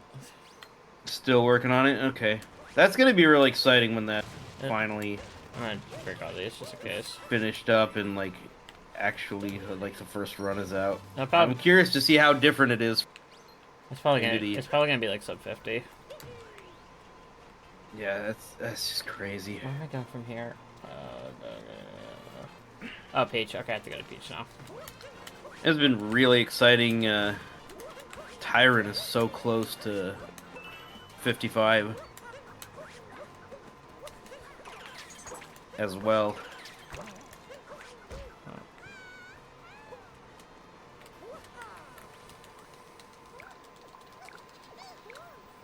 Yeah. Meanwhile, Jambo and Zach got it ages ago. Well, yeah, for 2-player, it's a little bit different. Yeah. But yeah, it's still very impressive. They're almost at like 55 3x. Dang. That's kind of interesting. Like, they, with the 2-player run, are as far ahead of Tyron with the 1-player run as Green Suigi is from anyone else with the 120 star Mario 64. I see.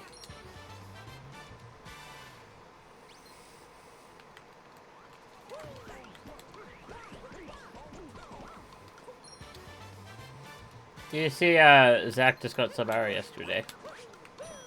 Oh, nice. He's been gunning for that forever. Yeah.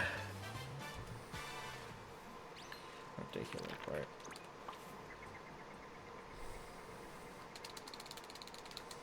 We're almost done with Pinning Chain here. Metro's the last longish kingdom.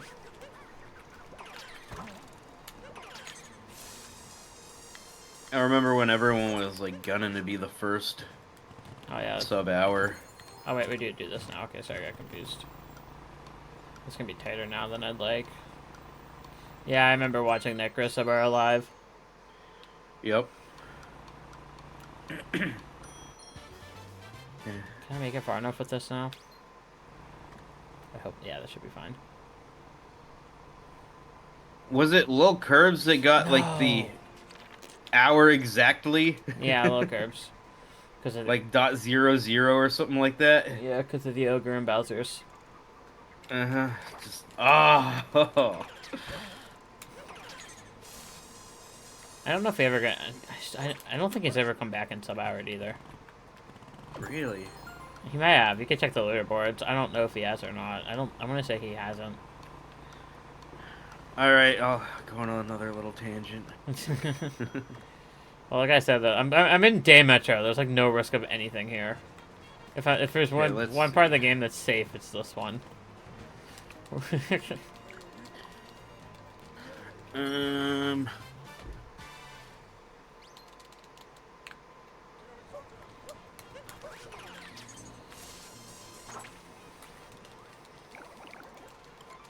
Okay, fine.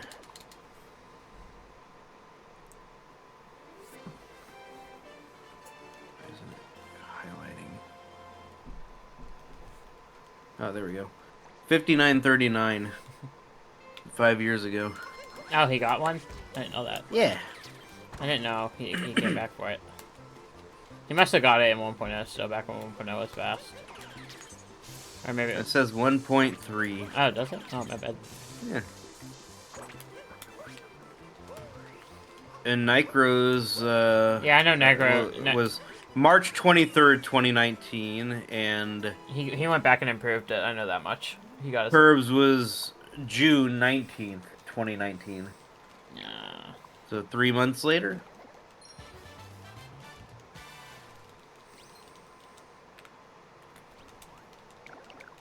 Oh, that's okay.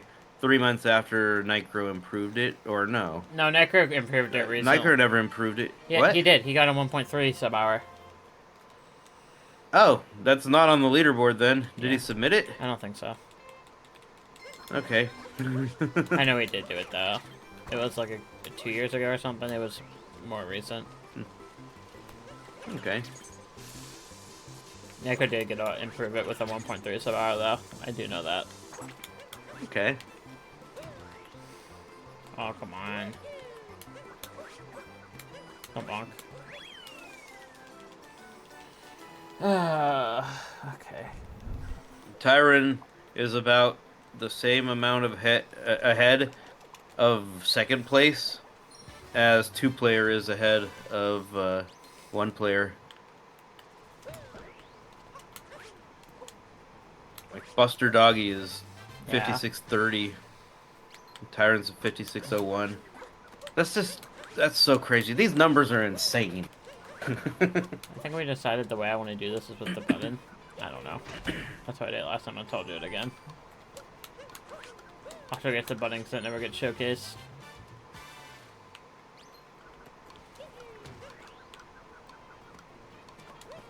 Sure.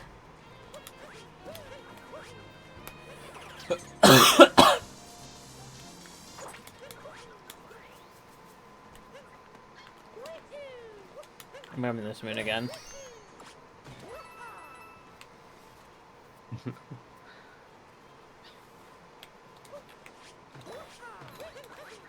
Good coin grind.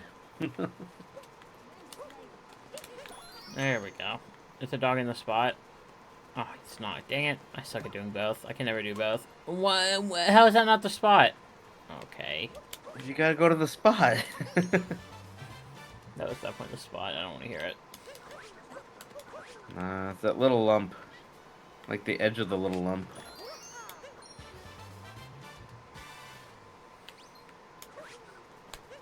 I get to do my tool-assisted speedrun now. Oh, yeah? Yeah. Oh my god. Oh, wow. I bunked That's on... some mighty fine tools. Well, I bunked on, like, the literal nothingness. Twice. How does that make any sense? Those bunks made no sense. Yeah. Got it. Alright, here we go. Okay, let's see. Time for me to lose time. How quickly can I do this? Where is it? Oh my god, oh my god, oh my god. Where is it? Where is it? Where is it? Where is it? Where is it? I can't find it. Like, I suck at this. Do we not have the right ones? Oh, this might be why I was on the wrong side, I think. Where is it? I'm so confused. Where is this icon? I was on the wrong side first, but... There it is. It's this one. That's the first one. Nice. Where's the one that looks like a Y? It's 3.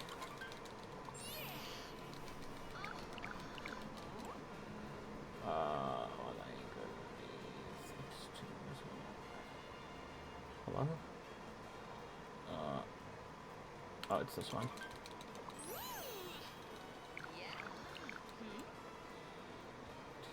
Come on.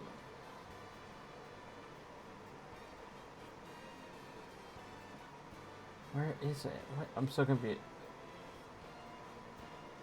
I'm suck at doing this. Why? Is it not here? This one might not actually be here. Do you need me to look?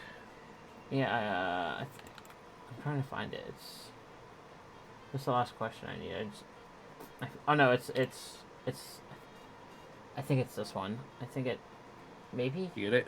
No, I think we have the wrong Chinese on the PowerPoint here. Or at least I'm using the wrong Chinese. I think is what it comes down to because there's some of them, but not all of them. Let me see. What slide are you on? I don't see the number. I'm gonna go with this one. No, I got it wrong. That answer's just not on the PowerPoint. There's nothing I could have done there. What slide are you on? I can't tell you the number. I can't see the number. I'm in presenter views. Oh, here we go. Okay, I found it. This one's 2. There's a Japanese slide and there's a Chinese slide. Yeah, I'm on there the. are 2 slides. I'm on the wrong Chinese. This Chinese in the PowerPoint isn't the same as the one I'm using. Oh. This one was. You sure? Yeah, because there's 2 different Chineses. That's the middle one. Yeah.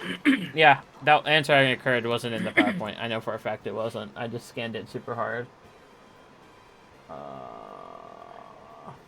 This one's 2. Let's hope I just don't get that question again.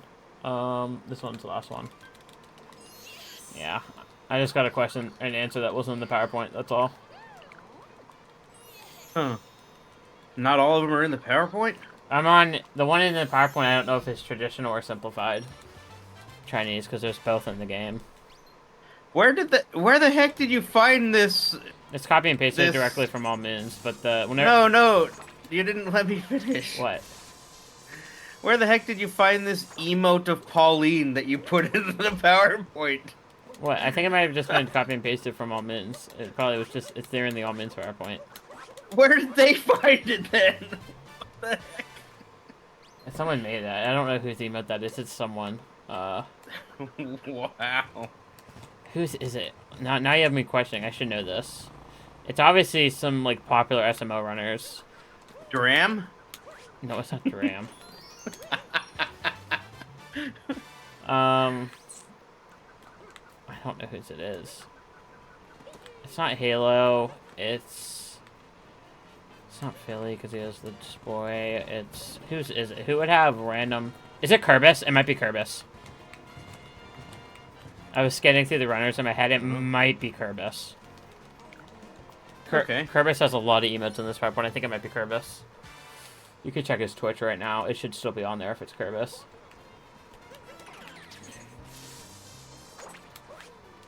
I've missed enough of this run.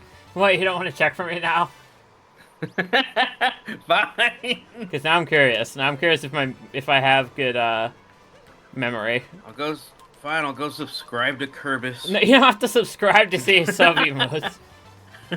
I knew you were gonna freaking say that. Terrible. Okay, let's see here. How do I see the emotes without subscribing? Just click the emote. Go in his chat box and then press the emote button. Emote button. Oh, it was telling me don't be dumb. Got it. I am not seeing on the top right of the chat box. The top right. Yeah, or on the very right, the smiley face. You have to go and make it so you're not in his video player. You have to go actually click his name once you're on his page to open up the chat. Open up the stream player because he's offline. I guarantee it. No, right. I'm in the chat. I can type a message. Does he not have emotes? I don't know how to see the emotes without. Wait, did you press the smiley face? Press the smiley face. I did not hear that portion. There we go. I do not see this Pauline emote.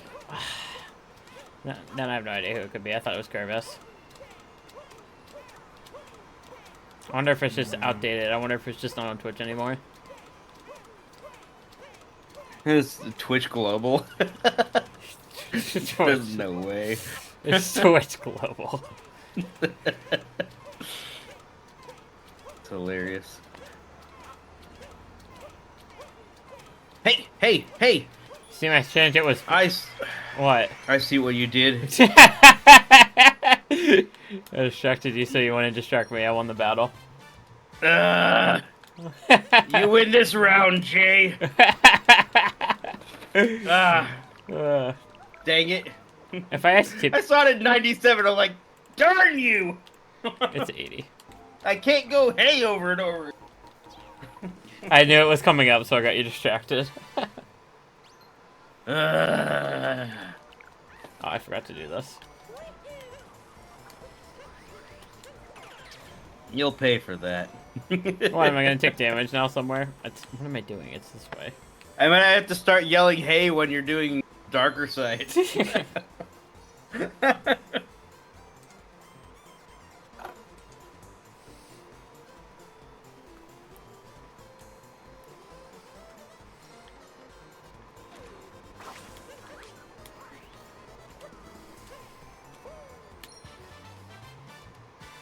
You win this round, big brain.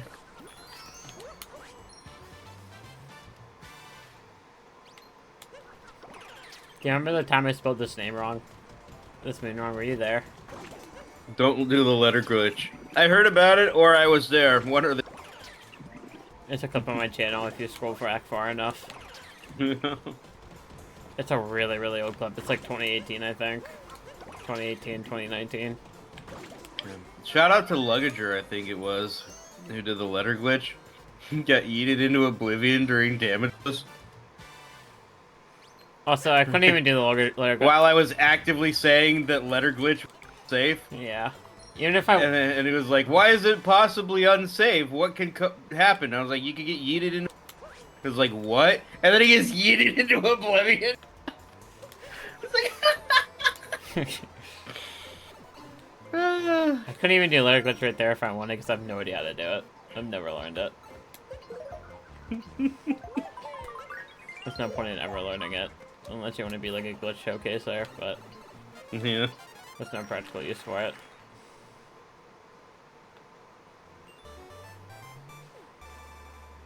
I can think of one. What? If you do letter glitch and yeet yourself into oblivion in the correct direction, you may be able to get across the map quicker than you otherwise would, like onto the far island, The letter glitch takes and then uncapture perfectly. Oh, you mean for like min caps? Or something. No, not min caps. Or Well, no, because you still have to capture for the. Oh yeah, Yeah. duh. Yeah, duh. Duh. No, but like somehow do the letter glitch, do the thing, and then like you end up further quicker or something. But that would be extremely difficult to plan or adjust for. It also takes time. too long to set up. Mm-hmm. Oh, I messed that up. I was supposed to buy outfits. I always do that wrong.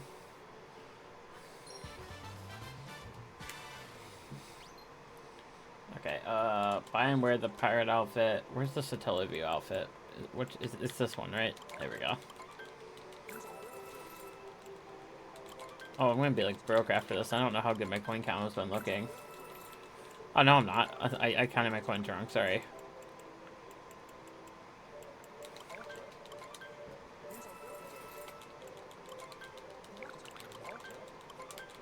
Oh, I meant to put that one on. Dang it.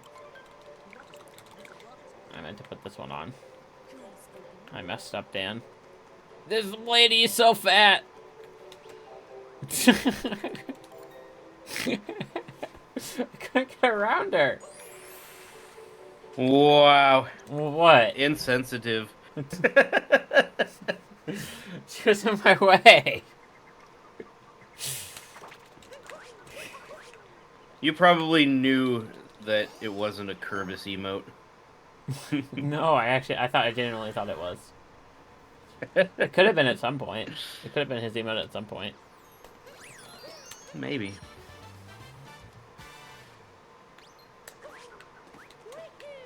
If I asked Tippy, I bet she would know. Okay. Maybe I pop into our stream one day. After not showing up for like years.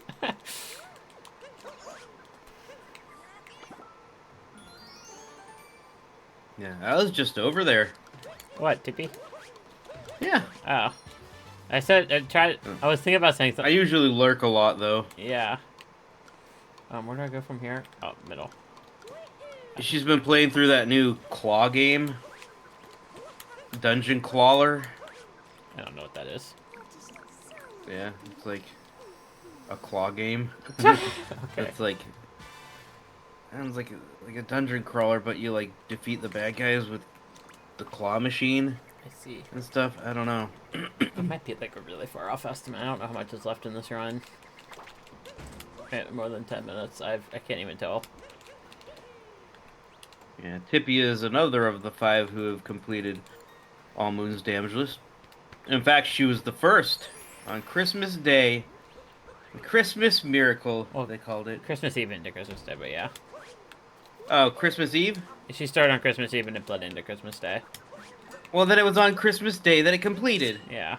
I don't even want to hear it. It's both, if you want to be technical. But it happened on Christmas Day. Yeah. The completion happened on Christmas Day. Yeah. The run was on both, though, yeah. Yes. Oh, I okay. mean, it's a long run, but yeah.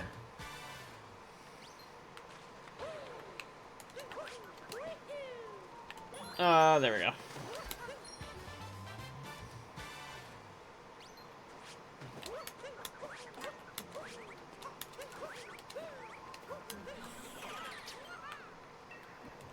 I'm trying to get hungry. I'm ready for this run to be over. I didn't eat anything before this run, which was probably a mistake. Yeah, probably.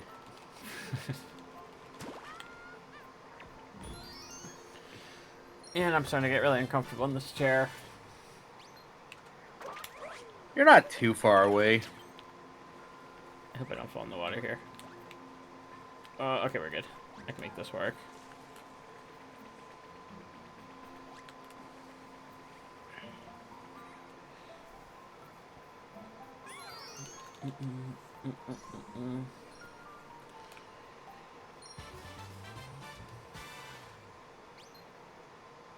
Yeah, how many more kingdoms are there? I guess I could look through the route. This is like the last... This and lunch and the last two painting chain. Because I just know how the painting chain works. This and lunch are the last two painting chain. Yeah, this, then luncheon. And then mushroom and then darker. Oh, wow, yeah, I guess so. This, luncheon, mushroom, darker. Yeah. It's good. Typically other categories do like the cleanup after. In this category we do the cleanup before.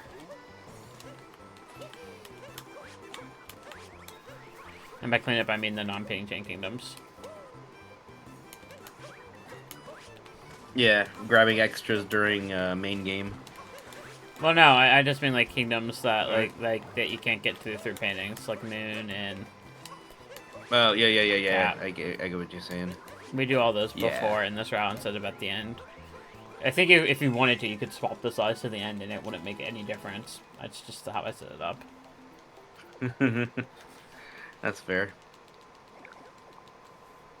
I don't know why I set it up that way, but that's how I did it.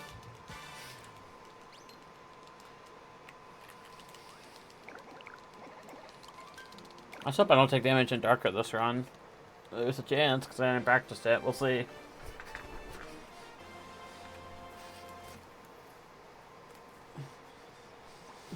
I think you'll be fine. You've had 4+ hours to warm up. Yeah, but that does nothing to warm me up for darker side itself. Darker side's easy. Not for me, I suck at it. You grinded somewhat recently, even darker side challenge. Yeah. So I don't even want to hear it. You should be completely fine. That was how many months ago now?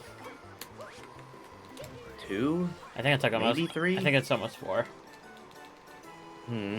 Because it was right at the end of summer, because it was for Flame Fatales. You'll be fine. I'd be a little bit shocked if you took damage. I would not. It would not. Even with me going, hey, the whole... It would not surprise me. I'll be honest. It would not surprise me if I took a hit in darker. That during my 880 grind, that was the single hardest part of the game for me. Was darker side. I think I took more hits there than I did. Well, maybe not, but I know I killed a lot of runs in darker. But you figured it out since then. I don't think you've taken a single hit of damage in darker side or in this entire route in the handful of time you've run through it. I guess so. You've completed it every single time successfully. I've only ever completed this route twice. Including darker. Twice, to be fair. I did my first showcase. That's not true. Yeah, it is. I did my one showcase to get the route dock up, and that was one run. And then I did my one completion the other day, like a week ago. I've only ever completed this route twice. This will be my third. No, that can't be true. I know it is. I know for a fact that is true, because I disliked it so much the first time, and I vowed never to run it again. Wow. That's just The way to sell it. I mean, if you want to do damages, it's fun, but when you have 880, it's just a little bit boring. There's no real point. I mean, fair enough, I guess, yeah. That's why it's boring. But yeah, it is a really good way to get... quickly. It is good. It's good if you want to do 'Cause- post game and you've never done it before. That's when it's fun. But Yeah, and having a route to follow that gets a lot of moons safely is a good way to get your moon count up high as well. yeah, Because a lot of people just get overwhelmed with, there's so many moons, I don't know what to grab. I don't know. Yeah, I can see the thing of like, oh, these moons are safe, but I don't know. Like 6 hours later, like 300 moons. Like, that is. But yeah, following a route definitely goes quicker. And this is a safe route. You can get to 500. And then you'd be like high up on the leaderboard. I'd recommend it. yeah. But, like, Yeah, if you can consistently get through post game, and your goal isn't necessarily all moon, but you want a nice, decent PB, this is a good route to follow. yeah, I think I was just trying to say it's boring for someone that's already gone in almonds. Fair enough, fair enough. Because the first time I did do that run through for the spreadsheet was after I had almonds. Yeah. And the fun parts of damage list for me now are all the hard stuff, and this takes all that out. I'll be honest, the only reason I enjoyed like the last couple hours of my damage stayed 80 was because I was in VC with so many people. The actual gameplay itself of getting all the safe in doesn't really interest me that much in a damageless setting. Damageless is only fun to me if there is risk involved, Interesting. which I feel like isn't a bad take. I also have Mr. Coin and Art. Yeah, I mean, I coin grinded for 2.5 hours for my hundo. That was much more enjoyable because I had people in the voice chat. Didn't you start it alone? I don't know. No, I think Turnt was there in the very beginning, voice chat, Okay, that's right. if I remember correctly. Oh, okay. Might have been for the 8080, but I think it was for the hundo. Can't remember. I remember I just woke up and you were coin grinding, and I was like, oh, you did it. Yeah, you were there for the entire thing for the 880, Yeah, that's probably... and then you missed almost all of the hundo. I think that's part of the reason why I didn't watch much of the hundo, because I already watched the full almonds. I was like, okay. I've already seen it. Yeah.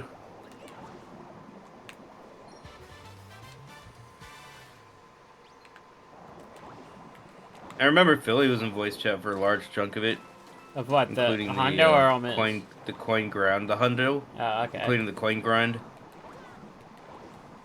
Philly wasn't in VC with my almonds at all.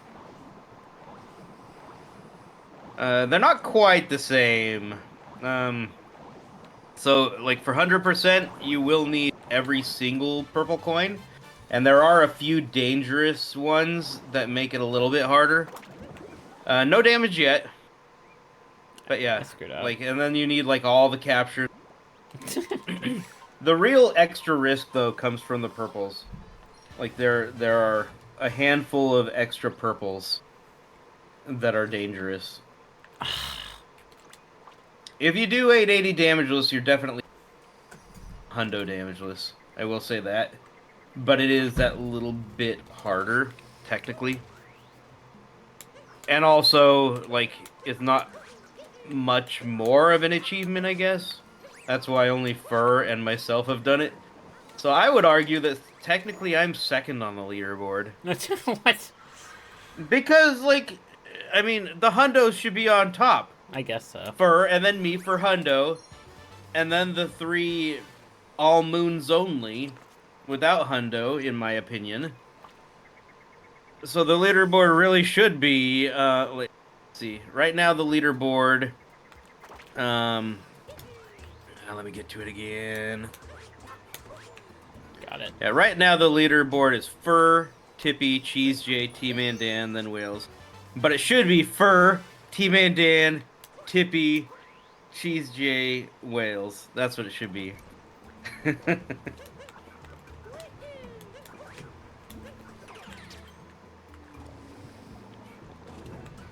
But hundo is not a consideration in regard to the actual leaderboard. There we go. I was trying to light that and not be anywhere near it was what I was trying to do just for safety.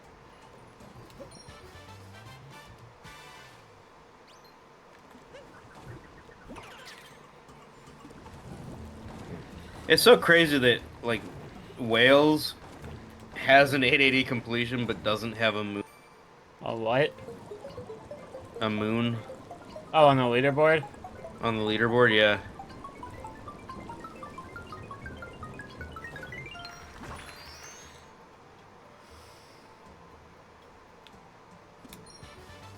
I'm gonna grab the checkpoint just in case before I recapture this lava bubble. Hurry up, I don't want the stuff to spawn. I should have just captured the other one, but it's okay.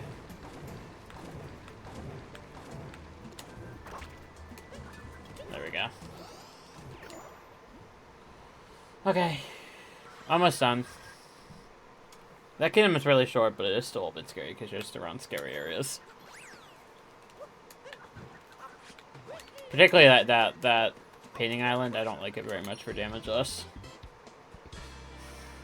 Yeah, there's a lot of danger over there. Just because I'm paranoid, because I did take a hit once being inside a potable in the lava to one of the rolling tomatoes. So now I'm just like forever paranoid about it. Dang. That's fair, I probably would be too. Oh, this one. Look, celebratory music. I did it. I completed the run. I didn't. I almost did. And we're just about ready to find out if your count is on. It will be. It should be 1 over, maybe? Yeah, it should be. Maybe I skip one picture match, man, if I'm 1 over, to save us some time. Or maybe you don't have enough coins or something for like a Toadette achievement. You probably have enough coins, though. What? That doesn't make any sense! How do I hit the toad? How does Cappy go over and hit the toad? I think I'm skipping one picture match just to save us some time back.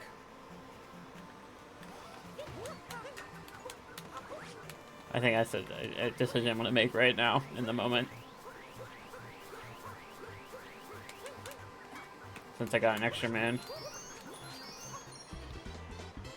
Whenever I was doing that seaside min too, I was like, this doesn't feel safe. Why is this on the route? And I was like, oh, it's not.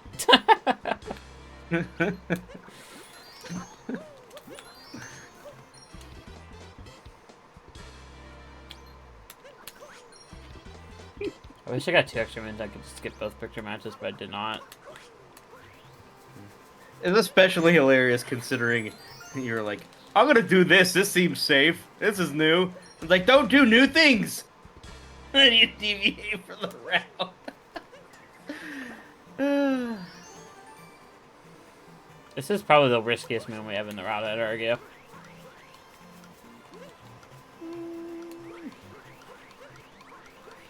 That's fair enough.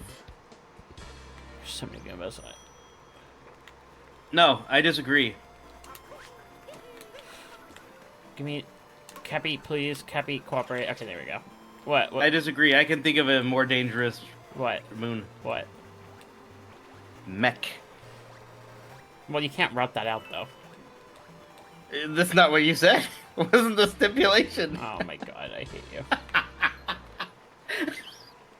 It's in the route. I'm gonna be honest with you, Dan. This is gonna... 1/3 of mech, I guess. Technically. I'm gonna be honest with you, Dan. This is gonna sound crazy. That timer challenge right there scares me more than mech. Really? Yeah, it does. As someone that's run all the damage in 80 minutes, that one scares me more. I think I just... Okay, then, I know that... I might be able to argue that. I think Spirit scares me more than Mac. It's because it's Jinx City. I think I go in the castle now. And Spirit only counts as 1. Because of luncheon. I think. Yeah, because of luncheon. Yeah. Oh, look at Cappy. Cappy in the frame. That's amazing. That screenshot? Yeah, that's like perfect. Intentional. Oh, I missed Yeah, picture that's match. a nice, Oh my god, I missed picture. Nice screen cap. I'll go back after this. I missed picture match. I missed the one. I was supposed to do one picture match and I forgot it. Should I try to bank without it? See if I have enough by chance. I could. I mean, it's not really gonna waste much time. We could try, sure. I'm already here. I might as well. What are the chances I got a second extra somewhere?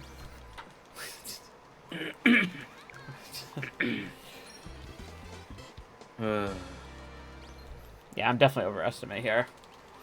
At least, like, because this is probably gonna... Yeah, I'm, like, 15 minutes overestimate more, like, probably, because Darker Side damage just is really slow. And if I have to go back for a picture match... See, I'm really far off. I mean... I'm really far off estimate. Yeah. I think the reason I got 430 on my last attempt was because I didn't care about damages. I just went as fast as I could and just pretended it wasn't damageless. Yeah, even if you started Darker Side now, you'd still not make it.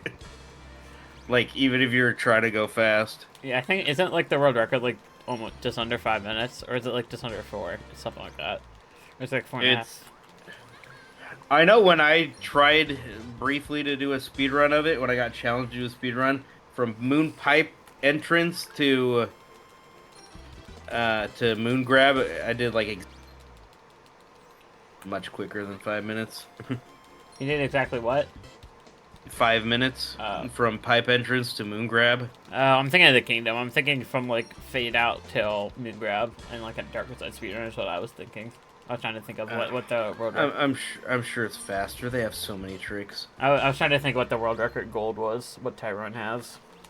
They skip Flower Road, don't they? Yeah, but that's only, like, 10 seconds. 10 seconds is 10 seconds, though. I mean... Yeah. Yeah, I don't know. We'll globe and see if I can save the minutes by skipping both, because I hate that moon anyway.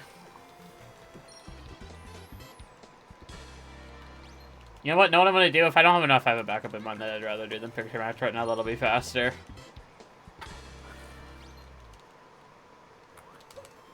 Okay. And it'd be good, because I could show off a potential backup and how to do it, so I might as well just do that. It's listed in the PowerPoint if you have it open. Let's see. Oh, you have a backup listed? Yeah, potential. Oh, yeah. I'm gonna do the Invader. Oh, that's a good showcase. Yeah. I don't want to do picture match right now. I'm already too far gone from it. I'm not going back there. I'd rather just do that if I'm one short. Okay.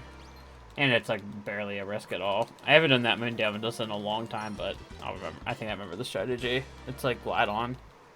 Yeah. This sequence takes so long, it's unreal. There we go, it's done. Are you gonna continue this run offline afterward? No, I have go to, for Hundo? No, I have to get something to eat because I have to leave in 1 hour. You could like pause it and keep the recording going. I'm not recording. Oh. I'm just live streaming. Yeah, I'm not recording. That is already not valid because you cut away Oh yeah, when true. you had camera issues. Oh well, yeah, it wouldn't have been valid anyway because I had to cut away in the OBS source. So. That's what I just said. Yeah, I mean, not just because it cut away on stream, but whenever I cut away on OBS, it was full face cam, no gameplay. Yeah. Oh, I'm 3 short. That's not great news. That's why KFRX2 and yeah, I'll do it. Glidden. Yeah, I'll do it. I don't know what's wrong with this route. I don't get it. I was right on count last time. Probably purposefully skipping things because you thought you were over. No, I didn't skip. Why? I didn't skip anything intentionally this time. I thought you skipped picture match. Yeah, I mean, because it was slow on purpose. Yeah, only here. So that would be 2. So you skipped something. I would have been 1 down because you thought you were over. That's what I'm saying. I would have been 1 down still, even if I got everything, which is why I'm confused. Yeah, but you still purposefully skipped something because you thought you were over. Yeah. I am accurate in what I am saying. And I got an extra moon, so I would have been 2 down without that extra moon, which is really weird. I don't know what I missed. Did the picture match not give you like a picture match Toadette? And maybe coins? We could check. We could quickly check offline. I have time to check if you want to go through advancements real quick after this stream ends. Just stay MVC with me here. I can't imagine Toadette would give picture match achievement. No, I know for a fact she doesn't. Also, this KFR is a little bit scary. I don't know the safest way of doing this. I'm just gonna hope I don't. What angle? Oh yeah, that was. I don't know the route you're going. What, this like way? Going off toward Pipeway. I messed up my angle there. I think the safest way of doing it is hopping up. Oh no! I'm just gonna reset this. I don't like that picture. Yay, we showcased the reset. I messed that up. I didn't like that. Yeah. Oh my god, go! You did it again. I can't get it. Good old ledge grab. Okay, we're not gonna mess up. This KFR is actually scary. There's a reason this one's not in the route. We're gonna go this. We're gonna do this. That's how you do it safely. That'll work. I don't want to take damage on the very end here. Yeah, 499. Oh. Yeah, I'm like so far off estimate. It's crazy. Just checking a thingy with my overlay. Okay. I don't know what that means. Sorry for being overestimate Flutter. Sorry if I'm throwing everything behind, but I think we were really far ahead before this, so I think we should be back on schedule, actually, with this. Exactly.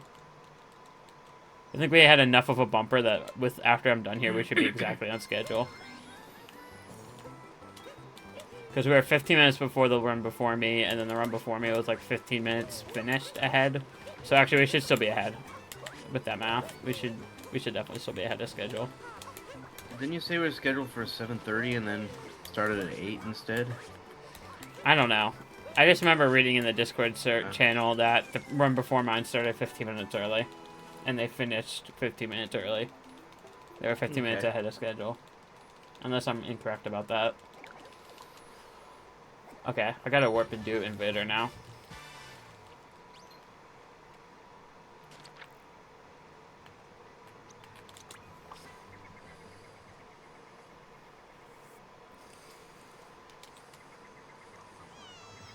Okay, let's see if I remember how to do this.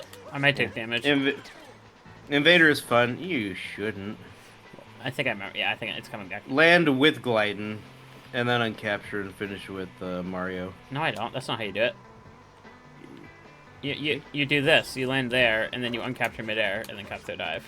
There you go. That's literally what I just said. Oh. Land on him with gliding, and then uncapture and finish with Mario. I thought you meant what? I thought you meant land on the ground after the animation with glide on, and then finish it with Mario. No. I thought that's what you meant. Because glide on lands on the ground after, so that's what I thought you meant. Oh, sorry. No, land on the invader with gliding, and then in midair, uncapture and finish landing with Mario on the gliding. Okay, we're in darker side. I'm going to take a hit. Nah, you'll be fine. We should have prediction. There's no way. Unless you do, I don't know. Well, I'm more. We'll see. I'm more nervous now than I normally would be, so we'll see. I should be fine now.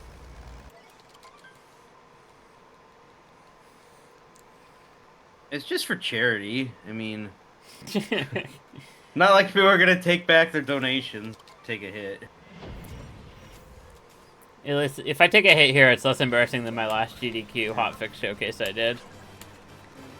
Maybe I should say, if you've been enjoying this run, be sure to donate for a good cause.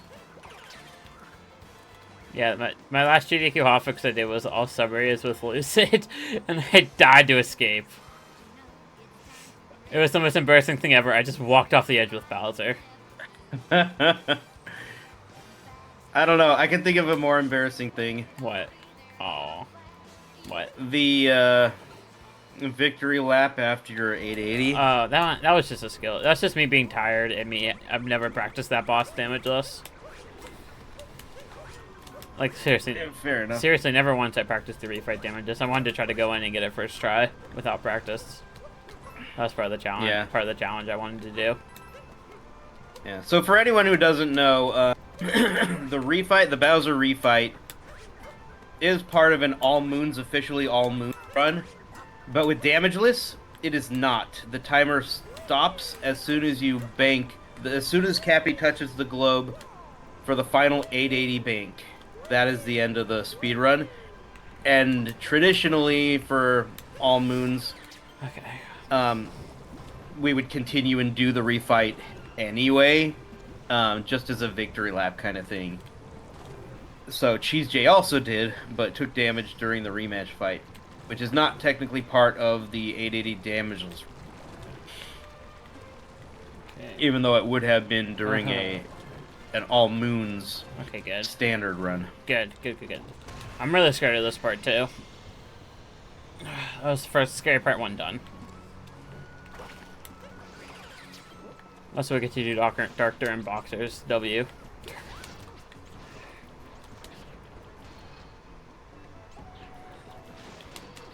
Okay. There we go. That's a little bit of a scary part done. Yeah, here's where the big skips start happening. Good. Okay, I was worried I was going to fail that. Nice. Come on, grind.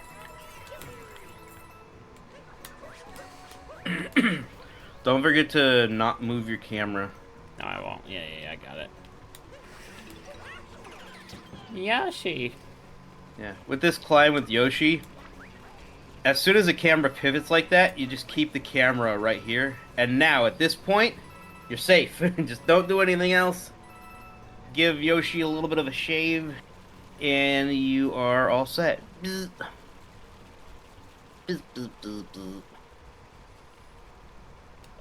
Okay, there we go. I like doing this part with Mario, just personal preference. I think it's Fair enough. I think it's easier with Mario, and I know you like to hit the lasers, but I do not. Yeah, I like Yoshi personally for this, but yeah, it's personal preference. I don't think you could argue one is safer than the other, really. Nah, it's just personal preference. I just don't like Yoshi as a capture, so I think that's part of it. I think he's the worst capture in the game. Wow, that is a bold statement. There's people that'll back me up on that easily. I know there's a lot of the SMO community thinks that too. Okay. Last. Here's another of the big skips. I mean, this is, you know, yeah. This part scares me too because I've lost a really deep damages run here to this bit. And right here is the biggest skip of them all. That should be good. Good. Yeah, you're good. Now, the visual cue that I like for this section is to make sure that, like, the wing don't go too far left, but, This is how far left I always go. Okay. As long as the wing, like, Gliden's wing on the right side, does not overlap the graphic of the island, on the second island coming up here, then you will bypass the wall completely.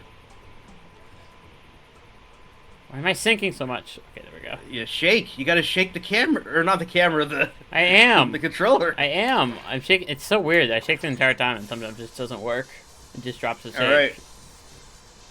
Are you gonna do it this time? No, I gotta. You gotta? I gotta. Alright. Here we go. Here comes you, Skip, for the fans. I gotta do it. It's not that scary. Yeah, easy. Yay, easy. you Skip. I just saved time on the Almonds world record. Hey, there doesn't do it.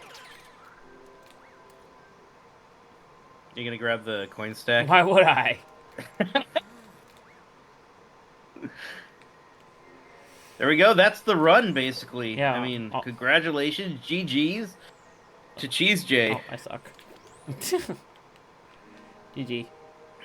on an excellent, successful Super Mario damageless darker side run. But think about all the hats. Oh, the hat. Now I need to not be lucid. Congratulations on still never taking damage during this route. Oh, timing's coming up on me, grab during here. this run. So 3, 2, now time. There we go, sorry. It's the worst countdown ever. Whatever. 3, 2, now. I forgot to say it, and I didn't time it right. And it was way less than 3 seconds. It was like 1. Okay, well, thanks for having me on. I appreciate it. If you want to see more Mario Odyssey content, or just Mario content in general, I'm going to be doing... I'm going to be streaming 12 days in a row, all back-to-back, right, leading up through Christmas, doing a bunch of different various Mario speedruns of a bunch of various Mario games. So if you're interested in that, twitch.tv/cheesejay with UI, it'll also be for charity. I believe I'm doing it for Trans Lifeline, so if you're interested in that at all, it'll be over on my Twitch, twitch.tv/cheesejay with 2Ys, and I typically just stream a lot of Mario there in general, so if you have interest in Mario speedrun content, go ahead and give me a follow. And do you have anything you want to shout out, Dan? Nope. Okay. Thanks for having us on.